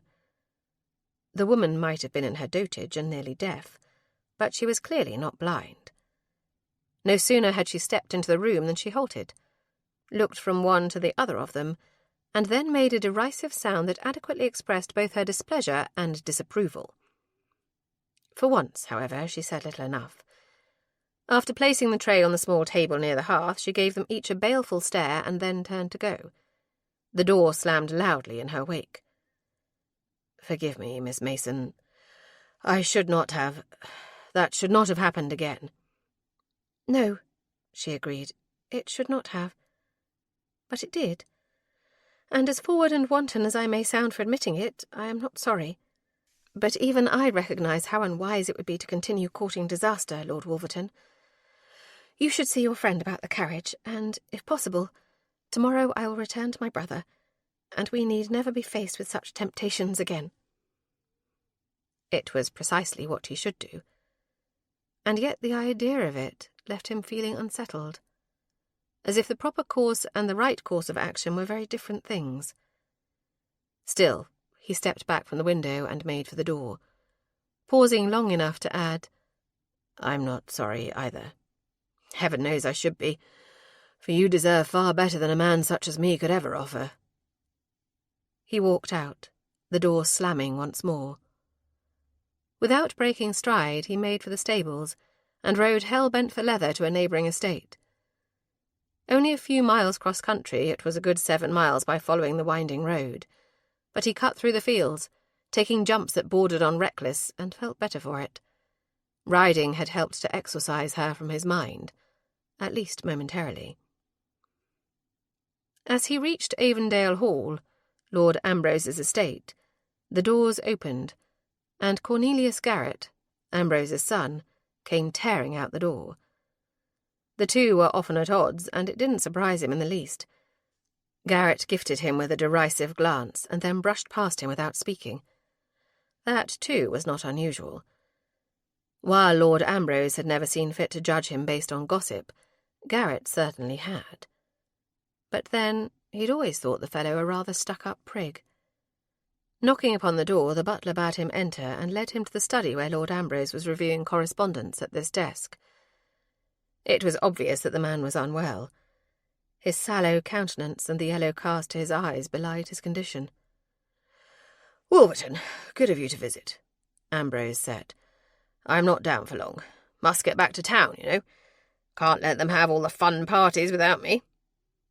Alex crossed to the desk, examined the half-empty decanter of brandy, and knew that it had likely been full at luncheon. "Perhaps you do better to let a few of those parties pass you by," he suggested mildly. Ambrose waved away the suggestion like he would a buzzing insect. "You're beginning to sound like my tightly wound son. Wound tighter than a clockmaker's pocket watch, that one. Had to send him away. Won't be lectured to by a boy who is barely out of short pants." "Your son is 27, Alex pointed out. "He can't be," Ambrose protested. "He was but a few years behind me at Eton. I assure you that he is," Alex said. "But I did not come to lecture you. I've come to beg a favour." Ambrose nodded. "It's about bloody time. I can't stomach the idea of you living over there in that crumbling hovel, existing in penury. How much do you need?" "I do not need your money," Alex protested. "I've come to borrow your carriage. There is a young woman who, through circumstances too terrible to divulge, has come into my care. I need to return her to her family in Bath, but she is not well enough to ride horseback or in a curricle. A closed carriage would be best for her." "And for her reputation, no doubt," Ambrose agreed, his silvered eyebrows arching upward in a mockery of shock. "I know better than to ask if you've had your way with her. You and my son are too much alike in that regard. You'll never have any fun of your own, Wolverton, but at least you will not begrudge me mine." "I do not think he begrudges your pleasures, Ambrose. I believe your son has concerns for your well-being. We all do. But I have accepted that you will do as you have always done, regardless of any physician's recommendation," Alex replied. Ambrose waved a dismissive hand. "This girl, does this have anything to do with the recent death of Lord Harrelson? Funny how they call me a rogue and say I'm irredeemable, and yet he's welcomed everywhere. Bounder." Alex made a face. "You are a rogue, and you are irredeemable. You simply prefer to be irredeemable with willing and like-minded company." Ambrose laughed heartily. "That I do, dear boy. Though I fear those days are behind me now. I prefer to imbibe freely and frighten young maidens with tales of what I might have done 20 years earlier." He laughed again, amused by his own wit, before sobering as much as Ambrose ever could. "The carriage is yours, of course. And the money, too, if you ever have need of it. I would only ask one thing of you, Wolverton." "And what is that?" Alex asked. "Don't wallow in scandal and misery. Let the bastards think what they will of you and live your life on your own terms. After you've made Harrelson pay, that is." Alex looked at him from the corner of his eye. "You have not heard, then, have you? Harrelson is dead. Poisoned by some charlatan fortune-teller who worked for him. Madame Zula, who was likely one of his conspirators."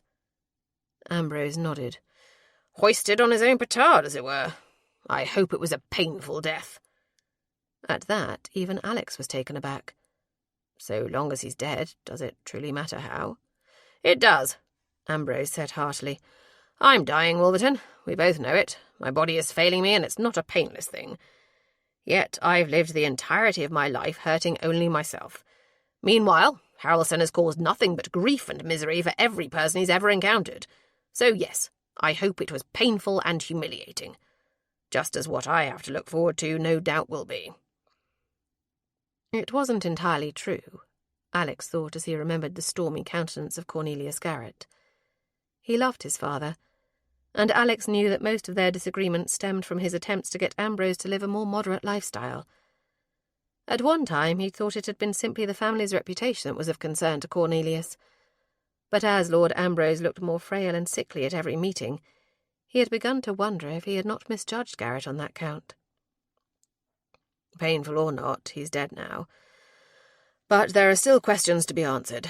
Hamilton's involvement is not yet clear. But what I do know is that Harrelson wasn't simply peddling secrets, as we'd once suspected.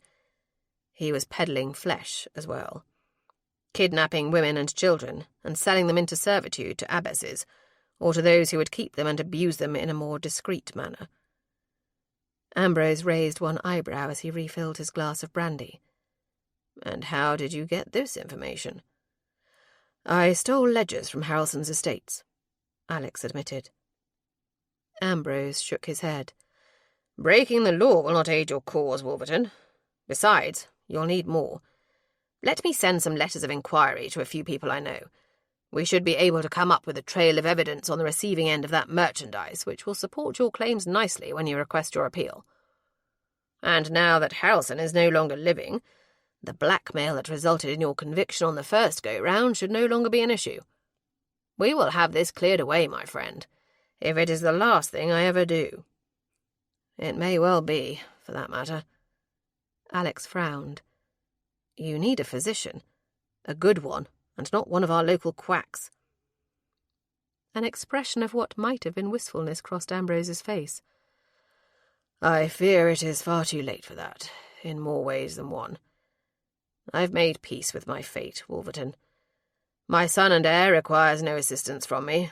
Despite my own hard-headedness and indifference, he's managing to grow up as an honourable sort, if a bit priggish. There is nothing for me to do for him. Helping you is the closest I can come to atoning for my sins in this world, and so I shall go to meet my Maker with receipt of a good deed in hand. There is time." "To what? Give up drinking? I've already given up women. Or perhaps they've given up on me," Ambrose mused. "No, I'll not deny myself every enjoyment in life when the outcome is all but set in stone. I'll see to this for you, though. On that you have my word.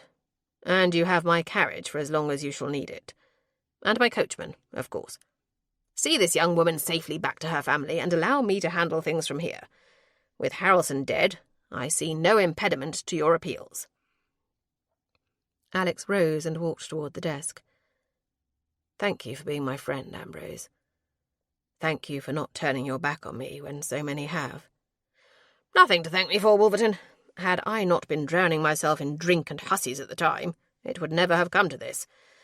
Harrelson's engineering of the jury could have been averted, and the truth would have won out.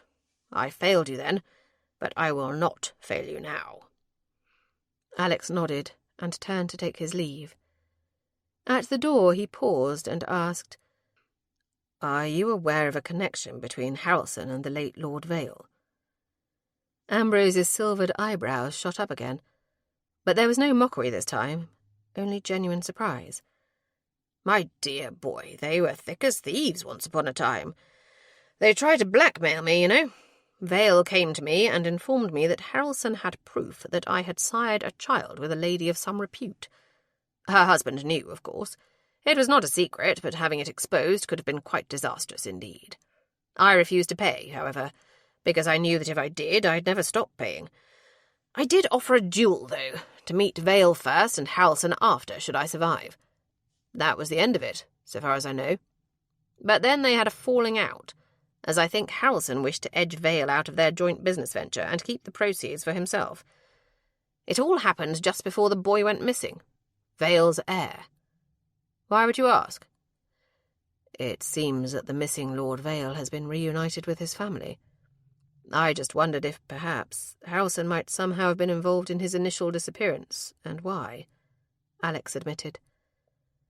Ambrose considered his answer carefully.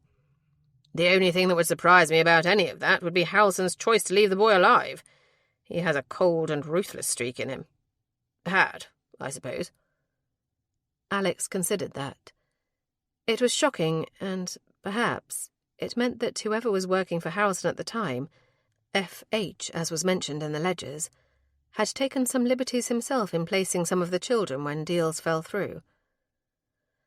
There were notations in the ledgers identifying Harrelson's servant as F.H. Do you know a name that is attached to those initials? "I do not, my boy, though I do recall Harrelson having some very disreputable-looking servants who accompanied him about town." Ambrose leaned back in his chair. "Tell me, Wolverton, is she pretty?"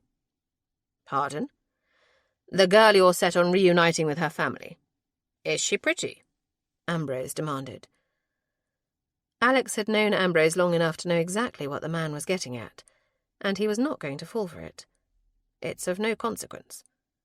"So she is pretty? Sweet-natured?" "She's a lovely girl, gently bred and terribly traumatized. I want nothing more than to see her safely home," Alex insisted. Lord Ambrose cackled at that. "Are you trying to convince me, Wolverton, or yourself?" Alex grimaced. "You won't leave this alone, will you?" "You're widowed, boy, not dead. A pretty young woman rescued from a terrible fate and immensely grateful to you. I wouldn't dream of exploiting her gratitude or her trauma for my own benefit, Ambrose, as well you know." "I never said anything about exploiting. You're free to wed. She clearly needs someone to look after her. Why ever not? You're on the path to setting your fortunes to rights. You're a marrying kind of man, Wolverton. Faithful as the day is long." "You say that rather like it's an insult," Alex mused. "Well, not an insult, but certainly not something I've ever aspired to," Ambrose admitted. "My own wife, God rest her, was understanding enough. She tolerated me, even had a modicum of affection for me, I think.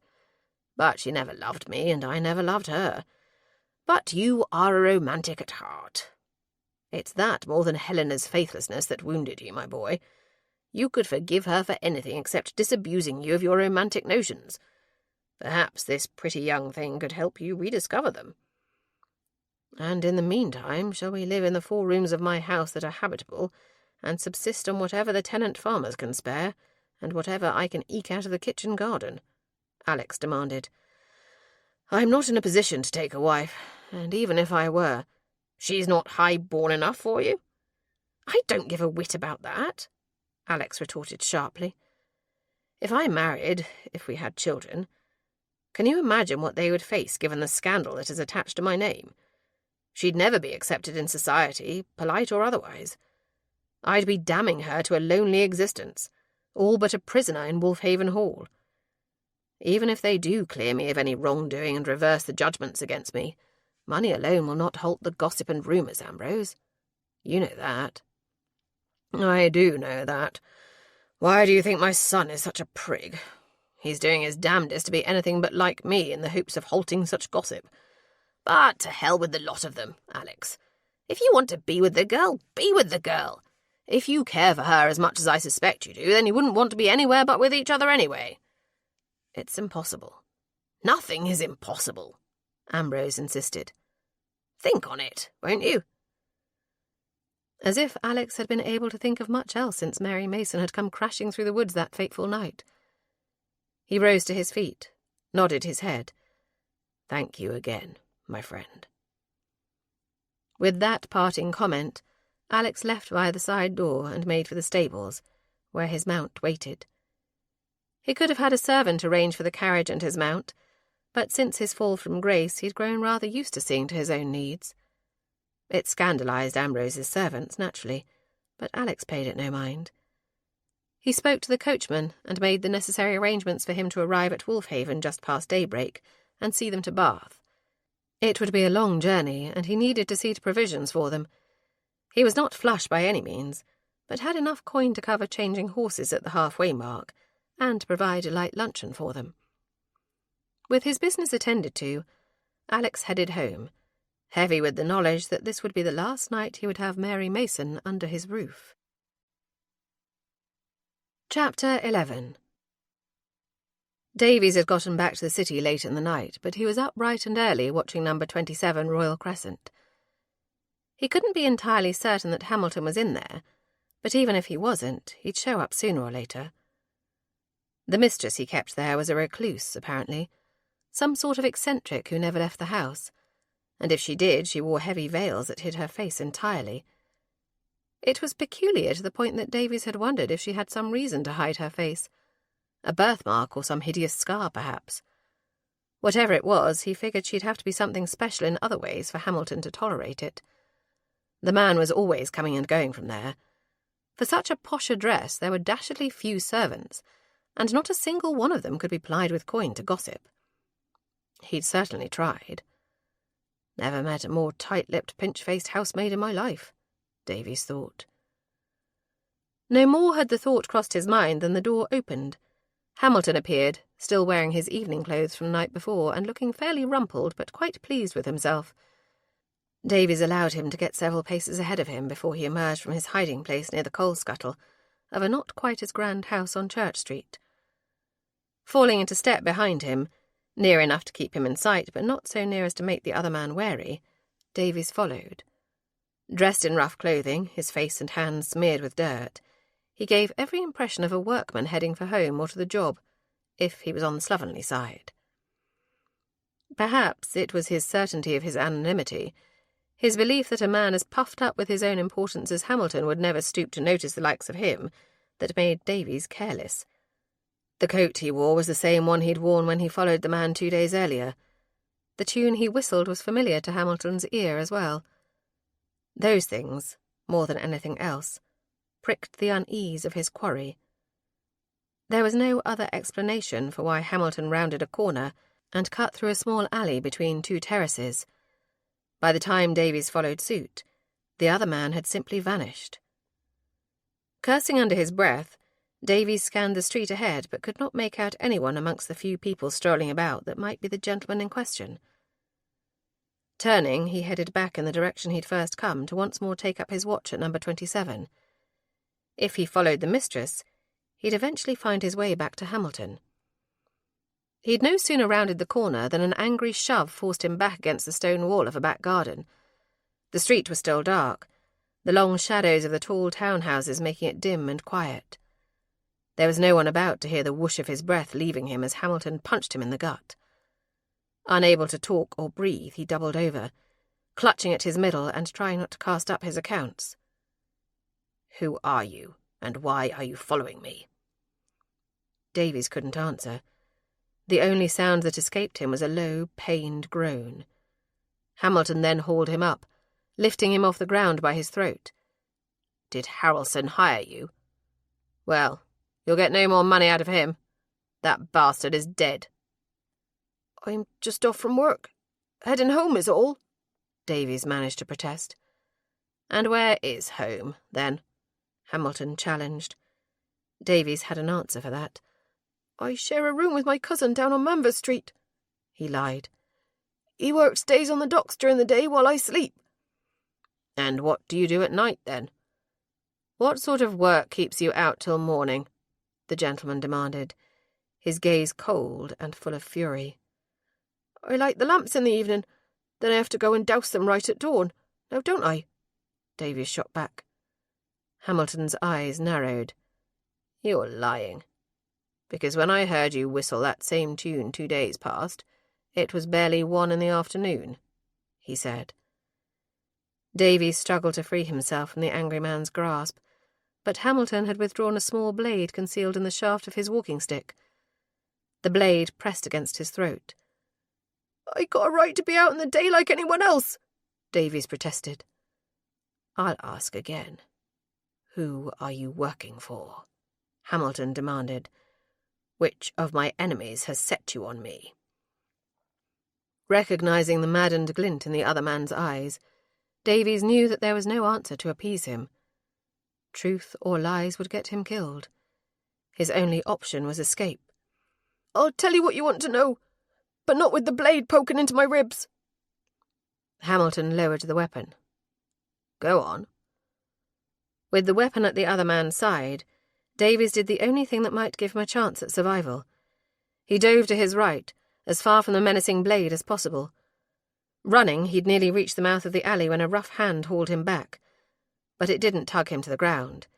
Instead, it tugged him backwards just as the blade pressed forward, slipping between his ribs and piercing his lung from behind. It was almost painless, until the blade was withdrawn. Then the unbearable burning sensations began.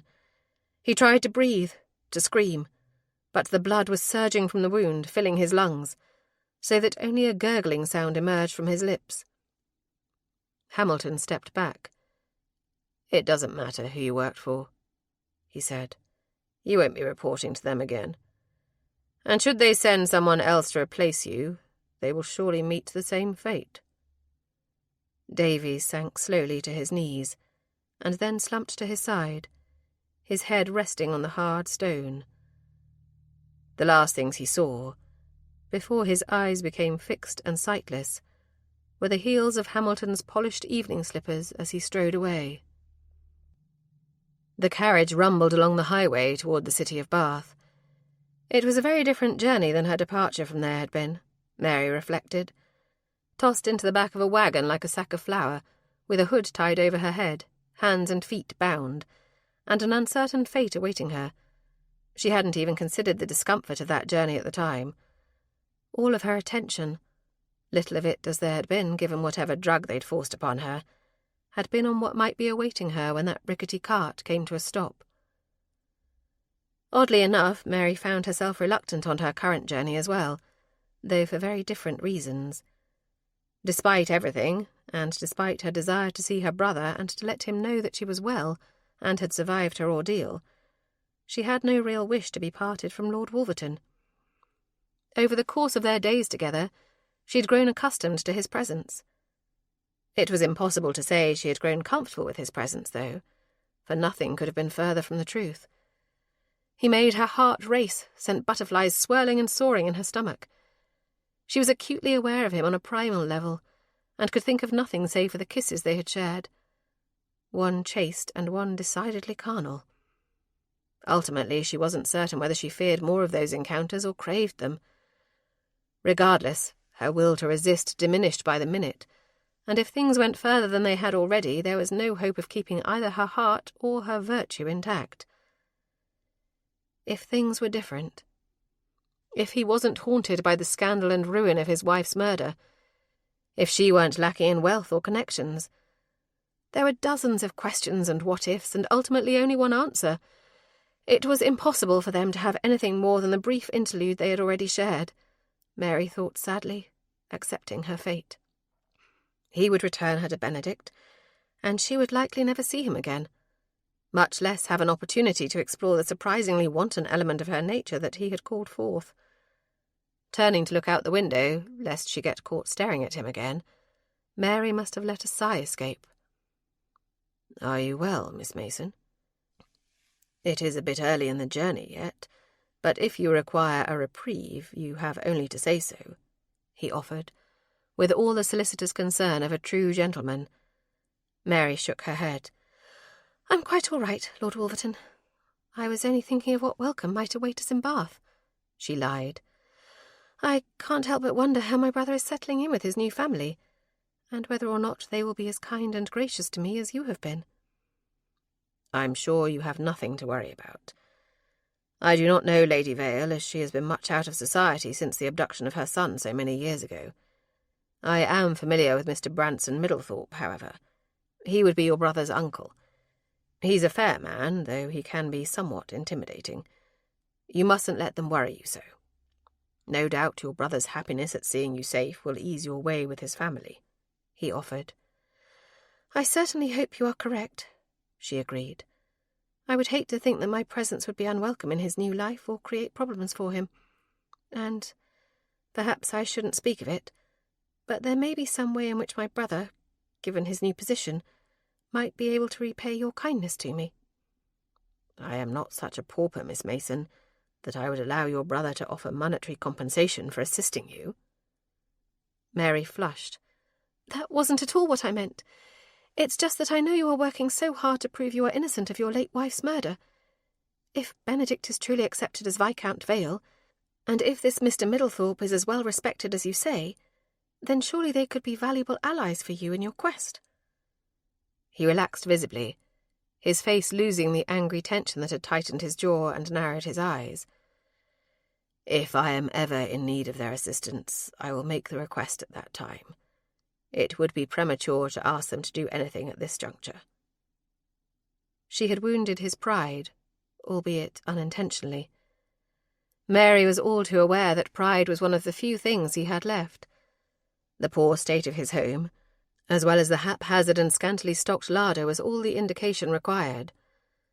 Of course, the latter might be more indicative of the quality of his servants, and yet he turned himself out impeccably, even without the assistance of a valet. She knew from things that Mrs. Epsom had let slip that he gardened and hunted to keep them fed, that when it was time to harvest the wheat and send it to market, he was in the field swinging a scythe himself. How many other gentlemen would do such? From things she'd overheard living above a gaming hell, she knew the answer was very few. How many whispered conversations had she heard between Benedict and his man of affairs about so-called gentlemen who'd gambled away everything and ended their lives rather than pay their debts? That was not honour. But Lord Wolverton, his honour was unimpeachable in that regard. "Whatever they or I could ever do for you, Lord Wolverton, you have only to ask and it will be done. I owe you my very life, after all," Mary said solemnly. But it wasn't her indebtedness to him that prompted such an offer. She was not so foolish as to think herself in love with him, not yet. But she was certainly smitten with him. If their circumstances had been different, it would have been only too easy to fall in love with him. "You owe me nothing, Miss Mason. Your presence in my home has reminded me that there is far more to life than toil, hardship, and a potentially doomed quest for justice. I have laughed, smiled, and enjoyed pleasant company and pleasant conversation. I had not realized that those were things I missed most from my old life until you. So I am in your debt, it would seem." Mary fell silent, uncertain of what to say after that, but even more conflicted in her desire, inappropriate as it might have been, to remain at his side. They continued on in somewhat companionable silence, the borrowed travelling chariot making good time, much to her dismay. Chapter 12. Benedict was suffering through a tense and difficult meeting with Middlethorpe. It wasn't the first, and would likely not be the last.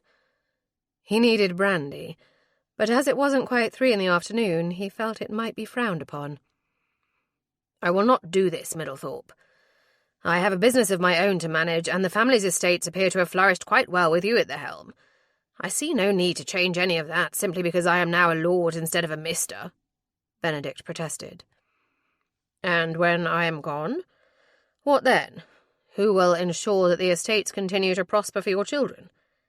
If you do not do this now, while I am still here to guide you," Middlethorpe shot back, "perhaps by then I will have a better grasp on the finer points of animal husbandry and agriculture," Benedict snapped. "But until such time I will gladly bow out. I'm ill-equipped to handle being a titled lord, much less a landowner, and we both know it." A knock at the door interrupted what was very likely to become a shouting match, and both men recognized it for the reprieve it was. Middlethorpe moved away from the desk to look out the window, and Benedict barked an order bidding them enter. Immediately he regretted his harsh tone. It was Lady Vale, his mother. "Forgive my tone," he offered. "I should not have been so abrupt." "Nonsense. I know perfectly well how maddening Branson can be," she said. "But, alas, I've come with rather distressing news. There's been a murder. A man was found just on the other side of our mews, stabbed in the chest. It's quite horrible. The magistrate is speaking to the servants now to see if perhaps one of them heard or saw something. I'm certain they will wish to speak with all of us as well. We might as well make up a guest room for the man at this point." Benedict didn't correct her. He couldn't. Between his shooting, Elizabeth's abduction, Mary's abduction, the murder and suicide of Lord Harrelson and Madame Zula, and then, of course, there was the strange matter of his apparent return from the grave, it was a wonder they weren't all being shuffled off to Bedlam. "We will make ourselves available at the magistrate's convenience. Where is Elizabeth?" Lady Vale wrung her hands. "She's out. There were several errands that she needed to see to, and I had a few myself, so she kindly agreed to take care of them for me." Middlethorpe tossed his hands up in the air. "She's not your servant any more, Sarah. Miss Masters is now betrothed to your son, Viscount Vale." Benedict watched her reaction. There was something more to her relationship with Branson than first appeared. While he had no wish to speculate about his mother's romantic inclinations, he couldn't help but think that the ever-present anger between the pair of them was simply a mask for something else. "I'm well aware of that, Branson. I didn't send her out to get the laundry, for heaven's sake.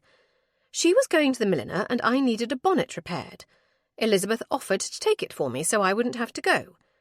She's a sweet girl and understands how very much I hate being the centre of gossip." "I'm certain Elizabeth did not mind at all, Mother," Benedict said.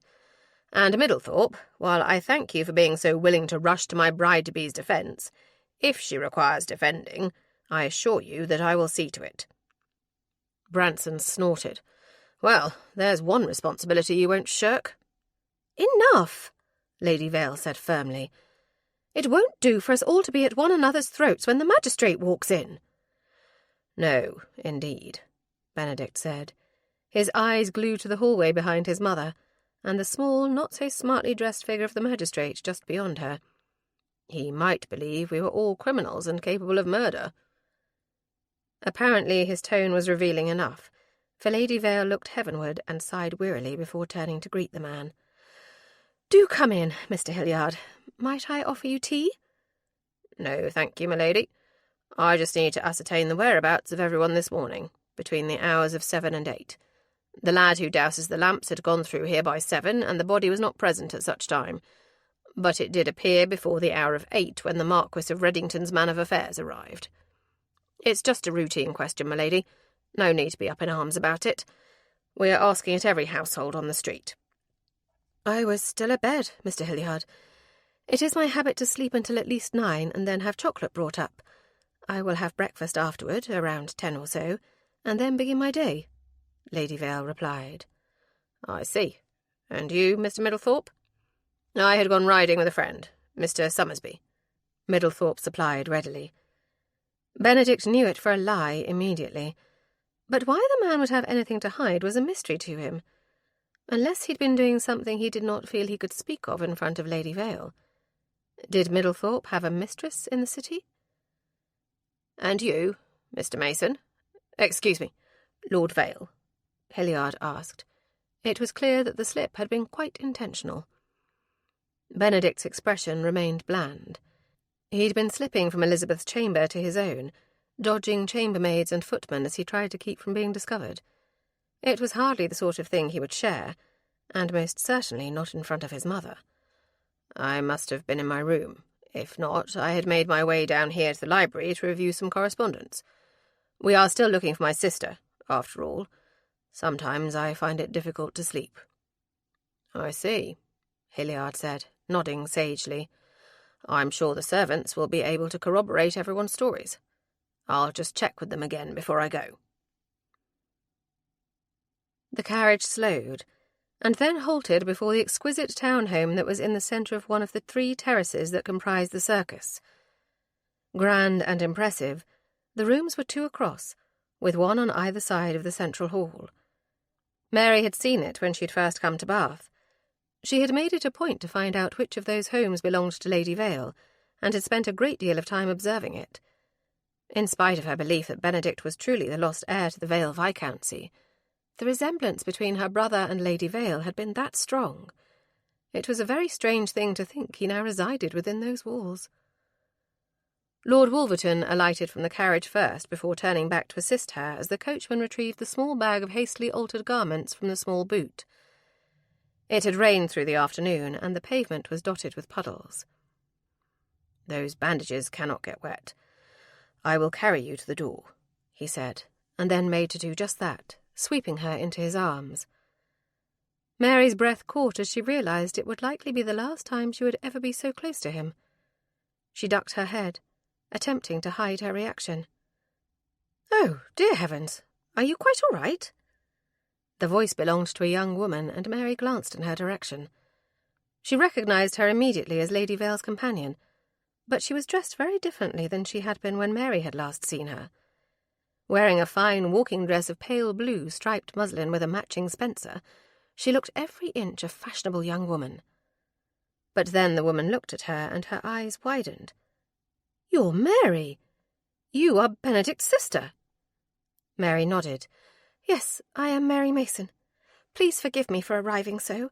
I have been ill, and Lord Wolverton was kind enough to see me here to find my brother." The woman nodded. "I am Elizabeth Masters. I am your brother's betrothed." Mary blinked in surprise.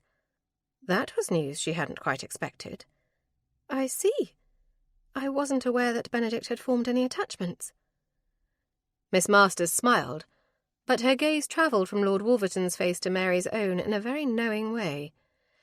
"It's been a very traumatic time for us all, and in such times I think that the intensity of one's feelings becomes heightened far more quickly," she suggested mildly. "But let us get you inside. Benedict is here, and I know he is most eager to see you. Come, come. This news is too joyous to keep him waiting." Mary tightened her arms about Lord Wolverton's neck, perhaps more so than was necessary, as he climbed the steps. Just as the butler was opening the door, he placed her gently on her feet. She was immediately bereft at the loss of contact. Perhaps, she thought, it was best that they not see one another any more. Her attachment to him was far too serious already, and to further their acquaintance was simply courting disaster. But continuing to spend time with him, to deepen the connection she felt to him, or, heaven forbid, give in to the temptation and beg him once more to kiss her, would only lead them both down a path that ought to be denied. Limping inside behind Miss Masters, she immediately heard raised voices from a room to their right. Miss Masters turned back to her. "Mr. Branson Middlethorpe, your brother's uncle. They are far more alike than either of them realise, and, as a result, have butted heads rather frequently since Benedict's identity was confirmed." "Is he unhappy that Benedict has been confirmed to be Lord Vale, then?" Mary asked with concern. Had she inadvertently set her brother on a path that would cause him harm or unhappiness? Miss Masters laughed, a musical sound that filled the small entryway. "Oh, good heavens! Not at all! Mr. Middlethorpe could not be more thrilled. He's rather cross because your dear brother keeps insisting he is incapable of taking over the family estates. Personally, I rather agree with Mr. Middlethorpe. Benedict is perfectly capable. He just simply needs to make peace with the idea of it. I think, and I would never say this to him, he feels somewhat intimidated by the prospect." The butler cleared his throat. "I will announce the guests, if it pleases you, Miss Masters." "It does not please me," she replied. "I will take them in as I go. Miss Mason will need no introduction, and, oh dear, I do not believe I know who your gallant rescuer is." Mary blushed at the terrible lapse in manners. "I'm so terribly sorry. Miss Masters, may I present Lord Alexander Carnahan, Earl of Wolverton?" Mary knew instantly that Miss Masters recognised his name. Her eyes widened and her face paled perceptibly. But she recovered quickly, pasting a smile on her face that was a tad too bright and far from sincere. "Well, Lord Wolverton, it is a pleasure to make your acquaintance, and I cannot tell you how grateful we are for your heroic rescue of my new sister. Please, let's convene to the library and see if this very glad news can stave off a bout of fisticuffs, shall we?" Mary followed behind her, leaning heavily on Lord Wolverton's arm as they made their way to the other room. Miss Masters opened the door, and they stepped into the dimly lit chamber behind her. Benedict stood next to Lady Vale. Another man, a gentleman still quite fit and handsome, but with dark hair going to grey, stood near the window. Facing off against them was a smallish man in ill-fitting clothes, and wearing a very satisfied smirk upon his thin face. At their entrance the room fell silent. It was so very quiet that a pin dropping on the carpet would have sounded like cannon fire, Mary thought. No sooner had the thought occurred than Benedict made a sound that was unlike anything she'd ever heard. Had she not known him better, she would have thought it a sob. Without preamble, he closed the distance between them, swept her into his arms, and hugged her so fiercely she feared her ribs would break. "I thought you lost," he whispered, and there was something broken in his voice, something she had not heard since they were children. "There were moments when I thought it as well," she admitted softly. "Now, see here," the thin, weaselly man began. "You see here, Hilliard," the older gentleman interrupted him. "This is a private family matter, and you will take your leave." "I have not had my questions answered to my satisfaction. And you will not today, regardless of whether you stand there braying like an ass or not," the gentleman stated, his language and his tone both quite shocking. "Now, off with you, or I will see you tossed out into the street." The man, clearly taking the gentleman at his word, left though he grumbled under his breath as he did so. Finally, Benedict let her go, stepping back to look at her. "Where have you been? We searched everywhere for you," he said as his gaze travelled toward the man who stood beside her. There was suspicion in it, and an abundance of caution. It was Miss Masters who stepped in. "Benedict, she will tell us everything in good time. But for now, let us get her situated comfortably and offer some tea and food to our guests. I'm certain they must be exhausted and famished following their journey." "Of course," he said. "Forgive me, Mary. I'm just so glad to have you here with us again." With Lord Wolverton's assistance, Mary made her way to the settee that Lady Vale gestured toward with a graceful sweep of her hand. "Poor dear girl, how worried we have all been for you." Miss Masters rang for tea, and Mr. Middlethorpe watched them curiously, but it was clearly Lord Wolverton who held his attention. It appeared to her that Benedict's newfound uncle was a man who missed very little. Wanting to get the worst of it over with, Mary began, "I came to Bath because I encountered Lady Vale in London." "We know all that," Benedict said. "Your things were still with Mrs. Sims, and, as sorry as I am to admit it to you, we read your journal. I had hoped it would offer some insight into who might have taken you, but, alas, it did not." Mary frowned, not out of anger, but confusion. "So you knew that I came here to investigate your past? That I suspected you were Lord Vale?" "Yes," Benedict offered. "We're clear on everything up until the abduction itself. We know you were taken from the street in front of Madame Zula's, likely taken to the same warehouse they took Elizabeth to, and then to an abandoned mine on Lord Harrelson's property. But you escaped, and then all trace of you vanished." "Well, that is where Lord Wolverton comes in," Mary answered. "Wolverton?" Lady Vale gasped, drawing back in horror. "Yes," Mary said. "Lord Wolverton found me in the woods after I escaped. I was injured and suffering from an ailment of the lungs. He took me to his home and cared for me until I was well enough to travel here." Benedict's brows drew together. "Who resides in this house?" Wolverton had been silent to that point, allowing his identity and the scandal attached to it to settle over those gathered like a pall. "My estate is impoverished, Lord Vale. I was alone there with Miss Mason, save my housekeeper and stable-master. There are a couple of other servants, but they do not live on the property. They come and go from their own homes." Another gasp from Lady Vale, and a thunderous glower from Mr. Middlethorpe, only underscored the tension in the room following that admission. Mary looked imploringly at Benedict. "I understand that it is improper, but under the circumstances it was simply not possible for a chaperone to be procured. I was too ill to travel, and there was no one else to tend me if he left. Surely you see that despite the circumstances, any impropriety was secondary to the dire nature of the situation we found ourselves in." "Miss Mason," Lady Vale began, then paused as if to collect her thoughts. "In your previous life, and please forgive me if what I'm about to say makes me seem cold to your circumstances, for I am not. But when you were the sister of a businessman who had no connections to polite society, then such things might have passed without comment. But Benedict is no longer simply a businessman. He is now a lord, a peer of the realm, and you are his adopted sister. Whatever scandal touches you, touches us all."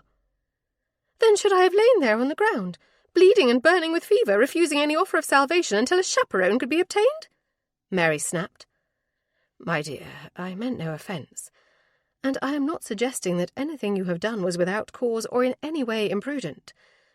The question now is not about what has been done, but about what is left to do," Lady Vale insisted. "I'm certain that Lord Wolverton, in spite of his past, understands what the honourable course of action is here." "What about his past?" Benedict demanded. "There were rumours about the first wife," Middlethorpe said. Both his tone and his expression were utterly inscrutable. Wolverton shook his head. "I was tried for murdering my wife, Lord Vale. Let us call a spade in this instance, and have no more vague references or allusions. I was acquitted of the charges, but in civil proceedings, heavy fines were levied against me and a settlement awarded to my late wife's family. Hence the impoverished nature of my home." Lady Vale looked pointedly at Benedict. "Under the circumstances, and I'm certain that Lord Wolverton understands the proper course of action here, perhaps a special licence can be procured?" "A special licence?" Mary asked. "What in heaven's name do you mean, Lady Vale?" "My dear, there is only one way to come back from such an indelicate sort of foible as this, and that is marriage. Society will forgive many things once a union is sanctioned by the Church. Mary spared a glance at Lord Wolverton, stoic and utterly silent as a room full of strangers plotted their lives together. He didn't want it, and even if he had, she would never allow it to happen in such a way. The very idea that he might feel forced or coerced left her feeling sick to her stomach at the thought.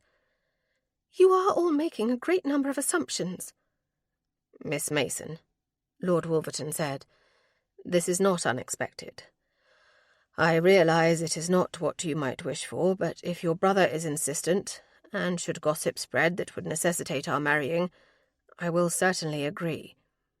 It is the most expedient way to preserve certain aspects of your reputation, though I fear it may suffer in other ways." Benedict rose to his feet, an angry glare twisting his normally handsome features. "So you think to marry my sister? I'll not compound one stroke of bad luck by heaping poor judgment upon it. There will be no marriage." "I had not assumed there would be," Lord Wolverton stated emphatically. "I understand that I have put Miss Mason in an untenable position. Had there been another option that would have resulted in saving her life, I would have taken it. And regardless of my loss in the civil trial, I am innocent of the crime." "Then who did it?" This question came from Middlethorpe. It wasn't angry and accusatory as the others had been, but reflective and curious. "Lord Harrelson," Mary stated softly. "I think we are all victims of Lord Harrelson here, in one way or another. And we have some proof of his perfidy in other areas, if not in this one." Whether it was the truth of her words or the quiet conviction with which she uttered them, a hush once more fell over the room. Tension was still there, evident in Lord Wolverton's rigid posture, and the fact that Benedict had his hands balled into fists at his sides, as if ready to take a swing at the slightest provocation. "You asked to hear what happened, and if you will all stop making assumptions and trying to plan how best to avoid a scandal that may never even occur, I will tell you," Mary said. "There is much information to be offered, and I think it may help to answer questions that we all have. Questions that were born some 20 years ago, Benedict, when you were taken from your mother's arms." "Very well," Middlethorpe said, just as the maid entered bearing a tray of tea and small sandwiches and cakes. "Let us begin, then." Mary looked back to Lord Wolverton, noting the hard line of his jaw and the firm set of his chin. They had wounded him carelessly, she thought, as if accusations against him were as commonplace as breathing. She supposed they were, really, but it was grossly unfair. Her own suspicions of him from earlier came rushing to her mind, along with no small amount of shame. She'd been just as judgmental and mean-spirited as others had toward him. Resisting the urge to simply throw herself at his feet and beg forgiveness, Mary said, "Perhaps you should start with why you suspected Lord Harrelson's involvement in Lady Helena's murder." Chapter 13. The note she'd received from Albie that morning had sent Helena into a panic. He'd insisted that they were being followed, watched. Then he'd confessed to her that he'd dispatched a man he believed to be Harrelson's spy. It was the latter part of the letter that had set her on edge, of course. He'd told her she would have to engineer her own return to Wolverton, that it was too dangerous for them to be together now. It was the culmination of all of Helena's worst fears. She had been in love with Albie since she was a little girl, worshipping him. Together they'd learned and explored their passions in secret. If the small, sane part of her whispered that it wasn't love at all but obsession, she ignored that as she had ignored all prudent warnings in her life. Instead, Helena grasped the one thought that had been with her, a constant fear since her girlhood. Albie was leaving her. She was being abandoned by the one person who had sworn never to desert her. He insisted in his letter that it wasn't so, that he would always love her and would never be far away. Then he made promises that it was only temporary, and as soon as the possibility for discovery lessened, she would once again be in his arms. Lies, she thought bitterly. He swore that as soon as they'd managed to tamp down any suspicions or gossip over her return, everything would go according to their original plan. They'd known, of course, that Wolverton believed Albie and Harrelson to be responsible for her death. It had never been of any real concern to them, given that her poor widowed husband was so horribly discredited in the eyes of the world that he would never be able to get anyone to listen to him. But that was before Harrelson's untimely end. Now, with no notion where his books with all his filthy secrets were, they had no way of making others kowtow to them as he had. In essence, they were cast adrift. Anger, fear, and pure blind panic, all of those things had driven her to this small rebellion of taking a sedan chair out in the middle of the day. She was desperate to get to Albie, to have him offer her reassurance. So she'd summoned a bath chair and was on her way to his rooms near Avon Street. He stayed in that little hovel, so he said, to keep abreast of the goings-on with Harrelson's other hirelings. She knew the truth, of course. Albie had always loved the cards, and couldn't get credit to gamble anywhere respectable. But her journey was cut abruptly short when she saw a familiar coat of arms travelling along Brock Street and onto the circus. Her breath caught. "Follow that carriage!" she snapped at the chairmen. They followed her direction, grunting as they increased their speed. Luckily, the carriage slowed, and then halted, directly in front of one of the Palladian townhouses that comprised the only address in Bath more fashionable than the veritable prison she existed in. Immediately she recognised it as Lady Vale's residence. The reclusive Lady Vale and the debauched Lord Ambrose were unlikely friends. Of course, anything was possible. Her own husband's friendship with the ageing rogue had always been a puzzle to her as well. It appeared there was more to Lord Ambrose than the drinking and whoring that he was known for. "Stop here!" she hissed at the chairman again, and immediately they did as she asked, stopping near the end of one of the curved terraces that comprised the circus. Helena bit back a gasp as a familiar figure emerged from the carriage. It was not Lord Ambrose at all, but Alexander. He was holding on to some ridiculous slip of a girl as if she were the great love of his life. Not that she'd ever desired his love or devotion, Helena thought bitterly, but it had stung to see his disgust of her written so plainly upon his face. From the tender way he held that girl, whoever she might be, it was clear that he was certainly not repulsed by her. An unreasonable anger filled her, at Albie, at Harrelson, at her worthless stepfather who had never lost an opportunity in private to tell her that she was destined to be a whore, just like her mother. That anger extended to Wolverton, and by virtue of association, the woman who had clearly managed to capture his heart. Albie had wanted her to reunite with Alexander, she thought, seizing upon the seeds of a plan. Now that she'd seen her poor aggrieved husband so clearly smitten with someone else, she rather fancied a reconciliation herself. It wasn't that she wanted him, or even that she wanted him to want her. She simply couldn't abide the thought that he might find someone to be happy with. That she would not stand for. As if with the snap of the fingers, Helena's mood and plans changed. A cold smile curved her lips beneath the heavy black veil. Albie would be furious if she acted without him, but it had been his suggestion, after all, and it wouldn't hurt him to suffer a little too. "Turn around," she instructed the chairman. "I need to be at home. There is much to be done." The chairmen shared a glance with one another as they turned the conveyance. It wasn't the first time they had been summoned to carry the madwoman to whatever destination she chose. She was always a bit wild and unpredictable, not to mention incredibly moody. But if home was what she wanted, that was where they'd take her. They got their coin just the same. Alex had not expected that Mary's return would go without some degree of difficulty. He was a widower, regardless of the circumstances which created that status, and she had been alone in his home with him for many days. Part of him wished they would force the issue, that they would demand without quarter that he do the honourable thing and marry her. Then she would be his, and he would be able to stop fighting the damnable desire he felt for her. But whatever they thought of him, he knew what the truly honourable thing to do was. He had to let her go. To tie her to him with the black cloud hanging over him and the scandal that dogged his every step.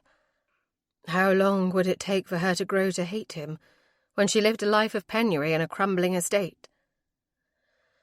My late wife, prior to our marriage, was Helena Hamilton. It wasn't Lady Vale who gasped at that admission, but Miss Masters. He glanced at her in surprise. You knew her?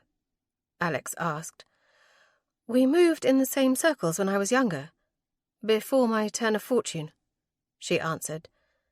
To Lord Vale she said softly, She was Freddie's sister. Vale seemed to consider that carefully, before finally allowing his clenched fists to relax and once more taking a seat. Go on. Helena is, by law, half-sister to Freddie and to Albert Hamilton. By blood she is no relation to them at all, Alex asserted. Miss Masters nodded. It's true. Freddie's mother, Lady Samford, was a terrible flirt, and much worse if rumours are to be believed. And Lady Samford is the younger sister of Lord Harrelson, Alex explained. I was approached about a match with Helena.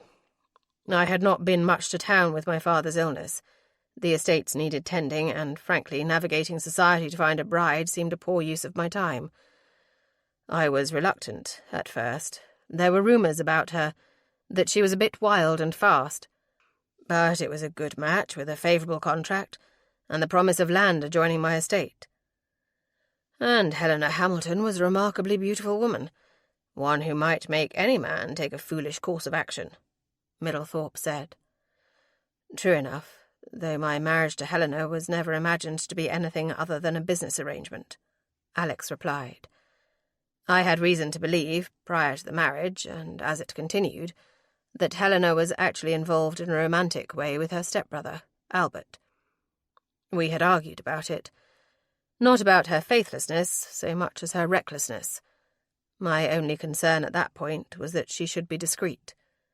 I had given up hope of anything else with her.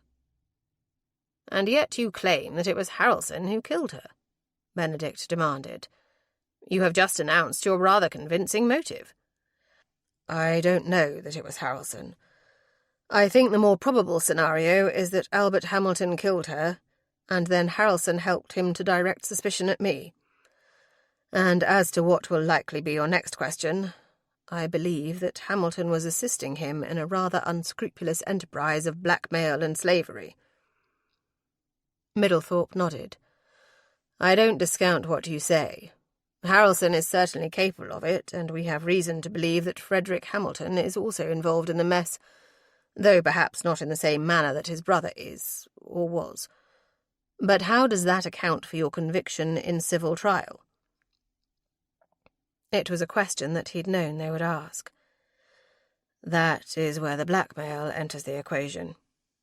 My trial was rushed, completed before the House of Lords was in session.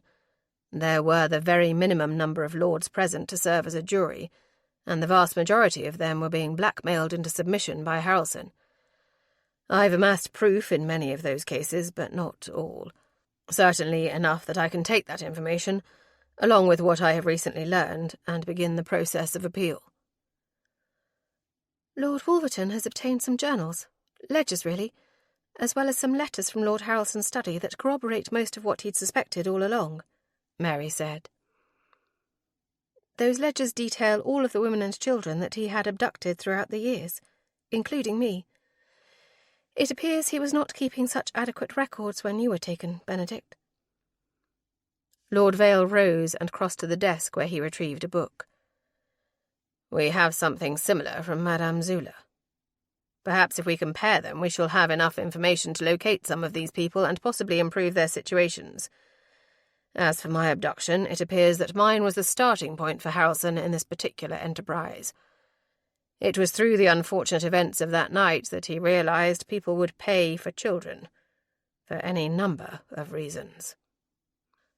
There are mentions in the journal of someone whose initials are F.H. Do you know who that is? Alex demanded. Fenton Hardwick, Miss Masters answered. He was a lackey, a brute really, who worked for Harrelson and conducted most of the abductions, including my own. That rough-looking man who followed you, Mary said. As if realizing what she'd given away, she flushed with embarrassment, her cheeks turning a lovely shade of pink. When I was trying to determine whether or not it was possible that Benedict might, in fact, be Lord Vale, I was doing rather shady things myself, Lady Vale, including following you and Miss Masters. That was how I was led to Madame Zula. But while following you, I observed a man who kept close watch on you, and he talked rather familiarly with Madame Zula's manservant. That would be him, Vale agreed. I know you all have more questions, but Miss Mason is still recovering. The bandages on her feet will need to be changed, and she needs to rest. Any questions can wait, I think, Alex said. If his tone was more forceful than necessary, no one, save for Miss Masters, paid it any heed. What is wrong with her feet? Vale demanded. I ran barefoot through the woods for miles, Benedict, over stones and twigs and heaven knows what else. Cuts and bruises. Nothing more, she said dismissively. I will help you upstairs, he said. I think Lord Wolverton should stay, if possible, Mary blurted out. Everyone in the room looked at her as if she'd gone mad, himself included. Alex shook his head. Miss Mason, while I appreciate the gesture, that would be impossible. Nonsense, Miss Masters said. We have room. And since we clearly have much to discuss if we are ever to solve all of these ridiculous mysteries, it only makes sense you would stay close at hand. Don't you agree, Lady Vale? Lady Vale, put thoroughly on the spot, blustered but failed to produce an intelligible reply. I agree completely, Middlethorpe said. I'll send a man to your estate to fetch clothing for you, as it appears you did not come equipped for a lengthy visit. Alex was stuck. Very well, though I dare say my ageing and rebellious housekeeper would rather burn my things than pack them. Then I shall send my valet. He will know just what to do. I'm assuming the stairs would be too difficult for Miss Mason alone. If you will both come with me, I will show you to your rooms, Middlethorpe continued, completely ignoring the scandalized expression from Lady Vale, and the rather mutinous one from her son. It was only Miss Masters, rising from her chair and placing a staying hand on her betrothed's arm, that prevented another eruption of temper. Whether Vale had some insight into the impure nature of his feelings toward Miss Mason or not, it was clear the man wanted Alex nowhere near his sister. He couldn't blame the man for that. Chapter 14. What the devil are you about, Elizabeth? Benedict demanded. Yes, Miss Masters, Lady Vale snapped. What are you about? That man is said to have killed his wife. That man saved Mary's life, and has cared for her very tenderly, it would seem. We have all been victims of Harrelson's schemes. Is it so shocking to think that he might have engineered Lord Wolverton's legal and financial difficulties in order to protect his nephew and protégé? Although I find it likely that there is a more mercenary reason at heart. Freddie married an heiress because the family was terribly in debt. I overheard him once discussing it with Albert, and that debt was owed to Lord Harrelson. I still fail to see the connection between that and Lord Wolverton, Lady Vale insisted. It was Benedict who answered. I recall the trials, both criminal and civil. It was all anyone talked about in the club. If I recall correctly, there were any number of wagers on it in the betting book, and no one won a single note from it because the outcome was so surprising. Anything that had gone to Lord Wolverton as part of the marriage settlement, and anything that he owned that was not entailed, was stripped from him and given directly to the Hamilton family. Lady Vale gasped. Do you really think he would have seen his niece married off to a man, just to see her dead and claim the man's holdings? Elizabeth nodded. I do think that. I think that there is very little Harrelson would not have done. I do agree with Lord Wolverton's assessment that it wasn't planned that way per se, but when the opportunity arose, he would have taken it straight away. I don't like it, Benedict said firmly. He was very proprietary with her, and she seemed different. Taken, you mean, Elizabeth said. She is rather taken with him. And he with her, I think. And you are both being the worst of hypocrites. Every person in this room is scandal-ridden, and most of us have courted that scandal of our own accord. Lord Wolverton, if what he asserts is in fact the truth, has been an innocent victim all along. We owe it to him, and we owe it to your sister to help him prove his case."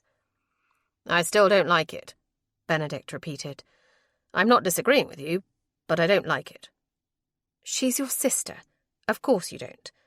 But she's only just returned to you, Benedict," Elizabeth added. "Don't be so wrong-headed that you drive her away." Lady Vale let out a long-suffering sigh. "We'll never be accepted in society. Ever." "And you have shunned society yourself for the past 20 years, Benedict pointed out. "What's a few more?" "Very well, but if we're all murdered in our beds, it'll be entirely upon your head, Elizabeth Masters," Lady Vale warned. "Perhaps we should start a betting book of our own," Elizabeth suggested with amusement. "I dare say that the only threats we face at present originate outside of this house." "These chambers are smaller, and typically we would not use them for guests," Mr. Middlethorpe said. "But at present the house is a bit fuller than it typically has been, so we must make do. Naturally, a man of your station should command better accommodations, Lord Wolverton, and after I return to London, you'll be able to take my room in the family quarters below." "I'll be quite comfortable here," Alex said. It was a lie, of course. He had no notion what Middlethorpe was thinking in placing him in the room directly across the hall from Miss Mason. To protest the arrangement would make him look like a snobbish prig, or would bring into question how honourably he had behaved toward Mary. In short, his only option was to accept the room assignment. "I knew your father," Middlethorpe said casually. "Years ago. Good man. Very sorely missed, I think." "That he is, Mr. Middlethorpe," Alex agreed. Had his father lived, he would never have made the mistake he had of marrying Helena. For one, his father would have advised against it, and rightly so. Secondly, he would have been in society, likely in London. It was fanciful thinking to believe that he might have innocently crossed paths with Mary Mason, but the thought was there nonetheless. In some ways he felt they had been destined to meet, even if they were not to be together.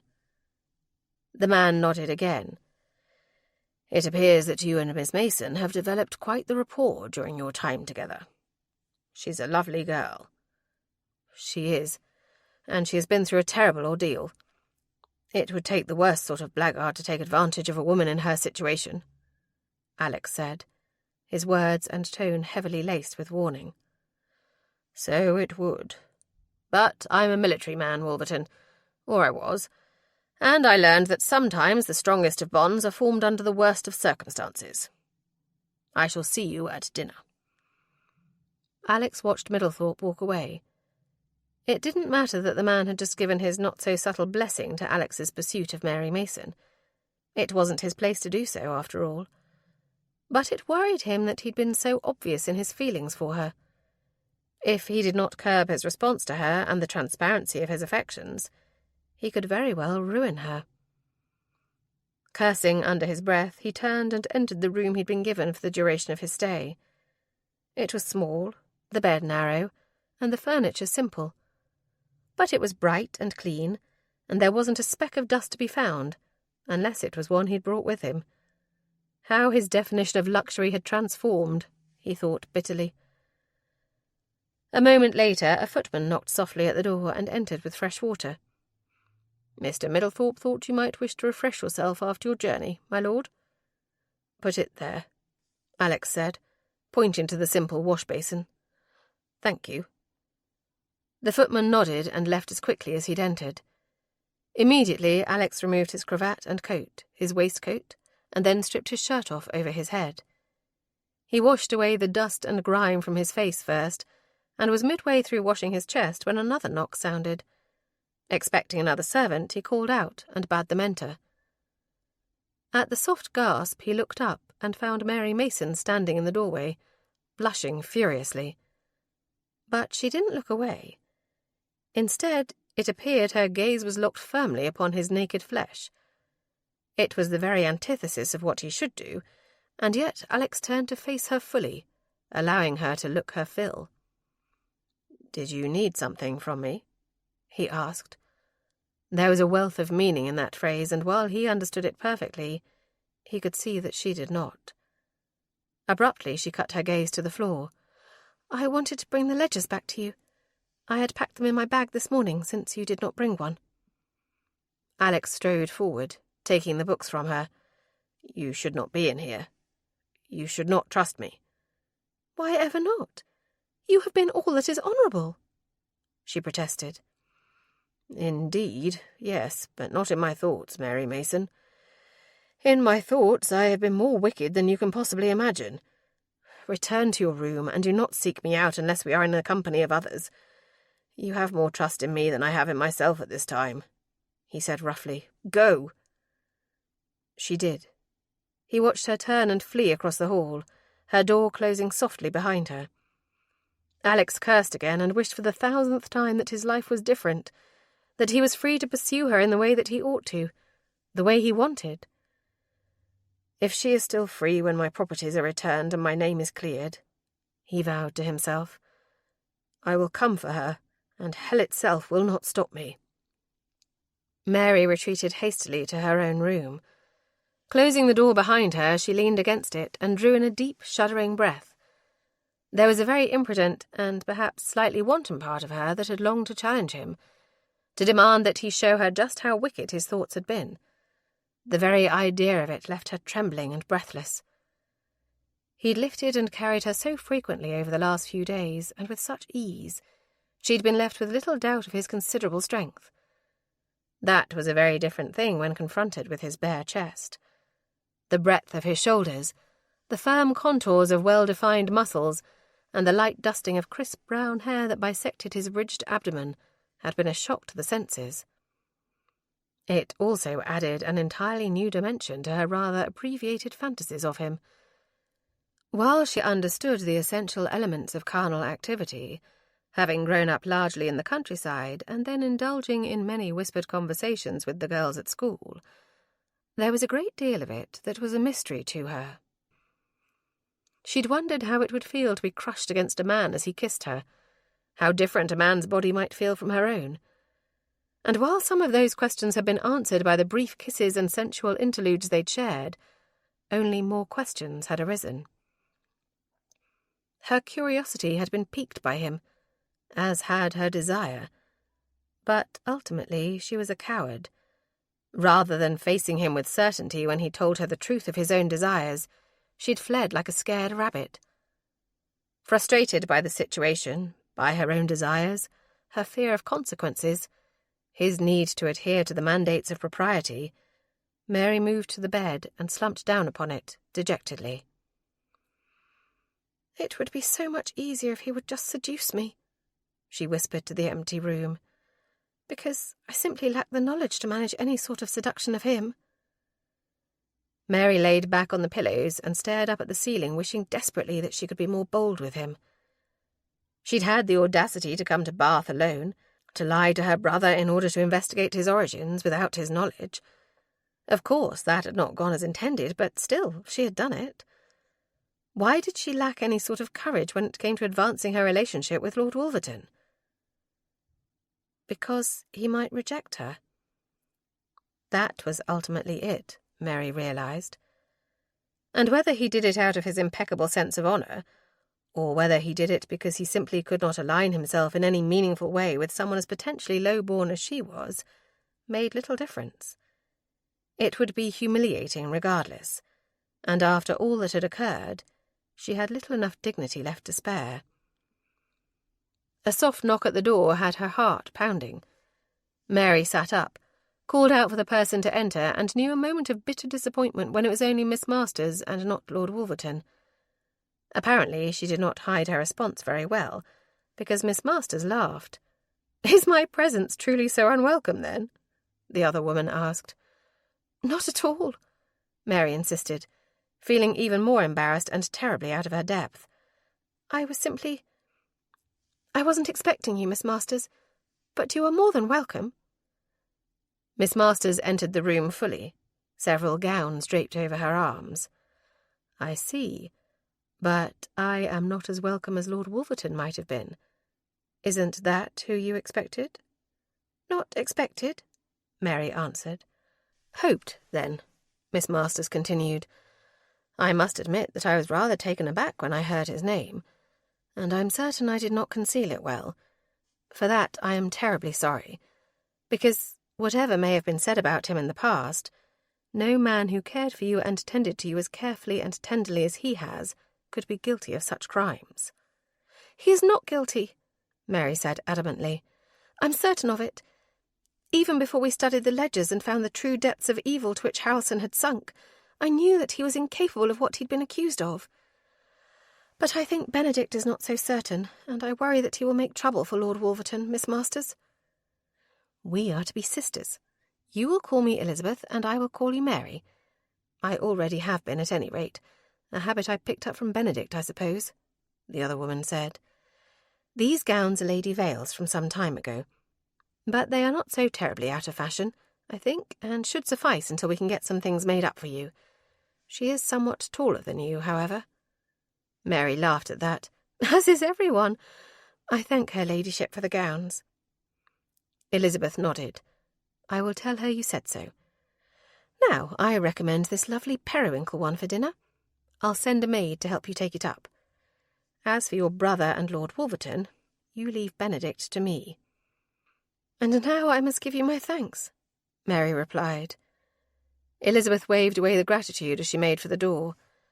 As she reached it, she turned back. I nearly drove Benedict away. I refused him reputedly because I believed that things in my past made me unsuitable for him. But he was remarkably persistent, and I am now so very grateful for that. Do not let Lord Wolverton push you away because of his past, Mary. It's obvious that he cares for you, and it is equally obvious that you care for him. It isn't only his past, Elizabeth. Benedict is high-born, but I am not. There is nothing in the records we found to indicate that I am anything more than a child plucked from one poverty-ridden slum and placed in another. What on earth could I offer Lord Wolverton? Love, Mary. You could offer him love. And I think, perhaps, he may need that more than anything else, Elizabeth said, and then slipped out the door. The words hung in the air, echoing long after Elizabeth Masters was gone.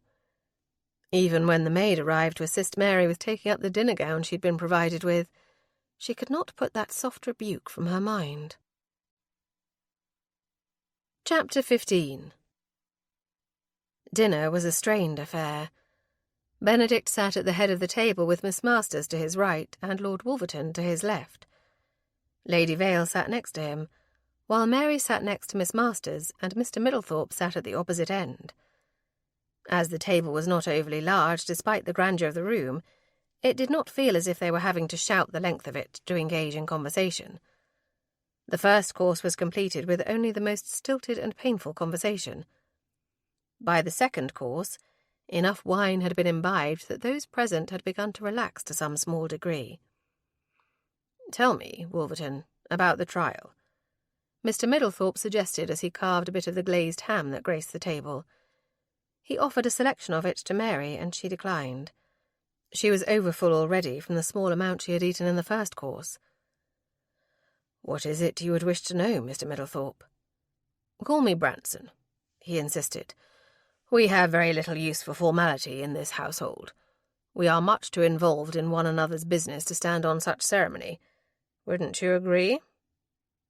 Mary watched Lord Wolverton out of the corner of her eye. He gave a brief nod and continued. "Very well, Branson. I will answer any questions you have about the trial. If I know the answer, that is. Who were the lords presiding over your jury?" "Fulton, Standifer, Montcray, Villiers, Andover, Sutcliffe, Whitlow, and Farnsworth. There were others that I did not know well. Those men I have studied, and at least 6 of those 8 had rather unsavoury dealings with Harrelson," Wolverton explained, before sipping his wine. Branson Middlethorpe frowned. "Obviously, I am not a member of the House of Lords, nor have I ever been permitted within their hallowed halls. But I have friends who are, and I keep myself quite well informed of the proceedings. To my knowledge, not a one of those you mentioned has ever been a truly active member. They shirk their duties shamelessly. But for your trial. Curious indeed. At least 4 of those have considerable gaming debts, Benedict stated, and I am in a position to know, as those debts were incurred at my establishment. I will make for London and find out what I can, Branson remarked casually. But it will not be until the day after tomorrow, as that odious little magistrate is coming back tomorrow. The man who was here this afternoon? Mary asked.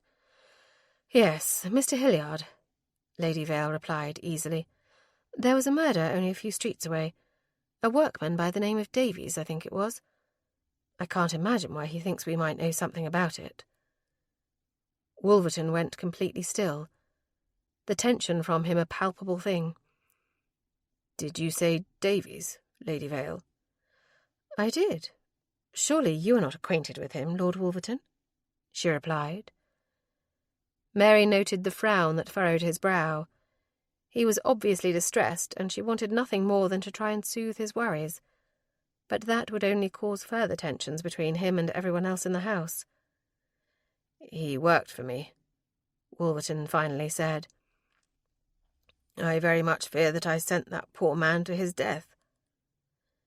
Is it the man who came to Wolfhaven Hall yesterday? Mary asked, recalling the small, skinny man with the furtive manner. Surely it was not he who had been murdered only a few yards away from them. What was the possibility of that being a random occurrence? Very slim, she realized. Yes, Wolverton answered. He was a petty thief and a criminal, but he was very good at ferreting out information.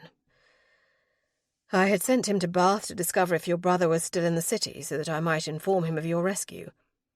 He reported to me just yesterday that he had, in fact, been recognised as Lord Vale, and that he was in residence here. I had then sent him back to the city with instructions to watch Albert Hamilton and report to me on his activities. This cannot have been just happenstance. Hamilton must be involved. I reached the same conclusion.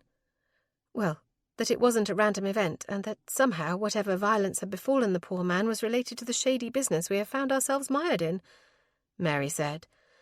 I am terribly sorry, Lord Wolverton, but you must not assume guilt or responsibility for this. How can I not? Because you did not murder him. It is likely that Albert Hamilton killed the man, and the guilt should fall solely upon his shoulders. If this man was a criminal, I can only assume that he knew there would be danger in this task and took it on regardless. Those surprisingly kind words came from Benedict. Given that he had been cold to the point of hostility up to then, Mary was quite surprised by it.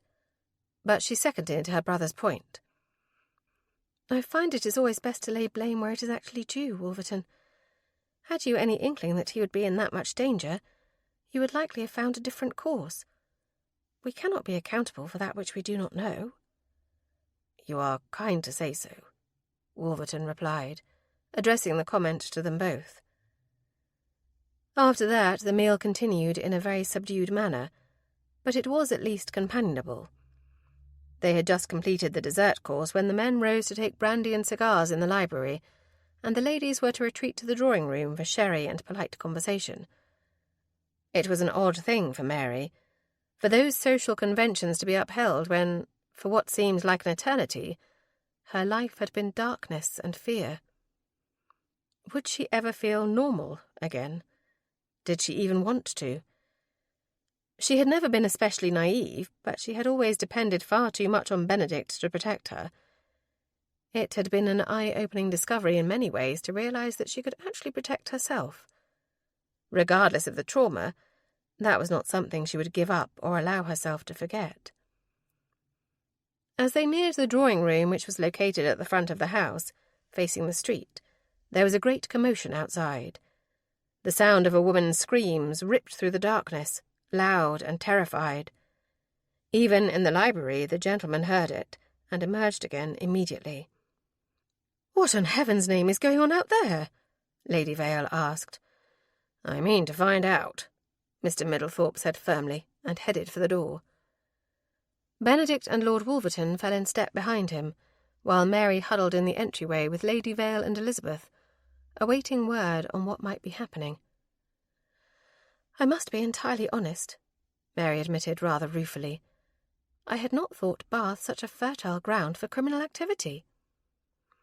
"There are unscrupulous individuals amongst all classes," Elizabeth said sagely. "I find that gentlemen are only better at hiding their darker natures than their poorer counterparts. Even then, the truth will always come out." Alex stepped out into the darkness, he and Lord Vale moving forward to flank Mr. Middlethorpe. It was quite possible that those screams had been nothing more than the bait in a trap, luring them into an ambush. At this stage of the game he could no longer predict what Hamilton might do. Clearly Harrelson meeting his end had set something in motion that none of them could fully grasp. "Do you see anything?" Vale asked. "Nothing," Middlethorpe responded. "But it was nearby. I'm certain of it." "Well, it is quiet enough now," Alex replied. "I think we should go inside. I dislike leaving the ladies unattended.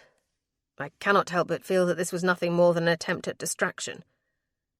Middlethorpe nodded. "I quite agree."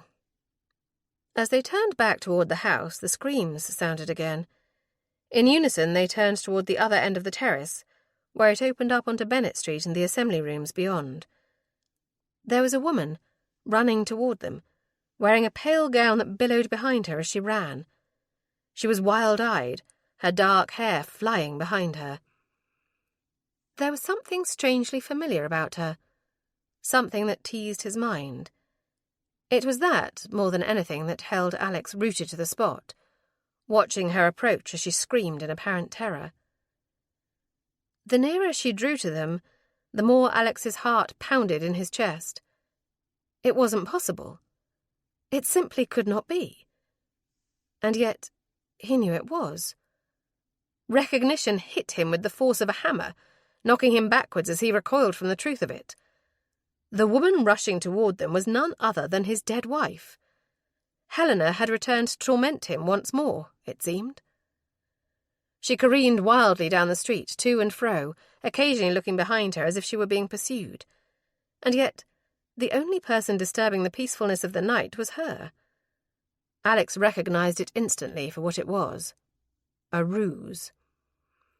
It was instinct and breeding more than anything that prompted him to step forward as she stumbled near them. He caught her as she overbalanced, and began tumbling toward the hard paving stones. Her face was dirty and bruised, her hair a tangled mess.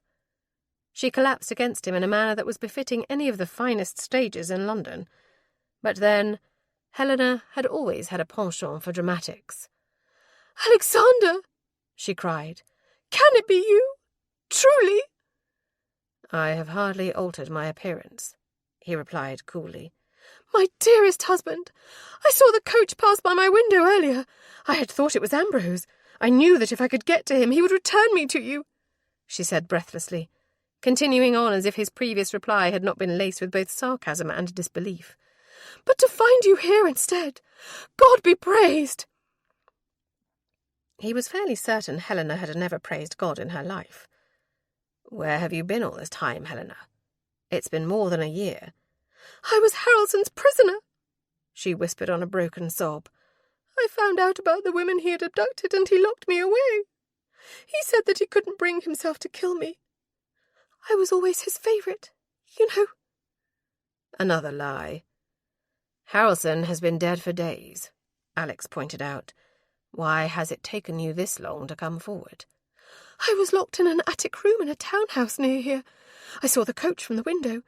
The servants Harrelson had paid to hold me prisoner had all fled but one," she shuddered, delicately.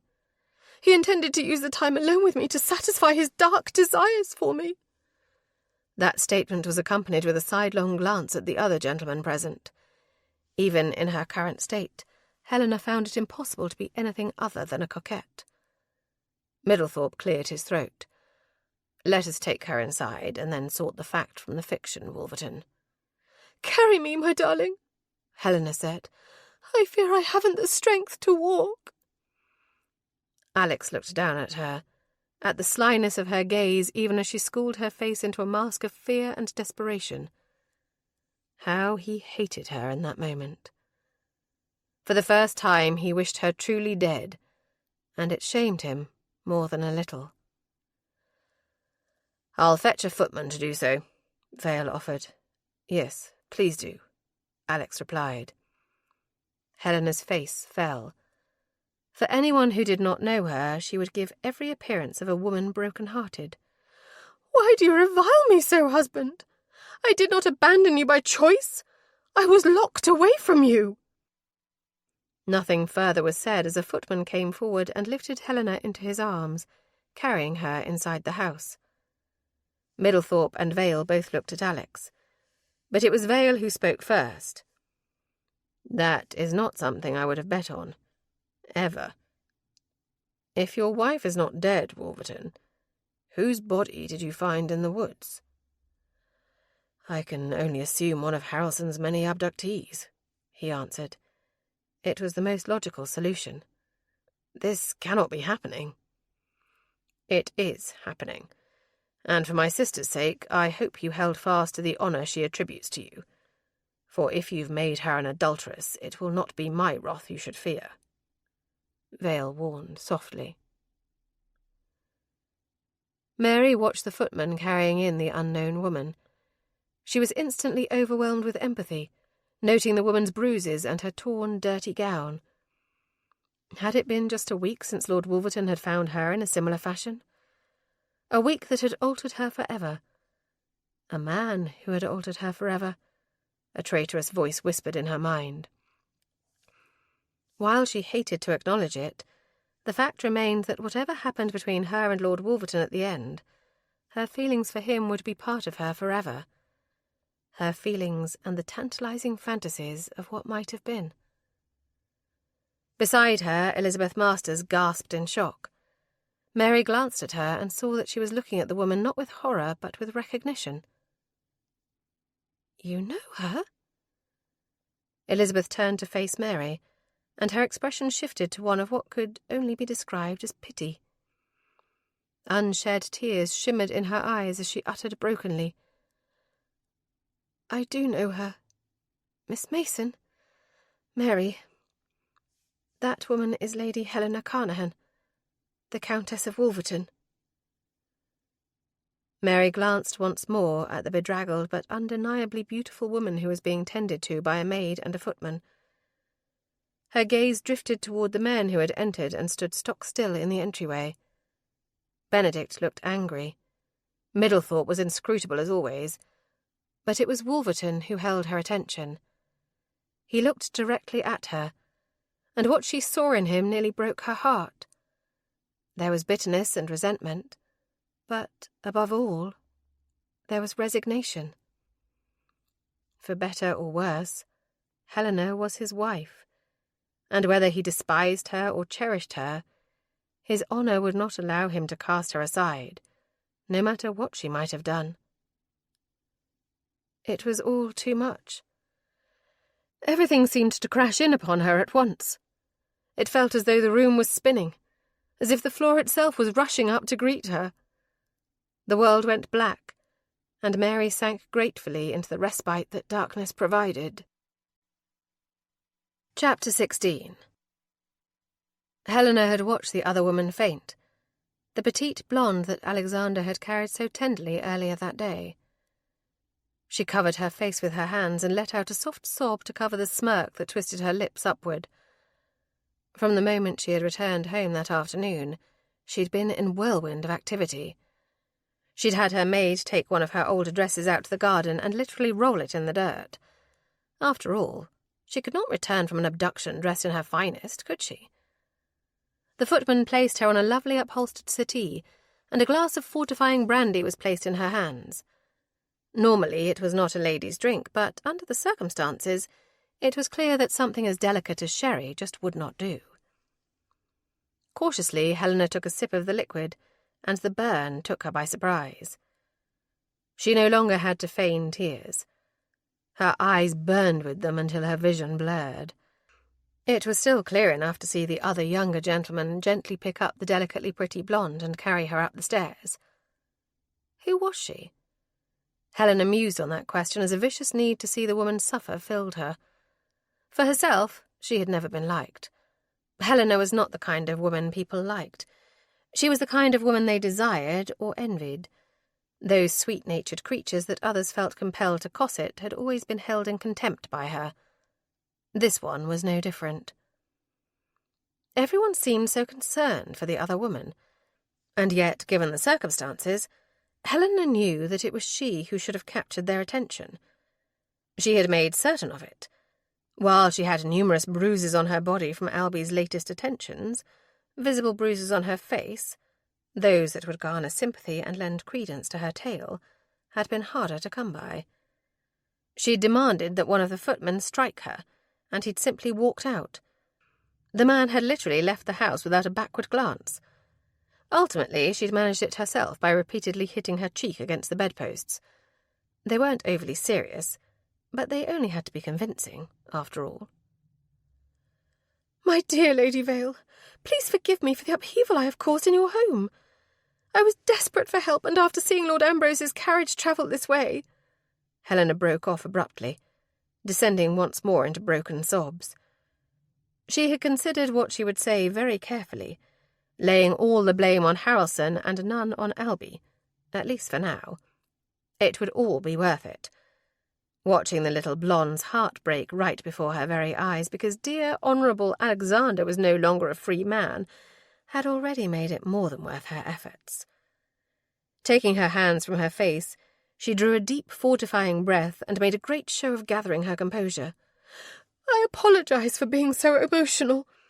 You just cannot know the relief I feel to finally be free of that wretched place. You were imprisoned in a townhouse in a fashionable part of Bath. I'd hardly call it wretched, Alex pointed out.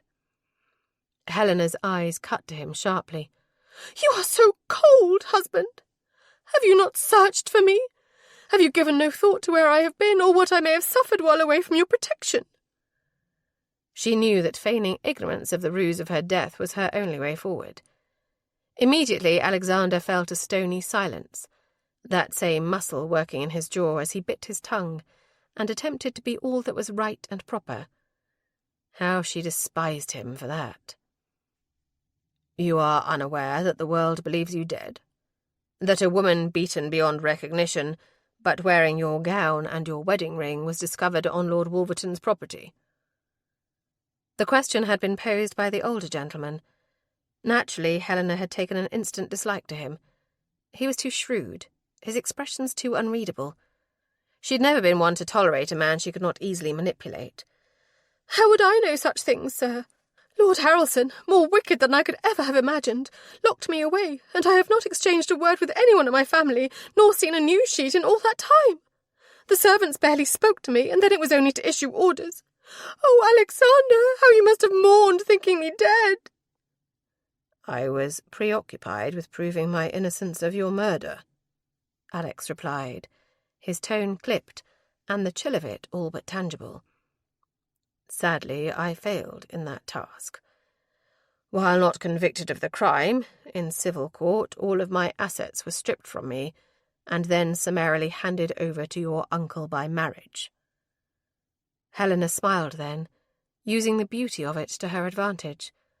Well, that can all be undone, my darling. Here I am, alive and well and returned to you. We have only but to petition the courts. And there it was, Helena thought with a smile, watching the realization sink in on him. He could accept her as his wife once more, and have all of the lovely money he had so longed for to put his estates to rights, or he could disavow her, forfeit it all, and live in poverty with his miniature blonde. Alexander, please take me to your room. Lord Wolverton is not staying in chambers appropriate to your station, my lady, the older man said, and under the circumstances I can only think that you might enjoy some private time without having to attend to a husband. I shall vacate my room immediately and have it prepared for you. I think it will be much more to your liking. Helena smiled, though her jaw tightened, and her teeth clenched tightly together at being thwarted on such a minor point. She would not have Alexander running free through the house to make advances on the tiny trollop that had so captured his heart. "But I have missed you so, my darling. I don't care where we stay as long as we are together." "You need a doctor and rest," Alex said. "As we never shared a chamber before your disappearance, I hardly think doing so now would be beneficial to your recovery. Excuse me. There is something I must attend to." Helena watched him sweep from the room and noted that everyone's sympathetic gaze followed him. But it was her they were supposed to pity. To that end she began weeping again, softly, as if her heart were broken. "Alexander does not love me any more. His affections are engaged elsewhere, are they not?" The younger of the two women remaining in the room turned to her then. There was something familiar about the girl. Helena frowned as she tried to place her. "Lady Wolverton, I see you are struggling to recall how we know one another," she said. "I am Elizabeth Masters. We were neighbours, and for a time your brother, Freddie, courted me rather ardently. That is, until he went to London and found himself engaged to another." Helena smiled to camouflage her clenched teeth. Of course he had. Freddie had needed to bag himself an heiress, and that still hadn't gotten them out of debt to Harrelson. Only the inheritance left to her by her maternal grandfather could do that. It was that dire need for funds that had given birth to the elaborate scheme to fake her death. Harrelson had promised that if they did so, the funds granted to Wolverton as part of the marriage contract would be wrested from him and returned to her family. It had all seemed so simple when he laid it out, but they hadn't dreamed that she'd need to stay dead for quite so long. Alexander had surprised them all by not ending his own miserable life after being spared the indignity of hanging. Now here she was, once more playing wife to the miserable boor, while being silently judged by Freddie's jilted lover. "Miss Masters, of course I remember you," Helena said sweetly. "I am terribly ashamed of my brother's abominable behaviour toward you." "Oh, being jilted by him and utterly ruined wasn't nearly as horrible as him soliciting Lord Harrelson to have me abducted, so that he might keep me as his unwilling mistress," Miss Masters replied coolly. "You're a liar, Lady Wolverton. Born of a family of them, it would seem. I have no notion what you are playing at here, but I will not see my betrothed sister wounded by you, nor anyone else in this house, including your poor husband." Helena drew back as if she'd been struck. In truth, she found herself rather admiring Miss Masters and her forthright manner. "You're betrothed? Have you snared yourself an ageing bachelor, then?" "My betrothed is Lord Benedict Middlethorpe, Viscount Vale, also taken from his home as a child and his life upended by your uncle, Lord Harrelson," Miss Masters continued. "You may claim you are his victim, but, for my money, you will have to prove it. Because I remember you far better than you remember me, it would seem. You, Albert, and Harrelson were as thick as thieves, the lot of you, with Freddie always floating around the periphery. I'll have a footman show you to your room. I find I am rather fatigued now. Excuse me." When the woman left, Helena looked back at Lady Vale, who had stood silently through it all. "Well, your daughter-in-law-to-be is quite free with accusations and taking command of your house, Lady Vale." "It is her home. I am happy to have my son in it with me once more and betrothed to a woman he adores. I trust Miss Masters completely, and have found her opinions and perceptions of others to be both accurate and invaluable. You are remarkably calm, Lady Wolverton, for someone who just escaped after being held captive for a year. As a woman who has shed more than her share of tears in life, I have found yours to be a bit too pretty. It does quite stretch the bounds of credulity. Good evening, madam." Left alone, everyone in the house having turned away from her, Helena felt panic rising. They were supposed to have believed her. Everyone always had believed her, no matter how wild the tale. She'd been lying and scheming her entire life, and it had never failed to produce the desired effect. Until now. It was something else to lay at Alexander's door, and perhaps that of the pretty blonde as well. Lord Vale's sister, if she had inferred correctly from what Miss Masters had said. Fury swept through her, but she tamped it down. It was not the time to have a tantrum, not when everyone was already so set against her. She needed to gain their sympathy first, and as the woman scorned, that shouldn't be difficult. "Is my room ready? I am so very tired," she said to the nearest footman. "I'll help you up to it, my lady."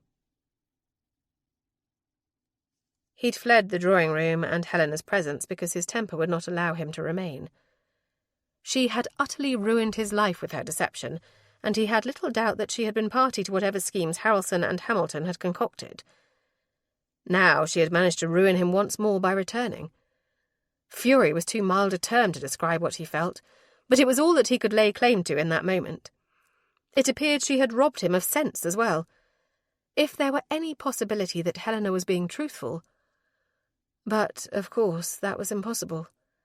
Helena had lied with the same casual ease with which she drew breath. From the moment he'd met her, it had been one elaborately concocted tale after another, and all of it, it seemed, had been driving toward that very moment. Had they planned to fake her death from the outset? There were answers he simply did not have, and more questions seemed to arise with every passing second. Running his fingers through his hair in a gesture of impatience, Alex paced the hall as he tried to make sense of it all. When he had finally managed to amass enough proof to clear his name and be free of all the chaos and destruction she had wrought in his life, she had returned to once again decimate any chance at happiness for the people surrounding her. There had been a chance, slim as it was, that he would have found himself in a position to actually pursue a woman he desired, a woman that, if he were to be honest, he loved. Mary Mason had invaded every fibre of his being, but there was no longer any possibility of having her in his life in an honourable fashion. Alex turned again, stalking across the narrow hall. He paused outside Mary's door, his hand poised only a scant inch from knocking. What could he say to her? He didn't even fully understand what was happening himself. How could he, after all? Helena was alive. He didn't believe for even 1 second that Harrelson had held her prisoner. It was obvious that whatever scheme they'd been about had collapsed with Harrelson's death, and she was simply scrambling. He stood there for a long moment, debating whether to knock, debating whether or not to disturb her when he had no right to do so. Reluctantly, Alex dropped his hand and stepped back. He would not dishonour her by making declarations of his feelings for her, while the woman he was bound to for the remainder of his days waited below stairs. Bitterness rose up in him, bitterness and resentment so consuming that it nearly overwhelmed him.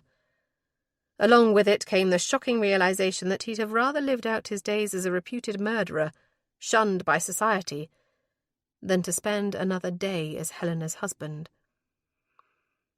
Turning, he crossed the narrow distance back to his own room. Alex's hand closed over the door handle to his own modest chamber, but before the door could swing inward, the one behind him opened. He heard her voice, and closed his eyes as regret washed through him.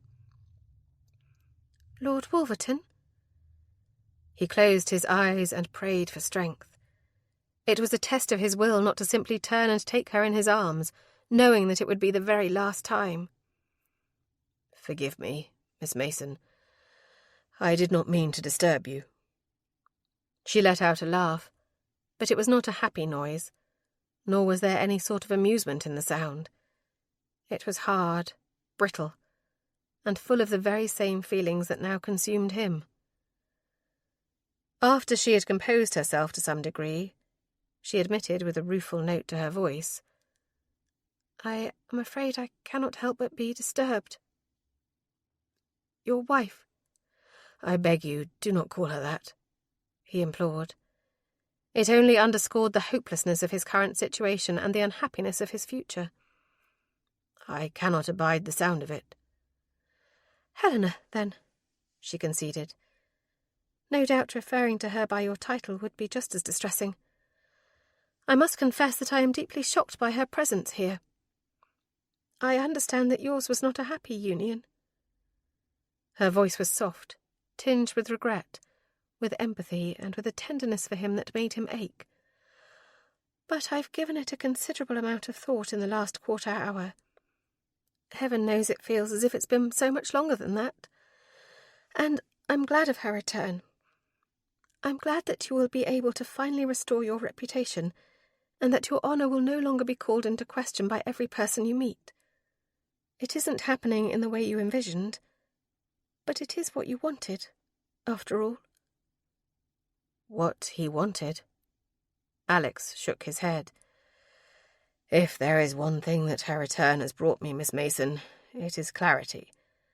And I understand now that, until it was taken from me in its entirety, I had no idea just how much I wanted something else." He paused, drew a deep breath, and met her gaze levelly. He could see the tears in her eyes, the tracks of them upon her cheeks. Were they for him? "I had paused just a moment ago, persuaded myself that I should not knock upon your door because I am not free to do so. But there are things I must say to you, and I know that I will never have the opportunity again." She held up her hands, pleading with eyes still damp with tears. "Lord Wolverton, I beg of you." "No, Miss Mason. I may not be free to have what I want, but I will acknowledge that I wanted it," he said firmly. Whether it was to her benefit or detriment, he did not know, but he would not let her go without telling her the truth of his feelings for her. "In the days I have spent with you, indeed, from the very moment I first laid eyes upon you, I've desired you. Even when I knew it was wrong, when you were at your weakest and most vulnerable, it shames me to admit how much you stirred me. But that is nothing compared to what I felt when I kissed you that first time. But it isn't simply a physical attraction.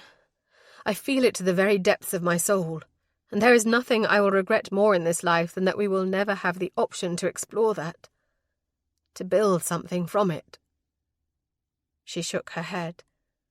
"We should not say such things to one another. Not now, when nothing could ever come of it." "If I do not say them now, they will never be said. I offer them with no expectation other than that. When I kissed you, I did so because I could not do anything else. It was never my intent to trifle with you or to take advantage of our situation." "I know that," she replied insistently. "Of course I know it. Given the situation that we found ourselves in, and given that my own behaviour was hardly beyond reproach, if it is a time for confessions, Lord Wolverton, then here is mine. I am even now cursing you for your honour. I am cursing you because I wanted so much more than just a few stolen kisses. And I am cursing your wife. It marks me a wicked person to admit it, but I do wish her dead. I wish that had not simply been some fabrication. And I fear for you because I do not believe that she was kept from you unwillingly. I think she is a liar and a manipulator, and I fear what she may have in store for you." Alex felt his gut clench. His breath knocked from him as surely as if she had struck him. To know that she would have willingly granted him all the liberties he had so desired to take was both a blessing and a curse, one that would haunt him eternally. "I have no faith in her innocence either, but I am at a loss as to how to proceed. I wish that I were free to tell you that I love you." "I will not tell you that I love you either. But we will both know it just the same," she admitted softly. "I've tried to deny it, to dissuade myself from it. We haven't known one another long enough. We met in such extreme circumstances. We've had such forced intimacy in our relationship that it's given rise to the illusion of feelings. I've told myself all of those things, and I believed them, until I heard her name, and knew that you belonged to someone else. I'm leaving for London tomorrow. Benedict is making all of the arrangements because I cannot stay here under the same roof as your wife." "We will leave. I will take Helena and return to Wolfhaven Hall tomorrow. You need not put yourself through such a rigorous journey simply to avoid our company," he replied. It was too soon for her to travel such a great distance, and far too dangerous given her recent illness. "You cannot. You will have the magistrate to deal with, and you'll need to contact your solicitors and begin the legal proceedings. It's better this way," she said.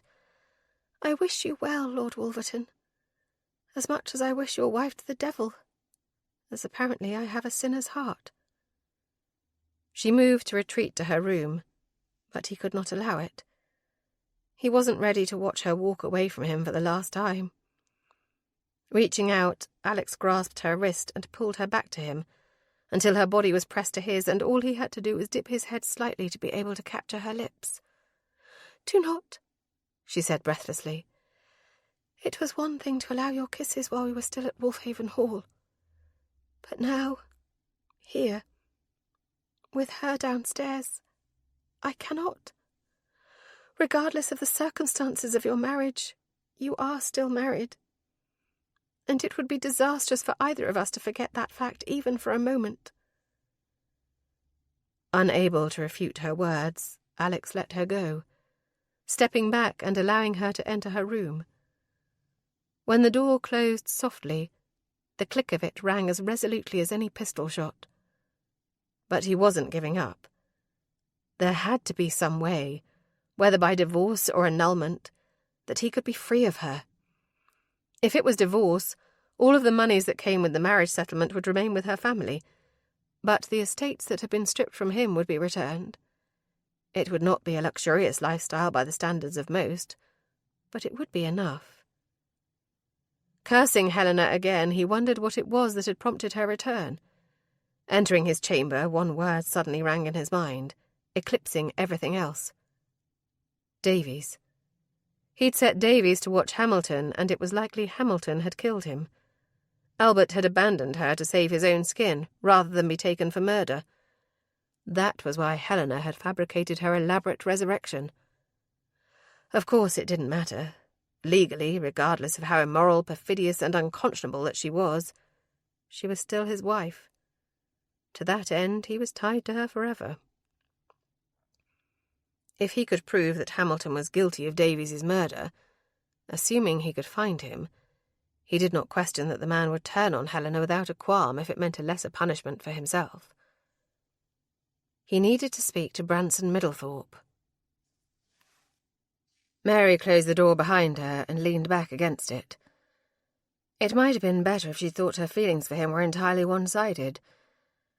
To know that he longed for the same thing she did, and would be forever denied it, only intensified the heartache for her. At least she would be free to move on, to perhaps find someone else with whom to share her life, while he would be forever trapped with the vile Helena. She didn't weep. In truth, she'd have been crying more for lost possibilities than for anything truly lost in the moment. They had not explored their feelings for one another, and had not made declarations of those feelings until they both knew doing so was utterly futile. Because there should have been more time. Why had Helena turned up on the same day they'd arrived in Bath? How was it possible that she'd managed to escape her captors and flee in the exact direction of her abandoned husband? It was all too convenient, frankly. Helena had to have known they had arrived, and if that was the case, then she had to have been close enough to see them. It was unlikely she would have seen the Ambrose crest on the door of the carriage if she'd been locked away in the upper floors of a house.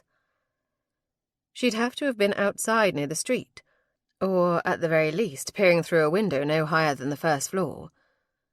That hardly coincided with her description of being imprisoned. Given that Mary had first-hand experience with being imprisoned, she felt she had a certain amount of expertise on the subject. Stepping away from the door, she moved to the bed and considered how best to proceed. Miss Masters, Elizabeth. Benedict would help, but he would ask far too many questions about her motives. He did not appear to be supportive of any feelings that might have developed between her and Lord Wolverton. But Elizabeth was another matter entirely. From the very moment they had met out front, It seemed that she had sensed the undercurrent between them and had given her very hearty approval. She would still have to leave in the morning.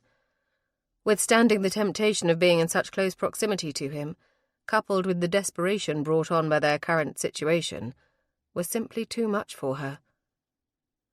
A knock on the door had her heart pounding in her chest. Part of her hoped that it was Wolverton, and part of her feared that it was. Calling out, she said, "You may enter." The door opened, and, as if she had been summoned, Miss Masters entered. "I wanted to check on you after everything. I cannot imagine how awful this must be for you both."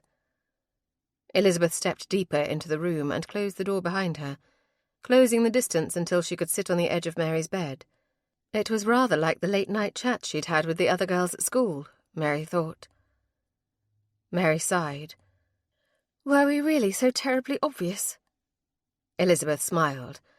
"I think when you're as happily and desperately in love as I am with your brother, then you tend to look for it and find it in others. It was obvious to me immediately that he cared for you. I didn't know that it was love, not until I saw his reaction to his wife's return. It is the answer to all of his problems as far as his legal and financial woes, yet there was nothing in his face but bitter disappointment. And then he looked at you, and I saw something else. I saw longing. I think if he were free to do so, he would offer for you. I also believe that if he were free to do so, you would accept." "Without hesitation," Mary admitted. "I was drawn to him immediately. Strange as it was, when I was in his presence, I was never afraid of him. Of course, when I was alone, my imagination would get the better of me. There is something I must ask of you." "Anything," Elizabeth said. "Whatever you need." "I know that we are all quite aware that Lady Wolverton has lied horribly. I do not for one moment believe that she has been Harrelson's prisoner," Mary replied. "But she said that she'd recognised Lord Ambrose's carriage. The only identifying mark upon it is his coat of arms, and that is on the doors. It would be visible from the lower floors of the house, the ground floor and perhaps the first floor, but anything on the second or third, given how narrow the streets are, she could never have seen." Elizabeth's eyes widened in surprise. "I had not considered it, but you are quite right. It would be impossible. So how did she know?" Mary shrugged. "Either she was given free rein of the house, or she was not in the house at all. She might have been out and about on the street." An odd expression crossed Elizabeth's features, and her lips parted as if to speak. But she hesitated. "What is it?" Mary demanded. "If there is something that you think may help, no matter how small it is, please, I beg of you, tell me." "When I was approaching and I saw your carriage, just beyond, near the end of the terrace, was a bath chair, and the woman who was in it wore black and was heavily veiled, so heavily veiled that it appeared off, as if she were trying to conceal her identity rather than just showcase her mourning. Perhaps, if we can find the right chairman, and get them in close enough proximity to Lady Wolverton, they might recognise her voice. It would do nothing save prove that she had the means and ability to return to her husband and did not. It would also completely negate her statement that she did not know he had been blamed for her death." "It would cast suspicion on her, enough that, perhaps, he might be able to free himself of her," Mary whispered. "I will tell Benedict, and then we will discuss this with Lord Wolverton." "No, I don't want to give him false hope, and I don't want him to feel, well, he and I have said our goodbyes, as it were. I'd rather not have him think that I am still working on ways to circumvent his marriage, when there is no guarantee that it will even be effective. Let's see what can be discovered first. I will wait for word at the King's Head tomorrow evening if you need to reach me." "Are you certain you must leave, Mary? I think staying here and seeing this through might be for the best," Elizabeth suggested gently. "I cannot. If I stay, I will do something that I will regret, and that he will regret as well. It is better for all of us if I go, at least for now." Mary insisted. "First thing in the morning, you'll start speaking to the chairman?" "Not even then. I'm going to send Benedict out to canvass the area and talk to them tonight. They should all be out and waiting for the mass exodus from the assembly rooms." Elizabeth nodded. "Yes, the sooner the better, I think. Sleep well, and if anything is discovered, I will wake you." Mary watched her leave and then settled back onto the pillows. There was very little for her to pack. The few gowns and possessions she'd had with her at Mrs. Sims were already safely folded into her valise. The borrowed gowns that had been Helena's, well, she couldn't stomach the thought of ever touching them again, much less wearing them. Closing her eyes, Mary willed sleep to come and her tears to stay at bay. She failed on both counts. Chapter 17. Albert Hamilton laughed, smiled, and played the part of a gentleman as he made his way through the assembly rooms. It was slightly scandalous to have been in society so soon after the death of his uncle. His purpose in being there was twofold. First, he needed to put on a calm and collected facade for the world to witness. In short, he needed not to look like a murderer. Secondly, he needed to know what was being said about the murder itself. Society loved nothing better than gossip, after all, and the lot of them would be standing about, engaging in hysterics about how they might all be murdered in their beds, if only they knew that he was wandering amongst them at that very moment, he thought caustically. He loathed the lot of them, and yet he needed to fit in, to blend in and be part of their world. To that end, he'd reached a very painful conclusion. He would have to untether himself from Helena's desperate clutches. She'd sent the note round earlier informing him that she'd preemptively gone back to Wolverton because he'd shown up in Bath. It was a bloody nightmare. She should have waited until they could formulate a better plan, one that he could be sure would not incriminate him in any way. In one regard, he and Helena would always be similar. They would each take care of themselves before anyone else. While he adored her, admired her willingness to dirty her hands and her complete lack of morality, and he certainly enjoyed her wanton and abandoned nature in the bedchamber, in the end, he would sacrifice her to save his own hide. Rumours were rampant that evening. Lord Vale's miraculous return, and now Lady Wolverton's dramatic escape from an unknown captor to return to the loving arms of her husband. Those topics were on the lips of every man and woman present, from the oldest to the youngest, and even to the dull, staid companions lurking in plain dresses in the corners. They all whispered about them. She'd made a grave error in judgment in returning in such a public fashion. But then she'd always enjoyed dramatics. Making his way toward the doors, chatting casually with all those he passed, he made certain to give the appearance of a man with not a care in the world.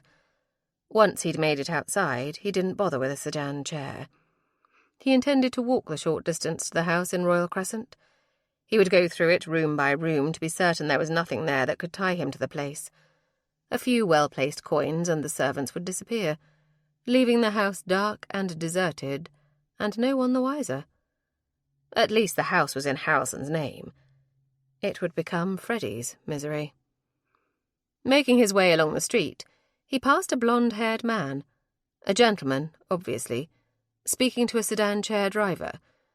He paid them no more heed than that, and continued on his way, oblivious to the fact that their conversation would incriminate him as well as his lover. Benedict had been less than pleased to make his way out into the darkness in the wee hours of the night, to question the men who carted Bath's leading citizens about in sedan chairs. When Elizabeth had knocked upon his door, he had thought it would be for much more enjoyable activities than the one he currently found himself engaged in. He cursed under his breath as he made his way along the rows of sedan chairs lining the streets outside the assembly rooms. While many people utilised carriages, the sedan chairs were a far more convenient mode of transportation on the narrow, crowded streets. Those gathered for the evening's entertainments would be emerging soon, seeking transportation home. To that end, he was running out of time to question the remaining operators of the many sedan chairs lining the street. He had his doubts about whether or not that avenue of investigation would bear fruit, but he told her he would see to it, and so he was. Approaching another of the chairmen, he said, "I'm looking for information." The chairman gave him a look that said information could be had, but only for a price. "Aye, sir, if I have it." "Have you transported a woman here in this area, today specifically, who wore a dark and heavy veil?" "Oh, aye. Been transporting her about the city for nigh on a year now. Not every day, but every few days, like. We'll be fetched by one of our servants, and we'll take her to the baths or shop. Sometimes we take her to an address near Avon Street, which is right odd for a lady of her standing. Always at odd times, though, when there's fewer folks about." Benedict hadn't expected to actually find the man. "Where do you fetch her from? What address?" "She's at number 27 Royal Crescent," the driver said. Had it really been that easy? "What's her name?" "Don't know it. She weren't the kind to talk much, and her servants always just summoned us to the address and never said who we'd be transporting. Didn't give it much thought at the time, but I reckon it were right odd now that I think on it." Of course, his first estimation had been right. A woman hiding her identity and the fact that she still numbered amongst the living would have taken steps to conceal such details. "What shops did you take her to?" "We always set her down outside the pump room, or at the end of Milson Street. But I reckon she came back with boxes from that fancy milliner's shop there one day." "Bertrand's?" "Aye, sir, that one. I could take you to the house if you like." "No, thank you," Benedict said. "The address in Avon Street. Do you know who lives there?" "A man. A gentleman from the looks of him. Well turned out. But don't know his name. Dark-haired and tall, but—" The man broke off abruptly. "It was that gentleman what passed us a moment ago. I didn't make the connection right off, but I'd say he's headed home now. Or to one of the many taverns or bawdy houses near there. I could take you there." Benedict shook his head, but produced several coins from his pocket and passed them to the man. "You've been more than helpful. I may have to have a magistrate speak to you about this woman. Where can you be found?" "I'm here most every night," the man said. "Name is Jebb, sir." "Thank you, Jebb." Benedict left the row of chairmen and made his way back along Brock Street to the circus. Mary and Elizabeth had been correct. While that didn't surprise him, the ease with which he had discovered the man transporting Lady Wolverton around the city did shock him. It seemed to him that her decision to plunge back into Wolverton's life must have been impulsive. Otherwise, Hamilton, or possibly Lady Wolverton herself, would have tidied up such loose ends. Harrelson's death had left them scrambling, and the subsequent confusion and lack of leadership had likely contributed to Hamilton's actions in the death of Wolverton's employee, Mr. Davies. Returning to the house, he found Elizabeth waiting for him in the hall. "Well?" Benedict removed his coat. "I found him. He confirmed that not only did he bring her by here today, but that he's been transporting her over the entire city for the past year, and he's always asked to fetch her from Royal Crescent. Later, when the streets are more deserted and I'm unlikely to be seen, I'll go to that address and uncover what I can." "Take Wolverton with you," Elizabeth suggested. Benedict balked at that immediately. "Why on earth would I do that? I cannot abide the man." Elizabeth looked at him rather disapprovingly. "Because his life is hanging in the balance here, as is your sister's future happiness," she said softly. "You only dislike him because you know that Mary has feelings for him. You're being an utter hypocrite. You revile him for feeling about your sister the same way that you feel about me." "I love you. I don't know that he loves her." The protest was sharper than he'd intended for it to be, and significantly louder. She stepped closer to him, placing a staying hand on his arm. "Then perhaps taking Lord Wolverton with you would offer you an opportunity to assess his motives and his intentions. It might be just the thing to let you determine the character of the man your sister loves." Benedict struggled to find an argument for that. When he failed, he let out a sigh and replied, "Well played, my darling. Well played." Elizabeth leaned in, the scent of her perfume teasing his senses. Her breath was warm against his ear as she whispered, Let us find a way to occupy your time until you are to embark upon your larcenous nighttime activities. It might even improve your mood. You're simply trying to distract me from my intense dislike of the man, he complained. Is it working? She asked with a smile. Of course it is, he admitted. I'm helpless to resist you. You are a wicked woman, Elizabeth Masters. Then let us go and be wicked together, Lord Vale, she teased, and danced away from him to the stairs. Benedict followed her, eager to be alone with her and to show her precisely how wicked he was. Helena watched the couple disappear up the stairs. She noted how they couldn't stop touching one another, whispering sweetly in one another's ear. A part of her envied Elizabeth Masters in that moment. What would it be like to savour such a tender touch? What would it be like to not be haunted by dark cravings and vicious moods that would always make her question the presence of love in her life? She was driven by a need to push others away, utterly convinced that they would abandon her regardless, and so she attacked them until they were left with no other choice but to do just that. Isn't that how she wound up ensconced in the midst of the Vale townhouse, beset with suspicion and disbelief? She'd had no faith in Alby's promise that it was only a temporary setback, and she'd done something reckless in response. Now she was paying the price for it, or would soon enough. Her gaze drifted toward the couple again, as they paused to share a kiss at the top of the stairs.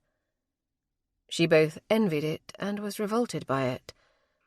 Or perhaps it was simply her nerves, or her distaste for all of them that left her feeling on the verge of casting up her accounts. There was one undeniable fact in all of it, however. It was just as Alby had warned. Her own impulsiveness had sealed her fate. They would prove, without question, that her tale of abduction was a lie, and then heaven knew what would happen. She'd be arrested for a fraud and hanged, or she'd have given Alexander precisely the ammunition he needed to see them divorced or annulled. She had rushed headlong with her plan, which hadn't been a plan at all. Now she was well and truly caught, and there was no way out. A flood of emotions filled her. Anger, fear, resentment. Above all, resentment. It bubbled inside her, rising to the surface and creating a vicious need to lash out. She needed a place to direct her anger, a way to free herself from it, even temporarily. But there was also a need to create the maximum amount of damage. All of the people in that house were contributing to her downfall. But there was one person that if she hurt her, it would hurt everyone else. Mary Mason. It would break Alexander's heart, as he had clearly fallen in love with the girl. It would destroy Lord Vale, who was so protective of the girl and had only just been reunited with her. And watching him suffer would inflict so much pain on Lady Vale and Elizabeth Masters that she couldn't stop the wicked smile that curved her lips at the thought of it. As for Mr. Middlethorpe, no doubt he'd feel responsible. That was his way, after all. But it wasn't just that it would hurt the others. It was pettiness. Alexander was like a toy to her, one she had never wanted, until someone else did. She will pay for this, and they will all pay with her, Helena muttered. Whatever happens to me, I will not allow that wretched creature to take what should have been mine. With those whispered words, Helena eased back into the shadows and made her way to the study. If there was one thing she understood, it was men. And if there was a weapon to be had in the house, it would be that masculine domain. Chapter 18. Alex was awake and in misery. He didn't want to let Mary leave, even if he knew it was the best possible course of action for them both. In just over a week, he'd grown not just accustomed to her presence, but dependent upon it. The intimacy they'd enjoyed at Wolfhaven, interrupted only occasionally by Mrs. Epson's foul temper, had provided them greater time together than what he'd experienced with Helena in their courtship, and possibly even their marriage. He certainly knew Mary better than he'd ever known his wife. Even when she'd lied, When she'd hidden information from him about her brother and his suspected identity, he'd not questioned her integrity. There was a light in her, a goodness, that was impossible to deny and impossible to ignore. And he was going to lose it forever. Biting back a curse, Alex rose and stalked to the door. He'd confront Helena, demand a divorce, and be done with it all. Money and scandal be damned. But as he yanked the door open, he found himself face to face with Lord Benedict Middlethorpe, Viscount Vale. "Going somewhere?" Vale asked. "I had thought to have a confrontation with my wife and to demand a divorce, so that I might marry your sister," Alex snapped. Vale arched one golden brow. "A rather ambitious undertaking for 4 a.m. Perhaps a bit of larceny first." Alex frowned. "What did you have in mind?" "Elizabeth, my intended, and Mary, almost your intended, had a conversation earlier and realized that Helena had to have lied about seeing the carriage. She could not have recognized the coat of arms if she'd been looking at it from the upper floors where she was supposedly locked away. After some investigating on my part, at the behest of my betrothed, I stumbled upon a sedan chair porter who recognized my description of Lady Wolverton, based on what Elizabeth saw today. He's given me an address, and it's only 2 streets over, in Royal Crescent." "What are we waiting for?" Alex demanded. "For you to put on your boots," Vale said, gesturing to Alex's stockinged feet. Cursing under his breath yet again, Alex retreated into the chamber, donned his boots and his coat, ignoring his cravat and dishevelled waistcoat. "I meant what I said. If there is any way possible to extricate myself from this, I mean to marry her." Vale inclined his head. "And if you extricate yourself from this, and Mary consents, I will not attempt to stop you. Elizabeth insisted that your intentions, or at the very least your affections for my sister, were genuine and honourable. It appears she was correct. Again. I don't mean to let her know that just yet, if you please. She gets rather insufferable about that sort of thing." They said nothing further on the matter, but slipped quietly from the house and kept the shadows as much as possible, as they made their way to Royal Crescent. By mutual and unspoken agreement, they used the servants' entrance. If Vale was surprised when Alex produced the same lock-picking tools he'd used to gain entrance to Harrelson's home, it was displayed by nothing more than an arched brow and a quirk of his lips that might have been a grin. Once inside, they moved quietly, making their way past the servants' quarters and through the kitchens, until they could take a narrow staircase, thankfully free of creaks, up to the ground floor. They moved silently down the corridor, past the dining room and toward the morning room just beyond it. There was a small writing desk in the corner. Lighting the single candle atop it, they went through the contents quickly, finding nothing of any import. It was all lists for the market and bills from the butcher, but it was Helena's handwriting. Alex recognized it easily enough. Taking the main staircase, they bypassed the drawing-room and music room on that floor and headed to the second instead, and what would likely have been Helena's chamber. As they neared it, the door opened. They ducked back into an alcove and waited. After a moment, Albert Hamilton appeared, carrying an armload of clothes and a heavily stuffed valise. He stopped mid-stride, as some of the items fell from his heavily burdened arms to the carpet at his feet. Hamilton cursed as he stooped to gather the things, just as Alex stepped forward. "A rather hasty and furtive exit, Hamilton. But then, I'd expect little better from you." Hamilton looked up, met his gaze, and the other man's jaw steeled with anger. "What do you want, Wolverton?" "I want you and Helena to pay for ruining my life. Harrelson already has, it would seem," Alex replied evenly. His tone was cold and sharp, his gaze steady and his fists clenched at his sides. "And then there's the little matter of your involvement in the abduction scheme that proved so very lucrative for Harrelson and managed to harm someone I hold very dear."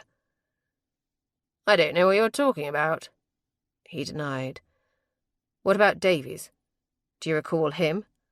About yay-high, Alex said, holding his hand up to chest height. Skinny fellow, rough-spoken. You shoved a knife between his ribs, apparently. Hamilton rose, but it wasn't to face the accusations. Instead, he tossed the valise and ran. But he didn't know that Vale was there as well, still hidden in the shadows. The other man rushed forward, taking Hamilton to the ground easily. A couple of those cravats should do nicely at tying him up, Wolverton said, snatching a few from the floor and dropping them next to Vale. We've no authority to arrest him. It's abduction, Vale pointed out. You keep forgetting something. You are a lord, a peer of the realm. They won't take you to prison for it, Wolverton stated coldly. I know that for certain. Vale sighed, looped the neckcloth over Hamilton's wrists and bound them tightly. When it was done, he hauled Albert up. And now what do we do with him? We take him back with us and call that magistrate, Hilliard, to come and interrogate him, Wolverton said, pausing to pick up the valise. He would not have come here in the dark of night to collect his things if there was not something in them that could incriminate him. Go to hell, Hamilton said, and jerking his head toward Vale, he added, and take this gutter-raised bastard with you. Vale only laughed at that. We'll meet you there, then. The three of them left, Vale holding on to Hamilton primarily because Alex didn't trust himself not to strangle the bastard. Looking at him made his stomach turn as he thought of all the misery that had been wrought on so many, himself included, thanks to Hamilton's and Helena's self-serving greed.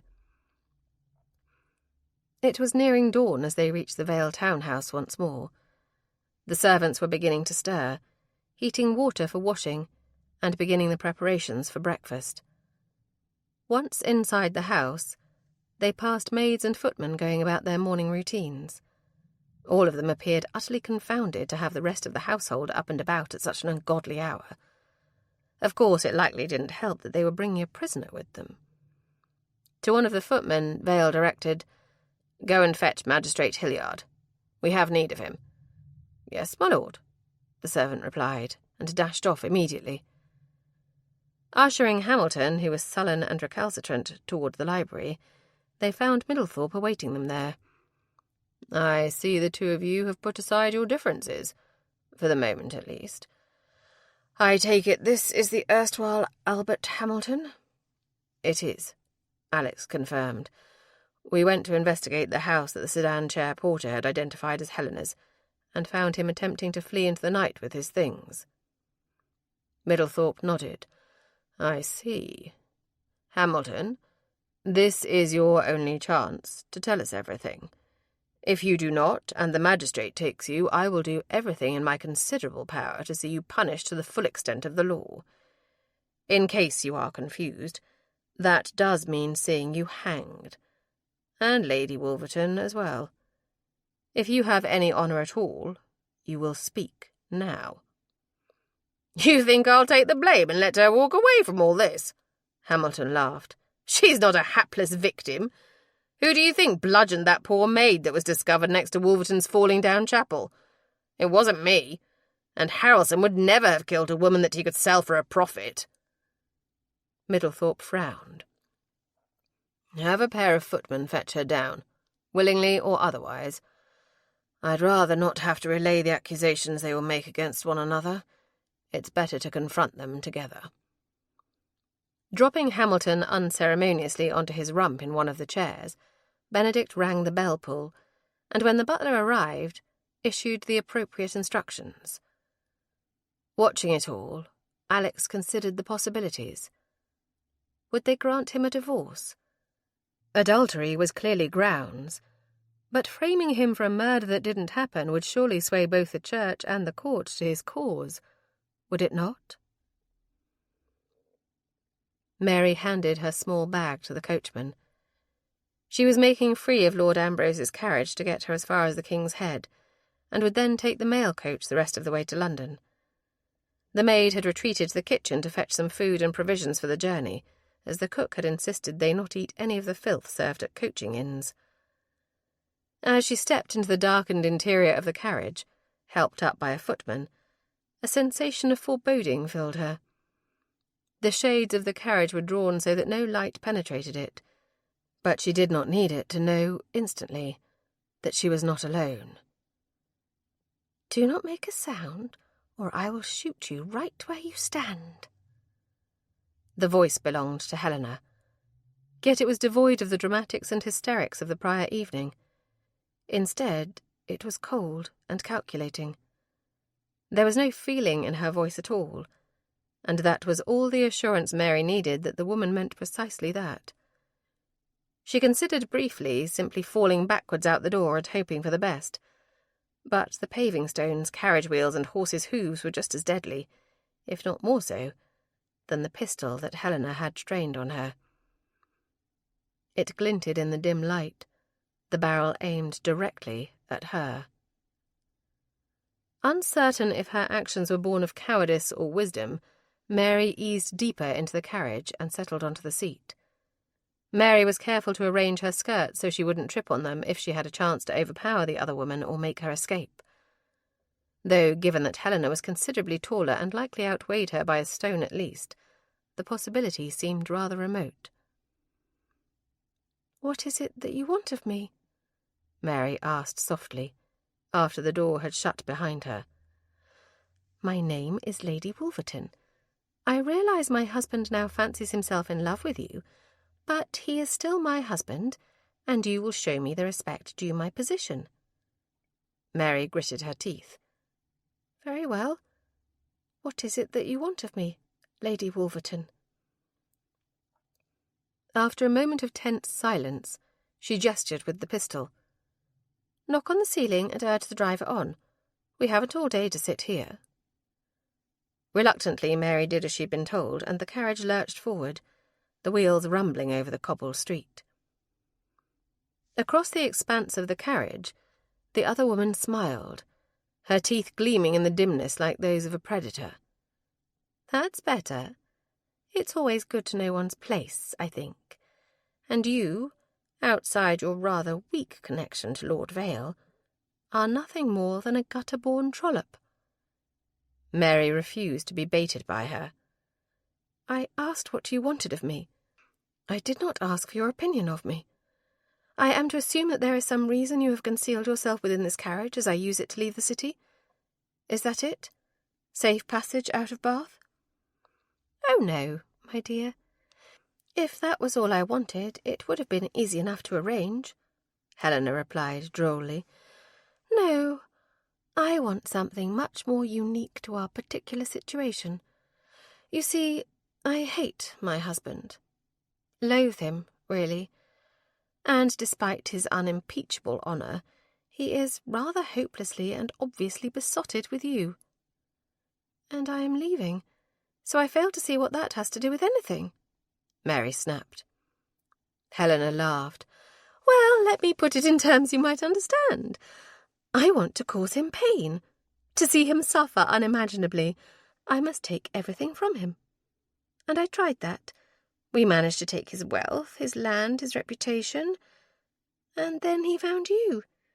There is finally something he cannot live without. You see, when I kill you, and I shall, it will finally break him." The woman was utterly unhinged. "You are mad. Completely mad. Perhaps, but I have killed before. After all, there had to be a body for poor dear Alexander to find on his property, didn't there? We'll get far enough out of town that I can put a pistol ball right between your pretty brown eyes. Then the other gun I have tucked in beside me will see an end to the coachman. Then I'll drive myself on to London, throw myself on the mercy of my relatives. While I'm not overly keen on the idea of going to America, there are certainly wealthy enough men to be had there." In the other woman's mad ramblings, Mary seized upon one fact. There was another gun. If she could manage to get Helena to fire wildly and miss her, then she might have a chance. It was the only way, but the risk was great. Mary desperately did not want to die. The guilt of it would destroy all of those she loved, both Benedict and Lord Wolverton. Alexander. If she was going to risk her life to spare his conscience, Then she would not stand on that ridiculous formality that she'd used to maintain distance between them. Had he not kissed her passionately? Had he not told her how much he cared for her, and that it was she whom he wished to be with? And if it were not for the wicked, evil woman seated across from her, a woman whose only pursuits in life were to inflict pain and misery upon others, they might have found their happiness together. "You will never get away with this," Mary insisted. "I would think that Wolverton would avenge me. And even if he should fail to do so, you cannot think that my brother would not. Benedict will hunt you to the ends of the earth." Helena laughed bitterly. "You are such a naive little fool. Wolverton may, out of some misguided sense of honour, he may, in fact, feel the need to see me brought to justice. But your brother? No, my dear. Men who are in love are led around by their cocks, and Miss Elizabeth Masters has your brother's firmly in hand. He'll look for me for a bit, and then he will grow lonely and miss her, and then you will be a distant memory. Nothing more than a sad and fleeting thought that crosses his mind from time to time. Tell me, did you fuck my husband?" The words were not unknown to her. She'd heard such foulness from their parents when she was younger. But it had been years. Benedict had worked so very hard to shield her from such ugliness. It was unfathomable to her that a woman such as Helena, who'd been born and raised into polite society, would actively engage in and seek such ugliness for herself. "Now who sounds like a gutter-born trollop?" Mary asked, unable to keep the scorn from her voice. Helena smiled then. "Well, clearly you're nothing but a little prude. No doubt Alexander was a perfect gentleman, and you were a perfectly behaved, shrivelled spinster. How delightfully boring you all are. It's a pity, really. You're perfect for one another. Why do you hate him so? He's an honourable man who made every effort to be a good and faithful husband. What is there to despise in that?" Helena cocked her head to the side. "Because he saw me. He was not blinded by my beauty. He was not swept away with the need to possess me. He looked at me and thought that I was acceptable, and when he thought me dead, he simply went on with his life. Had it not been for the lack of money, he would have married some other woman and forgotten me entirely. That is unforgivable, Miss Mason. Whether I desired him or not, he was supposed to want me. He was supposed to crave me and worship me above all others. But I don't suppose a mouse like you could ever understand that." "All of this death and destruction and utter mayhem, and it is for nothing but your vanity?" Mary all but shouted. "Yes," Helena replied steadily. "For my vanity, for my pride, for my gluttony and greed and lust, for my wrath. Every sin I have committed has brought me here to this day, and I will not hesitate. Remember that, mouse." Chapter 19. A harried maid entered the library, and all of the men present, Hamilton included, looked up expectantly. But there were no footmen following on her heels, and Helena was nowhere to be seen. "Where is Lady Wolverton?" Alex asked. The maid shook her head as she bobbed a rather clumsy curtsy. "Forgive me, my lord, but I don't know where she is. The footman said her room was empty, and I went to see for myself. It's vacant as can be. There is no sign of her in the breakfast room, the morning room, the garden, or anywhere else. It's as if she simply vanished." "Bloody hell." The curse came from Vale, and while it was hardly appropriate language, the sentiment mirrored Alex's own feelings perfectly. Hamilton smirked. "I see my little bird has flown the coop." "That means nothing in terms of your own fate," Alex stated firmly.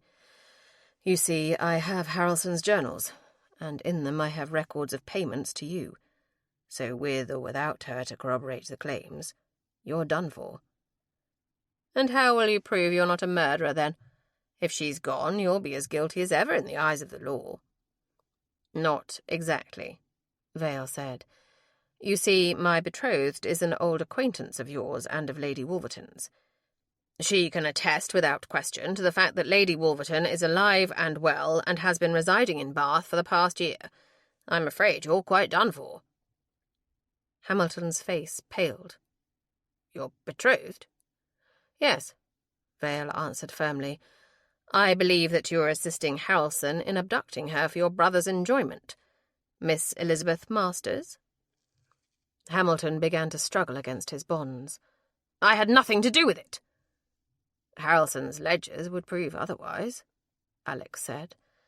"All you have to do is tell the truth, Hamilton. If you do, I will ask that you be transported rather than hanged." "I'd rather be hanged!" Hamilton shouted as he bared his teeth in a growl. "I'll not be shipped off to some dirty, filthy colony to work like a common labourer." Alex said nothing.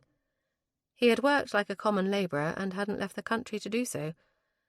Since he'd lost his fortune, he'd been out in the gardens, in the fields, mucking stalls and patching roofs whenever and wherever he had to, because paying someone else to do so was no longer an option for him. The door opened again, and another maid entered, this one carrying a small hamper from the kitchen, and wearing a cloak as if she'd been intending to travel. "Forgive me, my lords and Mr. Middlethorpe, sir, but the carriage is gone and Miss Mason with it. I went to fetch the basket of food from cook, and when I came back it had already left. I would not have let her travel alone. I swear it." Cold dread swept through Alex. If Helena was missing and Mary had suddenly disappeared in the carriage without her chaperone, it wasn't a great stretch of the imagination to think they were together, and not willingly on Mary's part. "Where was she headed?" "London, via the main road," Vale said. "She was to stop at the King's Head in Wickham for the night before continuing on tomorrow." "I'll head toward Pulteney Bridge, and you come around the other side. Perhaps we can head them off before they get out of the city," Alex said. Middlethorpe had opened the bottom drawer of the desk and drew out a box. "There is more, gentlemen, and I fear it does not bode well for Miss Mason. The brace of pistols kept in here is now missing. I doubt Miss Mason would have taken them. I cannot say the same of Lady Wolverton." It wasn't Vale who cursed that time, but Alex himself as he dashed from the house. He didn't bother with a sedan chair or a horse. In the city he'd be faster on foot. Heading toward the parade grounds via Lansdowne Street, he prayed for a sight of them. If something happened to her, he'd never forgive himself, and he would finally be guilty of the crime he'd already been convicted of, because he would see Helena dead by his own hands before the day was done. They had made it to Pulteney Bridge, but an overturned cart was blocking their way across to the main road to London. The driver called back, "We'll have to turn around, but it'll take a bit as the street is so congested. Hold tight, miss, and you'll be on your way soon enough." Helena had tensed the moment the coach stopped. "Is this some sort of trick?" she asked, her words hissing out between clenched teeth. "As I had no notion you would be in my carriage, I'd have hardly possessed the foresight to engineer an ambush for you. Now would I?" Mary replied caustically. She could see that Helena was on edge. The delay was making her nervous, and the more nervous she was, the more likely she was to make an error in judgment. It was the only chance Mary had to outmaneuver her and escape. "You would do well, Miss Mason, to recall which one of us is armed," the other woman snapped. "Tell the coachman to get this thing turned around and to do it now. I will not be trapped here with the likes of you." Mary would have refused, but Lady Wolverton raised the pistol, pointing it directly at her in a manner that left no question as to whether or not she would happily fire the shot at that very moment. Rising to her feet, she tapped on the roof of the carriage. "You must turn around now," she called out. "I cannot wait longer here." "But, miss, there is no room," the coachman protested. "Find the room now," Mary replied without pause. She'd never spoken so to a servant in her life, not that she'd had the opportunity to be exposed to many. The driver grumbled, his words unintelligible over the din of the street. But slowly the carriage began to turn, the wheels cutting and the horses' hooves moving over the street. The wheels lifted up over the edge of the rut they had been in, worn there by all the coaches and carts that preceded it. It was the opportunity Mary had been waiting for. The jolt sent her careening toward the door, and it jostled Helena so that she could not hold the pistol steady. Without a thought of hesitation, Mary forced the door open and leapt free of the carriage. She landed on the road in an undignified heap, but she didn't care. Rising quickly, Ignoring the pain in her hip from where she had landed, she moved with all the haste her bandaged feet would allow. They were tucked into a pair of boots borrowed from Elizabeth, and while they offered some protection, it was still terribly painful. Weaving her way through the throng of traffic, she made her way toward the shops. She could hear gasps behind her. No doubt Helena was in pursuit, pistol at the ready. The woman was utterly mad.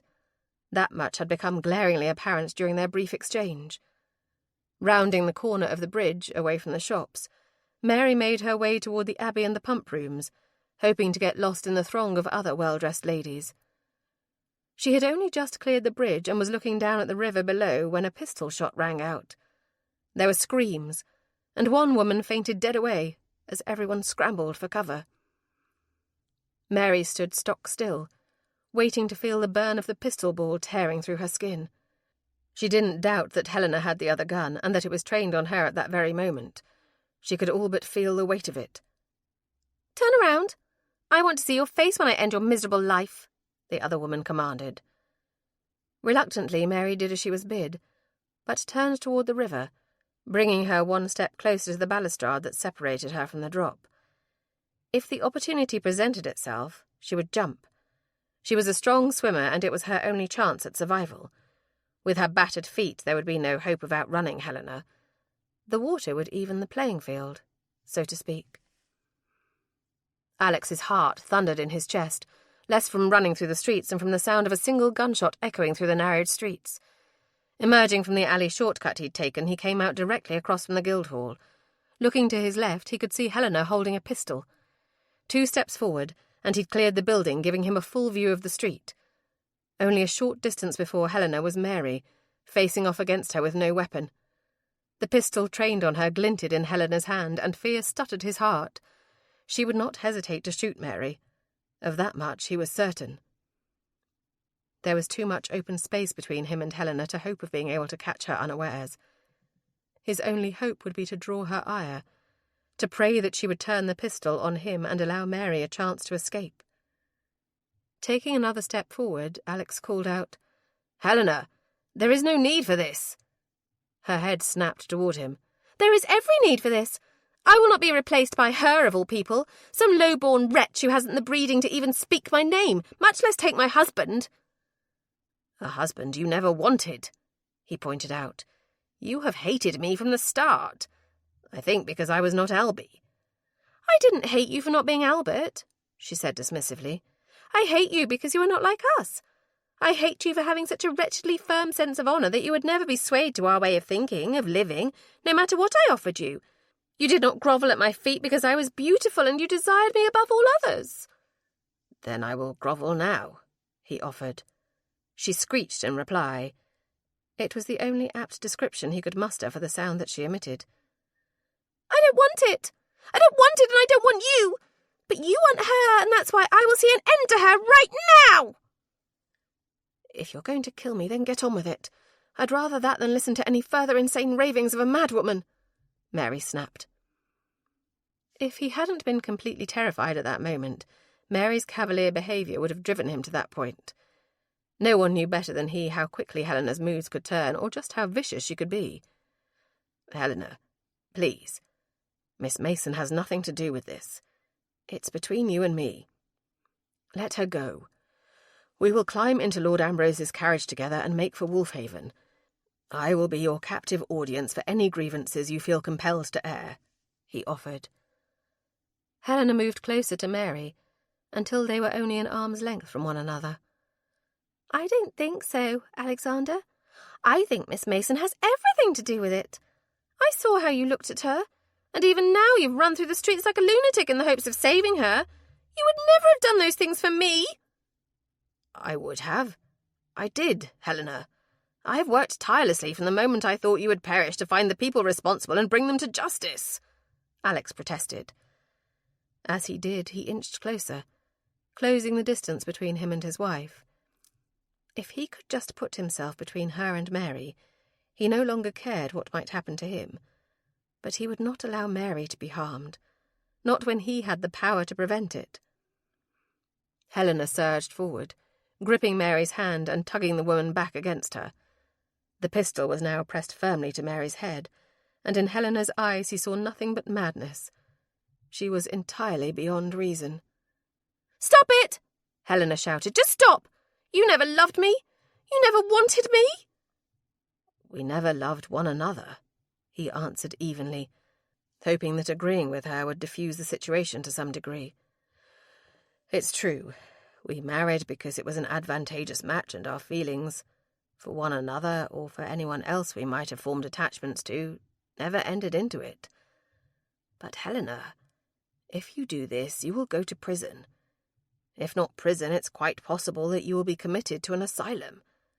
That is not a place you wish to be. Ever." Helena laughed wildly. "You don't understand anything, Alexander. I know what is going to happen to me. I knew from the moment I took the guns from the library that I was sealing my fate, and I don't mind at all, because I'll be sealing yours too. For the rest of your life you will mourn the lovely Miss Mason and what might have been, and you will regret to your dying day that the body you found at that chapel was not actually mine. After all this time, I will finally give you a reason for all the hatred and derision you have shown me." He was still too far from them. There was no way he could reach Mary before Helena fired the gun. It was a fear unlike anything he'd ever known.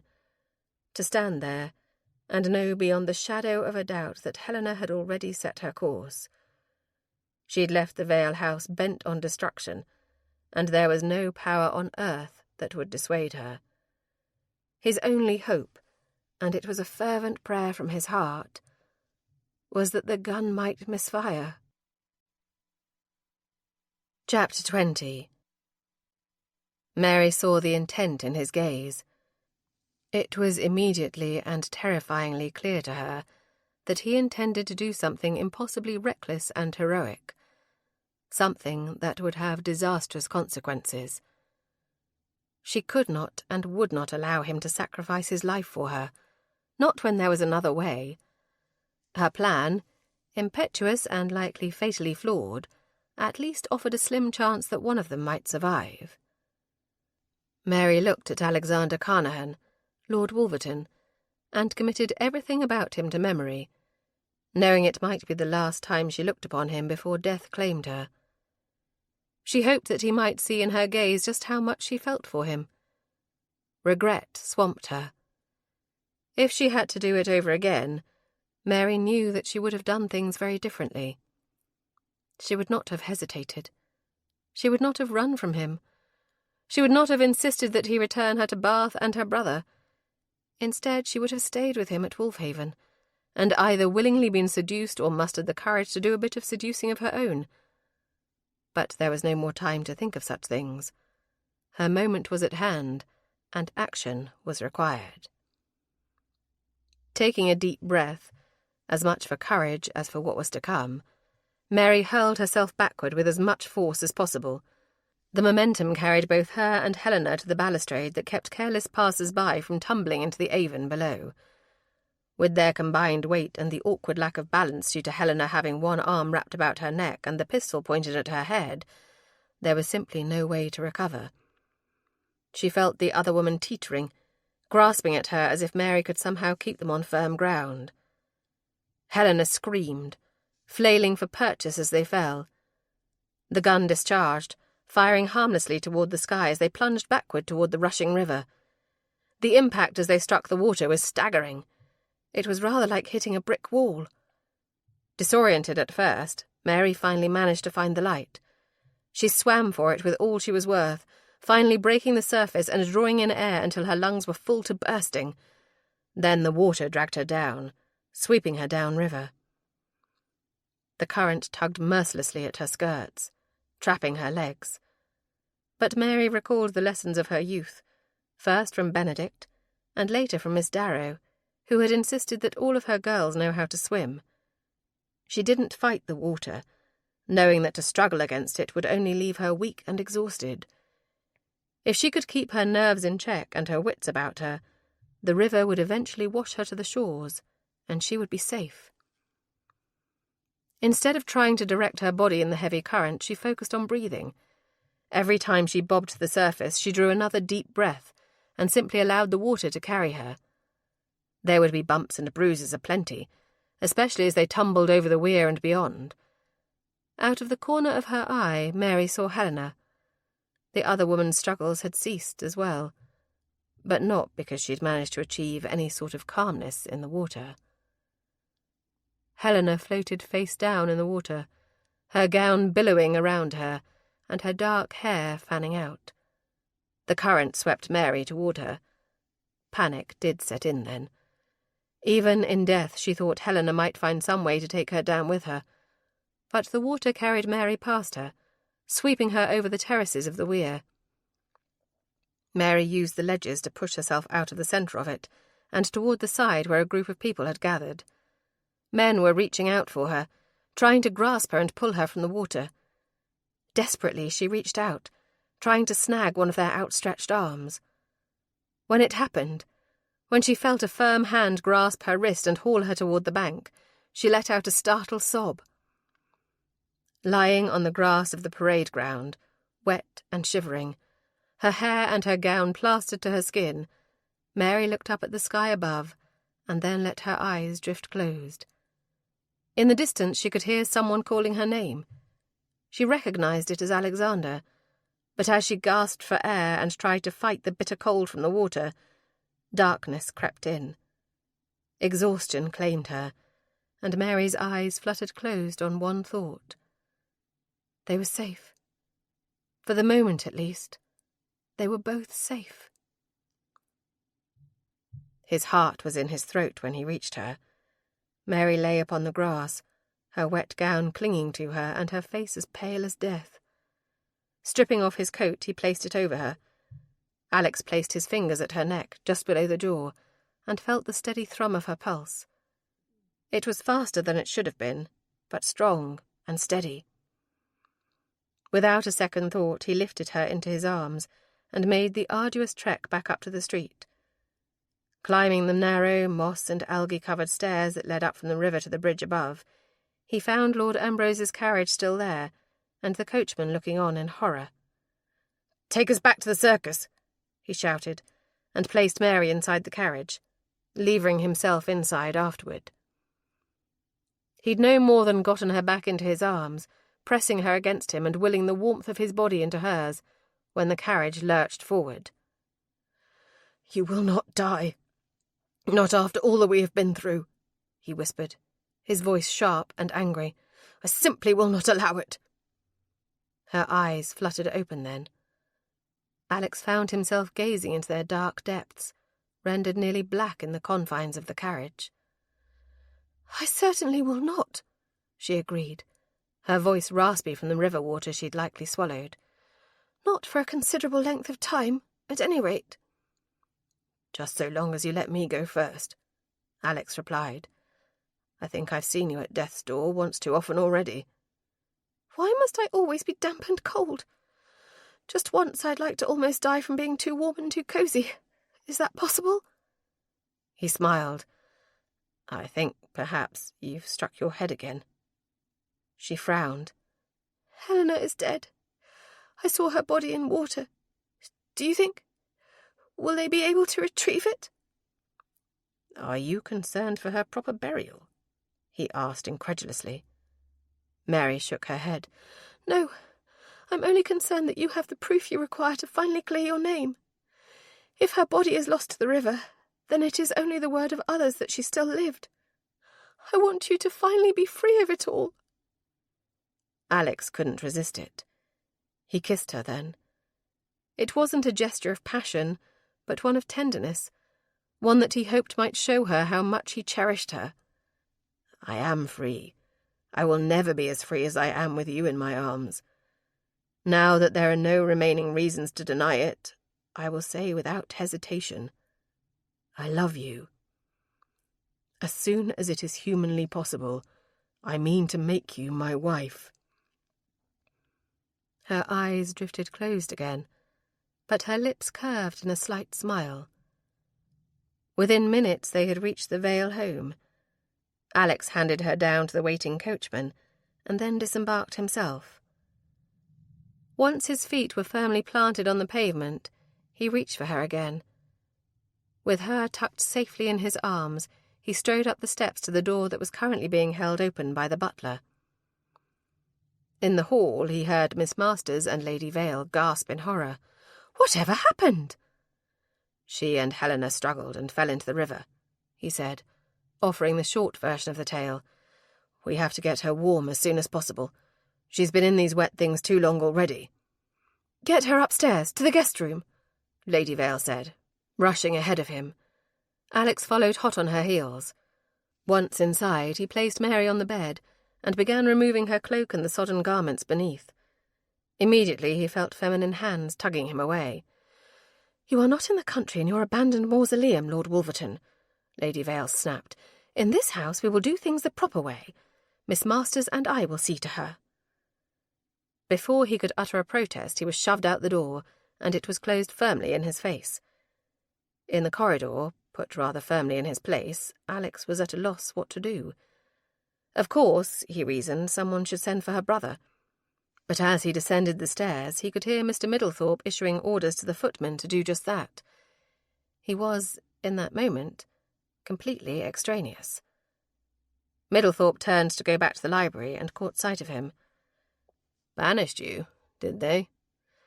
"Something to that effect," Alex answered. "Come along, and we'll have some brandy.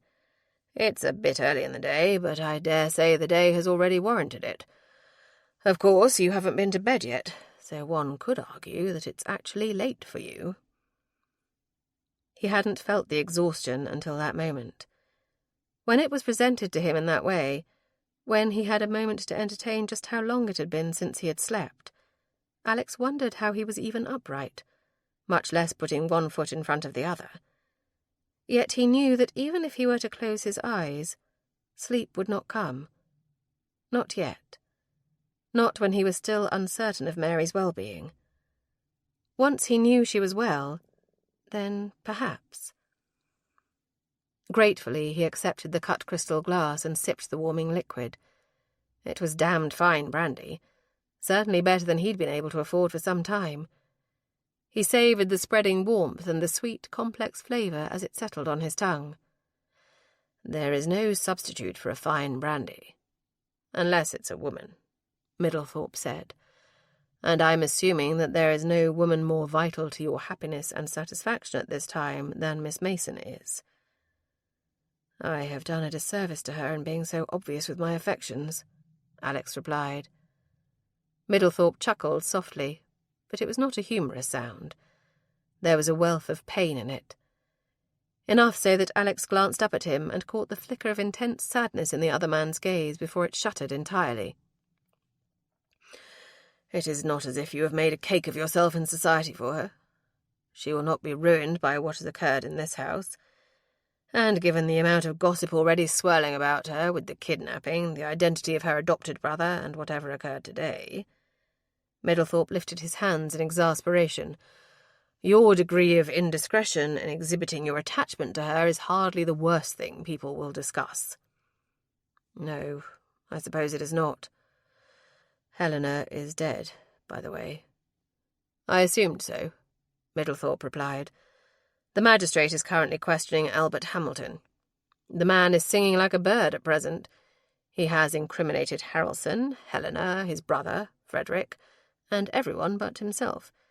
He insists that he is nothing more than an innocent bystander, lured into their schemes and threatened on pain of death if he spoke the truth." An ugly epithet escaped Alex then. "Will the magistrate buy it?"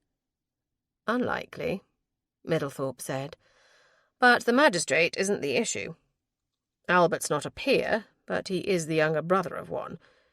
It is likely that his family will pull enough strings to get him off with a lighter sentence, but I do not think he will escape the consequences of his actions entirely.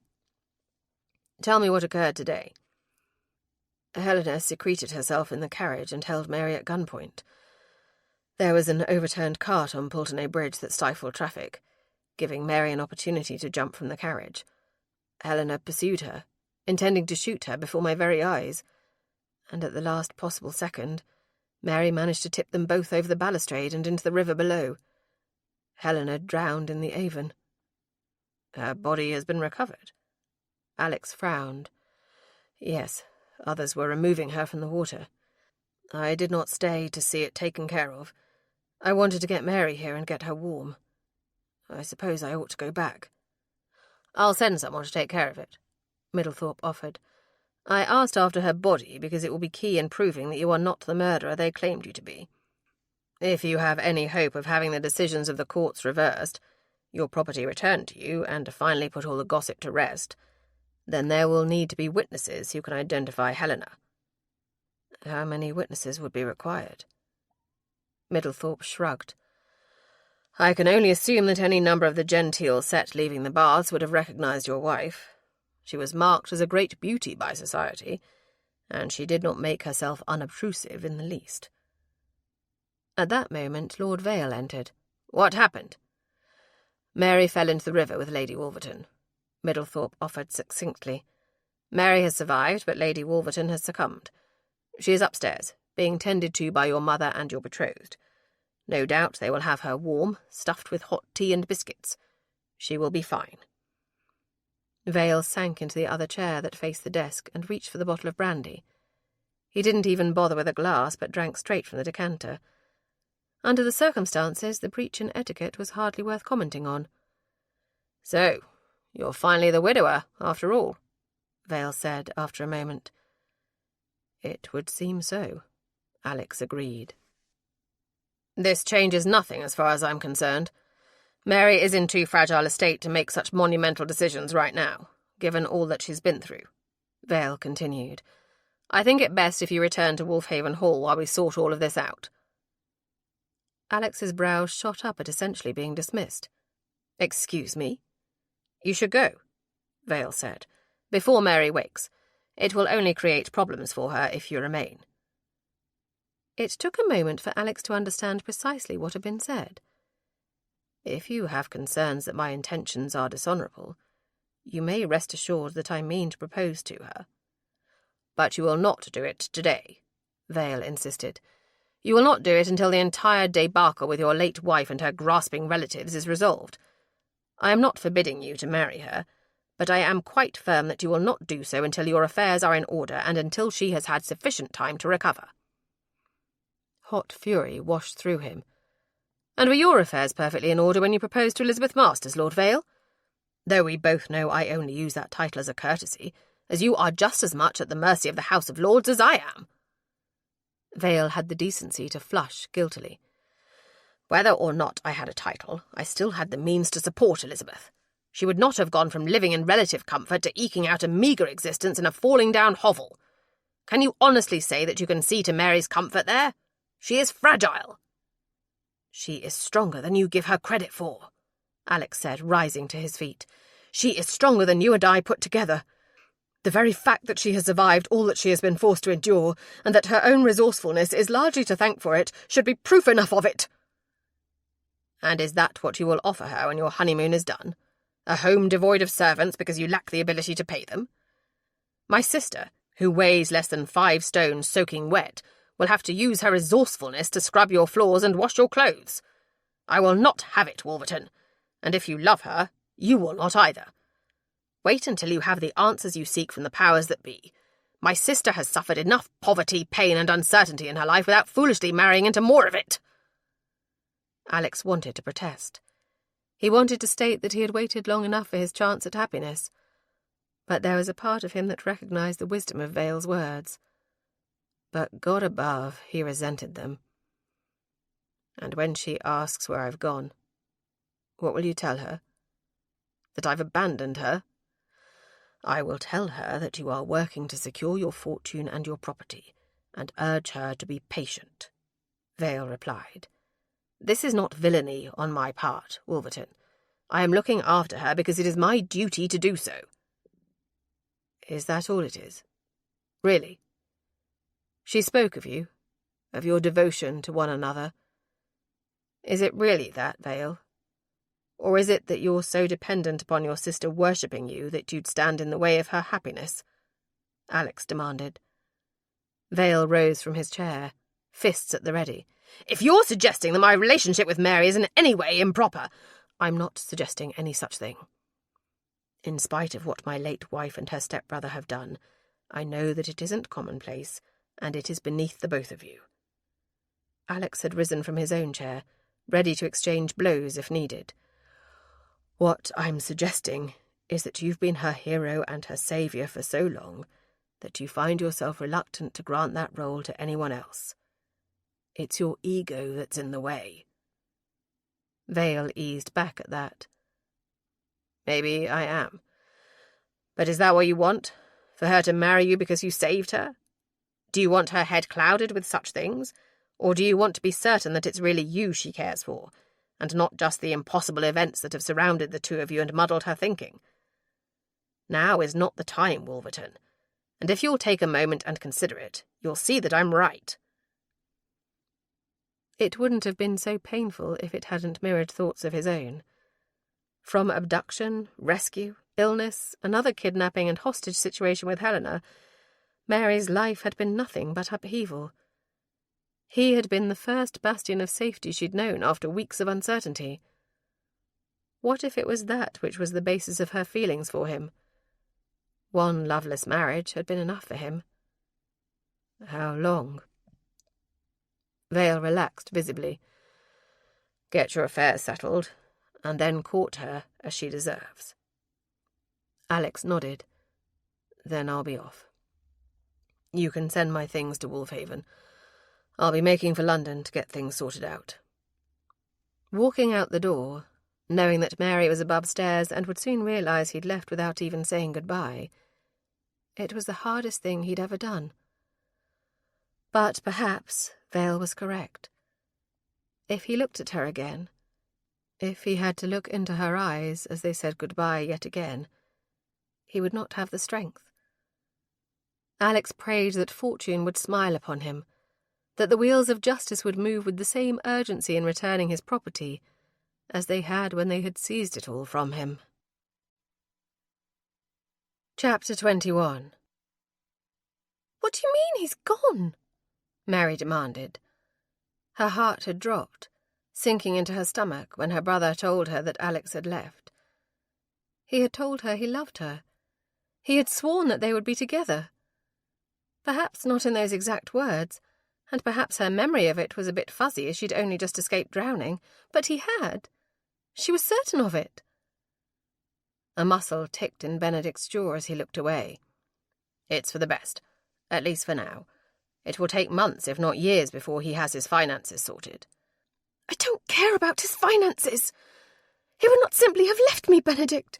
He loves me. He said so," she whispered fiercely, shaking her head in dismay. "How can a man make such declarations and then simply walk away? That isn't like him." "To be fair, Mary, you do not know him that well. None of us do. Would it be so awful for you to wait a while before entangling yourself with him in a permanent fashion?" There was something in her brother's tone, and in the way he steadfastly refused to look her in the eyes.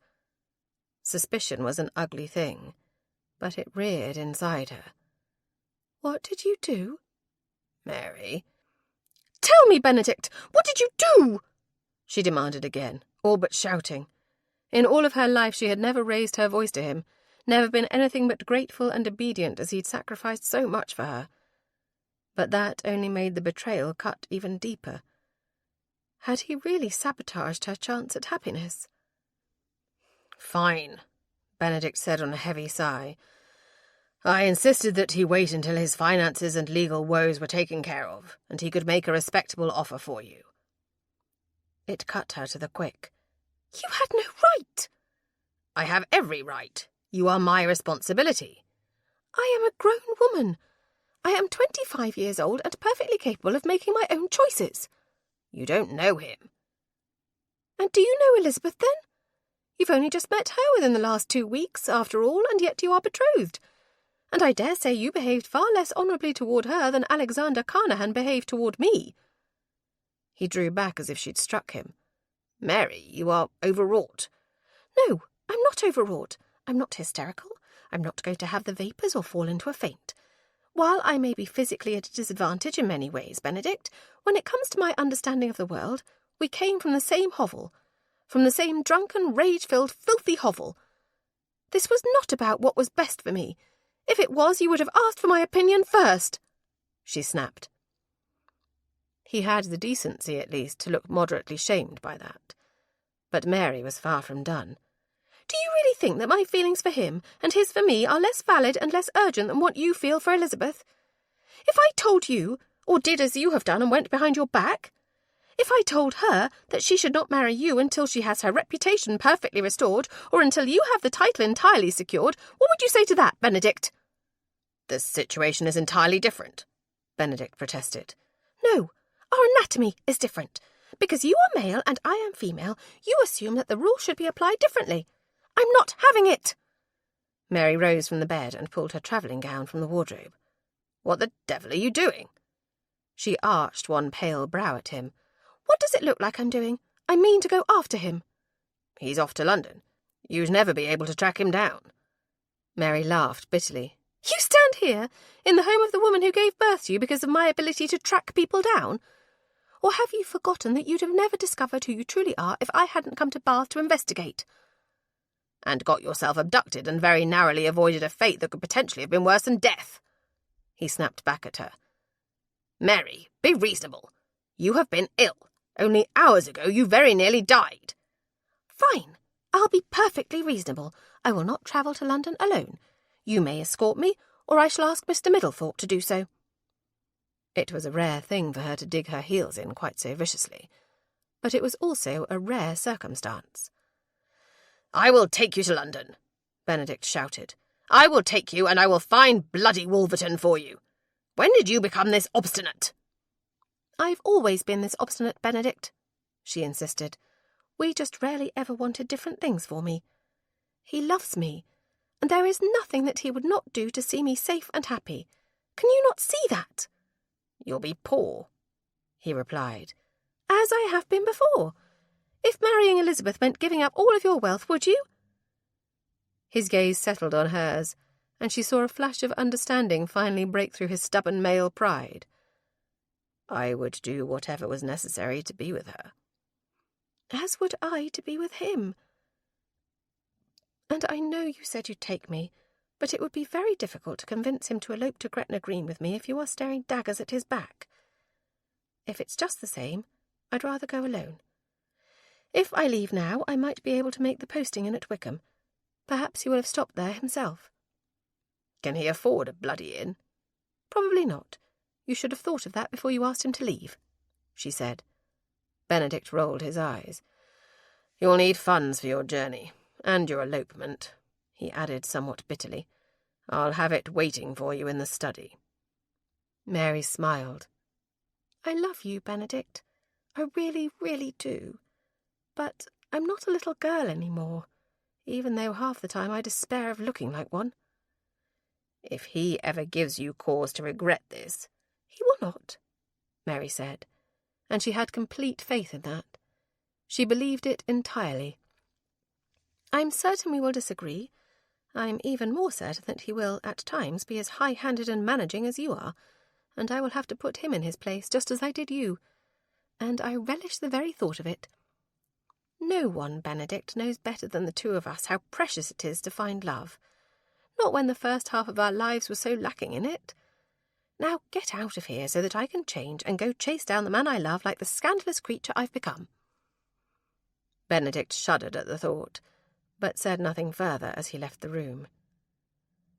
Mary immediately stripped off her night-rail and donned a chemise and stays. A single petticoat followed, and the travelling gown she had worn when she first came to Bath. It had been just over a month since she'd come to the city, a fortnight since she'd been abducted. How time could appear so fluid, with events being so fresh in her mind and also feel as if eons had passed, was a mystery to her. Because her life was so incredibly different from the beginning of that journey to the end of it. Twisting her hair up into a simple knot, she shoved pins in it as one of the maids entered, and began packing the few gowns she possessed into her valise. Lord Vale ordered the coach round for you, miss. It should be here directly. Mary thanked the girl and left the room. In the corridor she ran into Elizabeth. The other woman hugged her quickly. I wish you the very best of luck, my dear, and I'm appalled at your brother's managing behaviour." A smile curved Mary's lips. "He is doing what he always does, what he perceives to be best for me. It just so happens that, for once, we disagree on that course of action. But I do think he has seen the error of his ways. I meant to ask earlier, what happened to Mr. Hamilton?" "He's been taken by the magistrate to the jail, and it's quite likely that he will stay there. Given what happened with Lady Wolverton today, he may succeed in laying everything at her door, but perhaps not. Mr. Hilliard was quite unconvinced by his stories. Benedict has already stated that he will front the costs for trying him for both Mr. Davies' murder and his role in the kidnapping scheme that Harrelson was operating. So we shall see." Mary nodded, relieved to have one loose end tied up. "And Frederick, his brother? And the other women and children who were taken? What of them?" "Middlethorpe is piecing it together. He has friends at Bow Street and in the Home Office. Obviously, we will not be able to find them all, but if there are any that can be rescued or require rescuing, we will do so. But stop worrying about this and go after that man. I knew from the moment I saw you together that he adored you," Elizabeth protested. "He does," Mary said, "and I adore him. I only hope this hasn't ruined anything for us." The course of true love does not run smooth, but it does always run, infinitely and without thought to any obstacle in its path. Go and catch yourself an earl, my dear. Chapter 22. The inn at Wickham was crowded, but Alex had managed to snag the last room for himself. It was small and cramped, tucked up under the eaves with a narrow bed and a chimney that smoked, but at least it was private.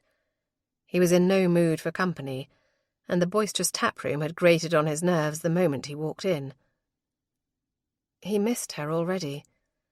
He was angry at himself for leaving her, but equally angry because every point Vale had made in favour of delaying the match had been valid.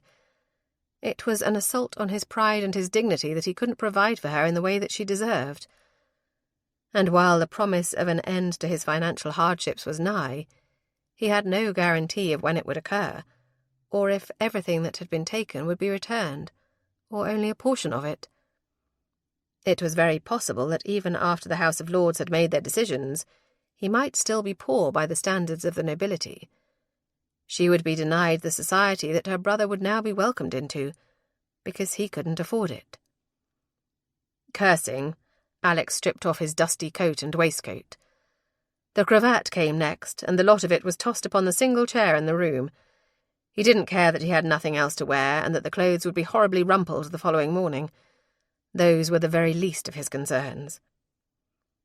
Crossing to the basin, he tipped the pitcher of water and filled the bowl so that he could wash some of the grime of the road from his body.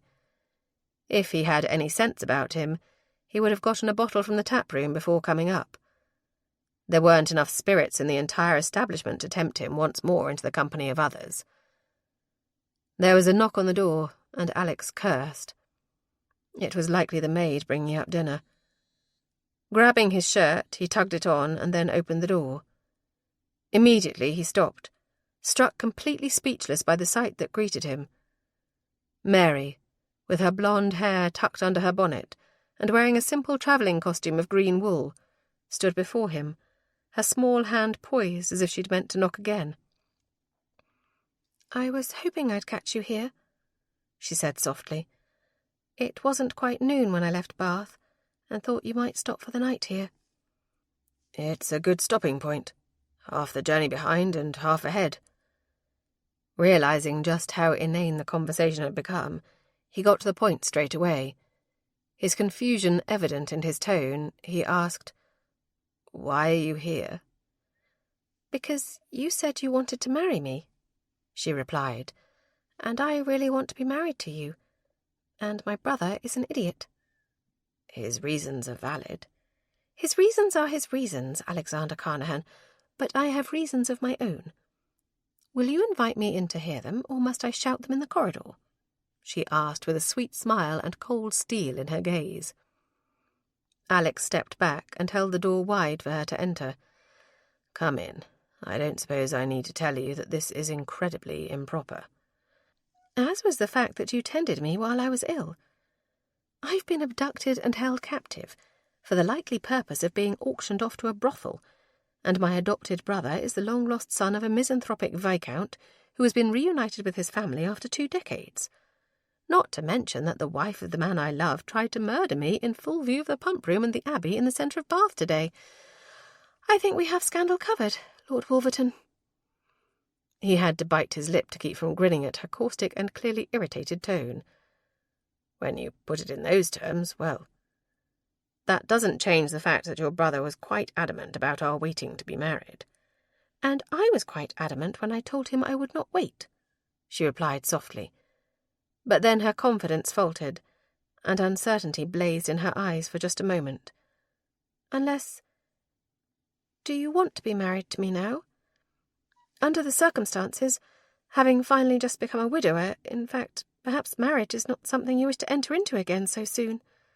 Given the behaviour of your previous wife, one can certainly understand any hesitation on your part." "I've never been more certain of anything in my life. I want you to be my wife more than I have ever wanted anything else," Alex replied, his voice roughened with desire, longing, with the faint stirrings of hope. "I have no fortune," she said. "I could not care less." "My name will be synonymous with scandal, and society will cut us entirely," Mary continued. "And I've never much cared for society anyway. I'd far rather rusticate in the country." "I will likely be called upon to offer testimony in several very high-profile court proceedings related to Lord Harrelson and his many schemes." "As will I," he replied. She looked at him levelly, her brows furrowed and her lips pinched into a tight line. "Then why in heaven's name would you have been stupid enough to think that those were valid reasons for me not to marry you?" "I really don't quite know, other than to say that I was impossibly stupid," Alex agreed.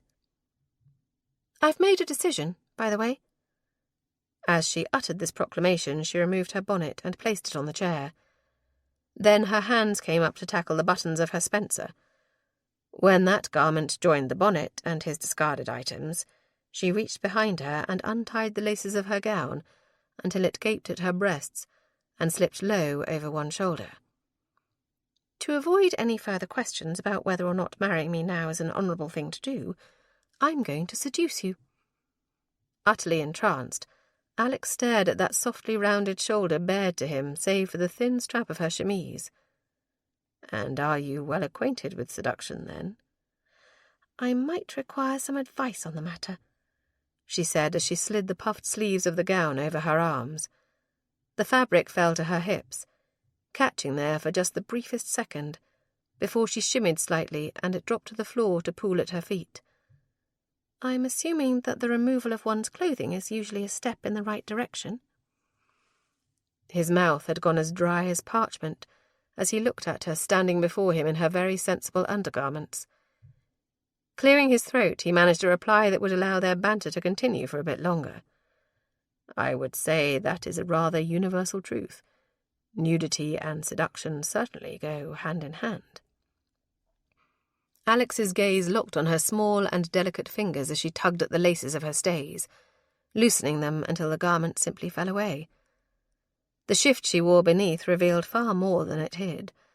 The linen was so fine and sheer that he could see the curves of her breasts and the darker shadow of rose-coloured nipples that had haunted his dreams. Her petticoat came next, joining her discarded gown on the floor. When she wore only that thin shift, and every part of her was bared by the gossamer-like fabric, she paused. "Is seduction typically so one-sided, or do you remove your clothing as well?" It was a challenge, and one that prompted a smile from him despite the state of aroused agony he found himself in. "By definition, yes. Seduction is rather one-sided. But as I am already thoroughly seduced, I think we can dispense with the standard protocol." With that, he reached for the hem of his shirt and stripped it off. His boots followed, and then he was stalking toward her, closing the small amount of space between them until he could feel the heat of her skin and soft press of her breasts against him. Her bravado had faltered by then, Her lower lip trembled slightly, and her brown eyes were wide. "You can still change your mind. It may well ruin me forever, but you can." "No, I can't. Today, just before I took both Helena and myself over that balustrade and into the river, my greatest regret was that I didn't explore the feelings I had for you at Wolfhaven, that I ran like a scared rabbit when you kissed me. So, while I lack the knowledge to lead any further in this particular arena, I will not be bowing out." Alex lifted her into his arms and carried her to the small bed. But he didn't lay her down upon it. Instead, he seated himself on the edge of it and settled her across his thighs. The position had the advantage of putting them eye to eye. It gave them a moment to take one another's measure, as if sizing up an opponent rather than a lover. It also caused the thin chemise she wore to ride up, bunching around her hips until her thighs and the gentle curves of her bottom were entirely bare. One less barrier between them, one less obstacle to keep him from the treasures of her body and the pleasure that awaited them both. "Kiss me," she said, "and stop all this infernal thinking that only rattles my nerves further." He did. Alex was helpless to do anything else. Capturing her lips, the kiss was gentle but still potent. His lips moved over hers, and she answered by mimicking those same touches. Unable to resist the temptation of her parted lips, he slipped his tongue between them, stroking it gently against hers. Soft sighs gave way to moans. Her arms locked about his neck, her hands pressing firmly against his shoulders as her breath shuddered from her. His hands did ample exploring of their own, coasting along the satiny skin of her thighs, her shapely calves, and then delving beneath the simple linen that still covered most of her charms. It was only the promise of sweeter torment that induced him to break the kiss. The slender column of her throat, the lovely and perfect curve of her shoulder. Tugging at the thin straps of her chemise, he pulled the garment lower until one lush breast was bared to him. Her head fell back, and she arched toward him in obvious invitation. The memory of his hand on her breast, even though it had only been the briefest of caresses, had inflamed her. But it wasn't his hand she felt on that tender flesh in that moment. It was the wet heat of his mouth closing over the budded peak. The sensation overwhelmed her, the pleasure of it swarming her senses but also inciting a deep longing inside her. She ached for him, for his touch, for the fulfillment of being his in every way that she possibly could. Thought fled as the pleasure grew. She simply could not hold on to rational thought any more. In fact, she could not have formed words for the life of her. Instead, she simply held on to him, offering herself up to the sweet torment of his lips on her skin, of the slight sting of his teeth, and the soothing, gentle strokes of his tongue. At some point, he stripped away her chemise, the thin garment simply drifting to the floor, forgotten and ignored. Naked, seated astride his powerful thighs, there was no embarrassment or hesitation. It felt strangely natural to be so with him. But his remaining clothing became a source of frustration. Compelled by both curiosity and desire, she reached for the fall of his trousers, but Alex caught her hand. "Not yet," he said. "I've only a shred of control left, and if you touch me—" "Would that be so terrible?" she asked. His smile was just a bit wicked as he said, "Yes, it would. It's your turn to be seduced now." Before Mary could question what he meant, he had moved them so that she was reclining on the bed and he was on top of her, but still pressed very intimately between her thighs.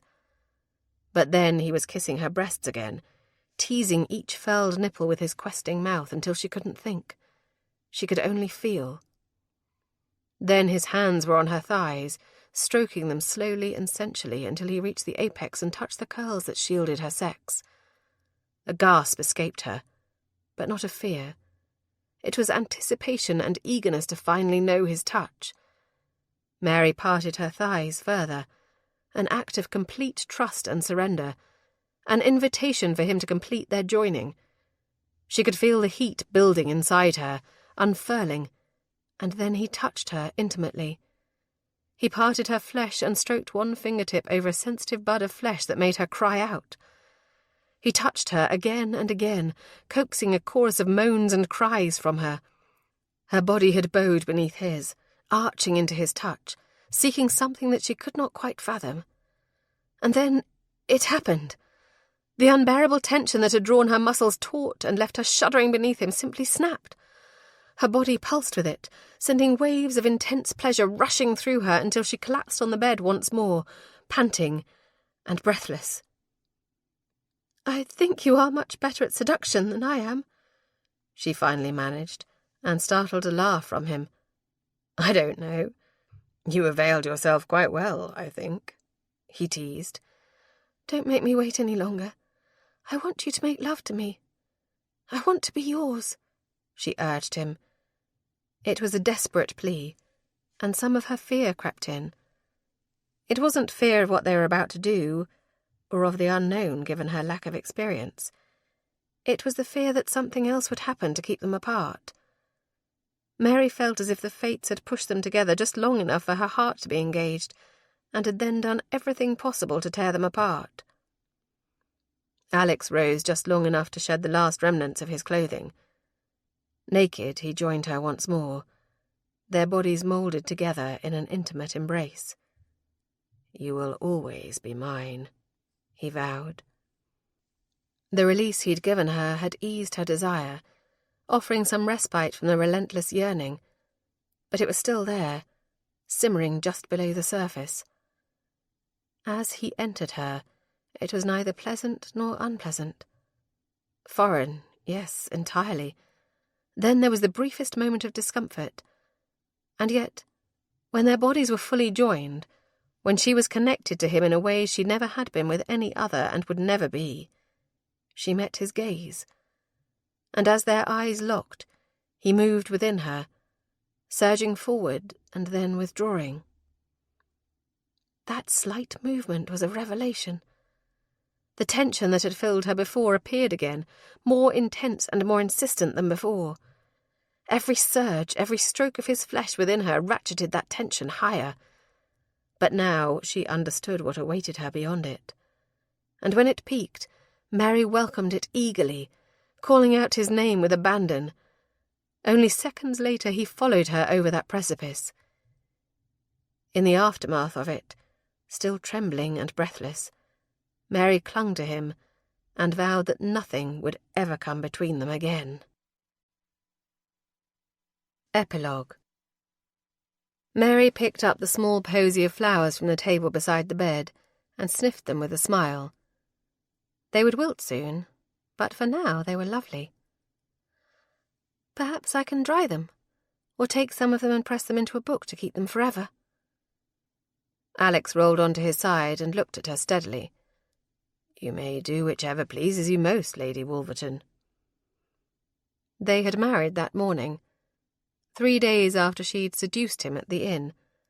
They'd obtained a special license, paid for in large part by her brother's largesse. The ceremony had taken place at St. Pancras in the old church, and had been attended by Miss Euphemia Darrow and by Alex's solicitor. He'd offered to wait until Benedict and Elizabeth could arrive, but Mary had declined. The idea of delaying the start of their life together for any reason was simply beyond her. She hadn't wanted to provide an opportunity for anything else to go awry. Placing the flowers on the table once more, she held her left hand up to the light. The ring on her third finger was something of a surprise given her husband's rather limited finances. The large emerald was flanked on either side by a single sapphire and a diamond. It wasn't heavy or overly ornate, but it was lavishly expensive and very beautiful. It seemed Ambrose had kept it tucked away in his London home, locked up with Alexander's other family heirlooms that he'd considered too precious to part with. London, far from any bailiffs or bill collectors who might come calling at Wolfhaven, had seemed the best option. At receiving news of their coming nuptials, Ambrose had sent a letter to his man of affairs and had him fetch it for Alex just in time for the wedding. You could have sold this ring and lived much more comfortably. In fact, it's rather silly of you not to have done so," she admonished.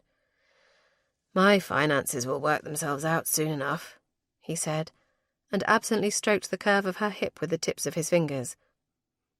"That ring belonged to my mother, and had been in her family for years. Now it belongs to you." It tickled slightly, but it also reignited the passion they had shared only a short time earlier. "Stop that. I'm being serious. We should talk about how we're going to live. I have a bit of money, but not much. And once the dust has settled, I know that Benedict would provide a dowry for me." Alex sighed. "I don't care about money. Middlethorpe has called in a few favours, and now there is to be a special session of the House to hear the appeal of my case, and hopefully reverse their earlier ruling, as well as settle the matter of your brother's title once and for all." Mary sat up then. "When did you find this out?" "This morning, just before we went to the church." She huffed out a breath, incapable of hiding her irritation. "And you didn't think to share that with me?"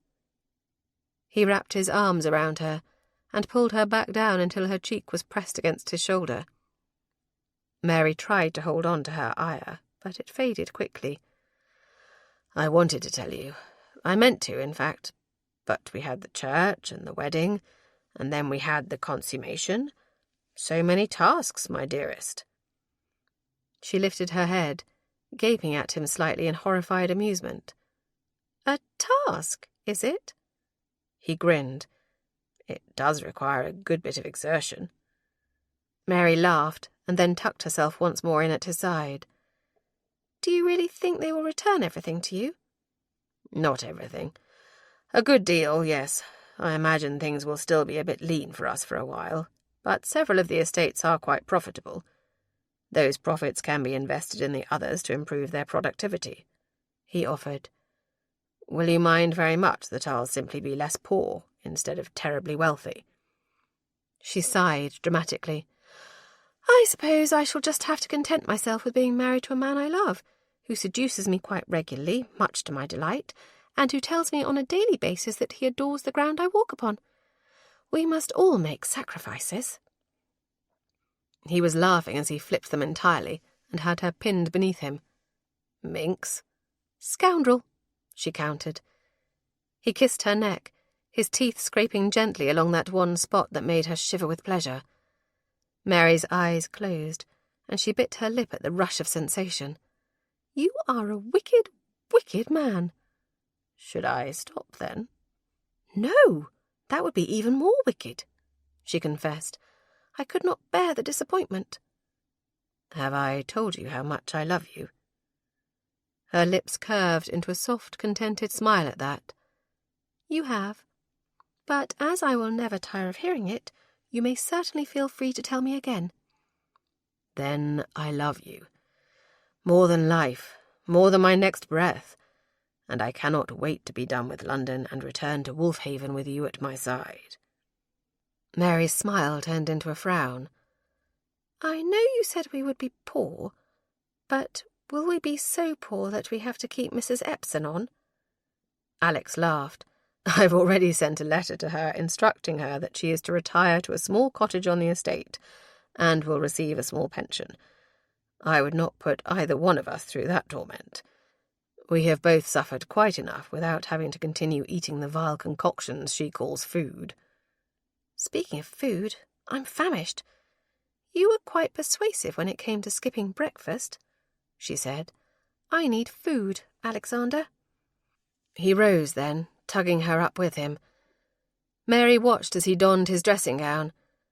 Taking her wrapper, she slipped it on, and then the two of them made their way down the stairs. They were staying at a smallish house in Mayfair that was owned by Lord Ambrose. It was not his primary residence, and Mary imagined that prior to his failing health it had been used as a home for his mistresses.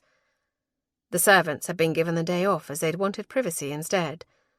But the kitchen was well stocked as they raided the larder and amassed a feast of cold meats, cheese, bread, and fruits. There were also some lovely lemon tarts that she was horribly tempted by. Lord Ambrose was the friend who held your mother's jewellery in safekeeping, wasn't he? Alex nodded as he slathered butter on a piece of bread and handed it to her. He was. I know he's quite scandalous, but he has been a true friend. We should see him when we return to Wolfhaven, or here in town before we leave should he return. Alex raised his eyebrows at her suggestion. You do realise that entertaining Lord Ambrose, or entering his house, would make you a pariah in society. When I say he's scandalous, Mary, suffice it to say he has gleefully and with great abandon earned his reputation. She made a face. I'm the daughter of heaven knows what sort of people. My mother could have been a common prostitute for all I know. I'm scandalous already. And your father could have been Prinny himself, he pointed out. Or a dock worker. Would it be so terrible if I'm just a low-born bastard child, and that I don't have some exalted lineage like Benedict? She asked. Not for me, but I worry about it for you, he admitted. I think it bothers you more than you say, and I want you to have those answers.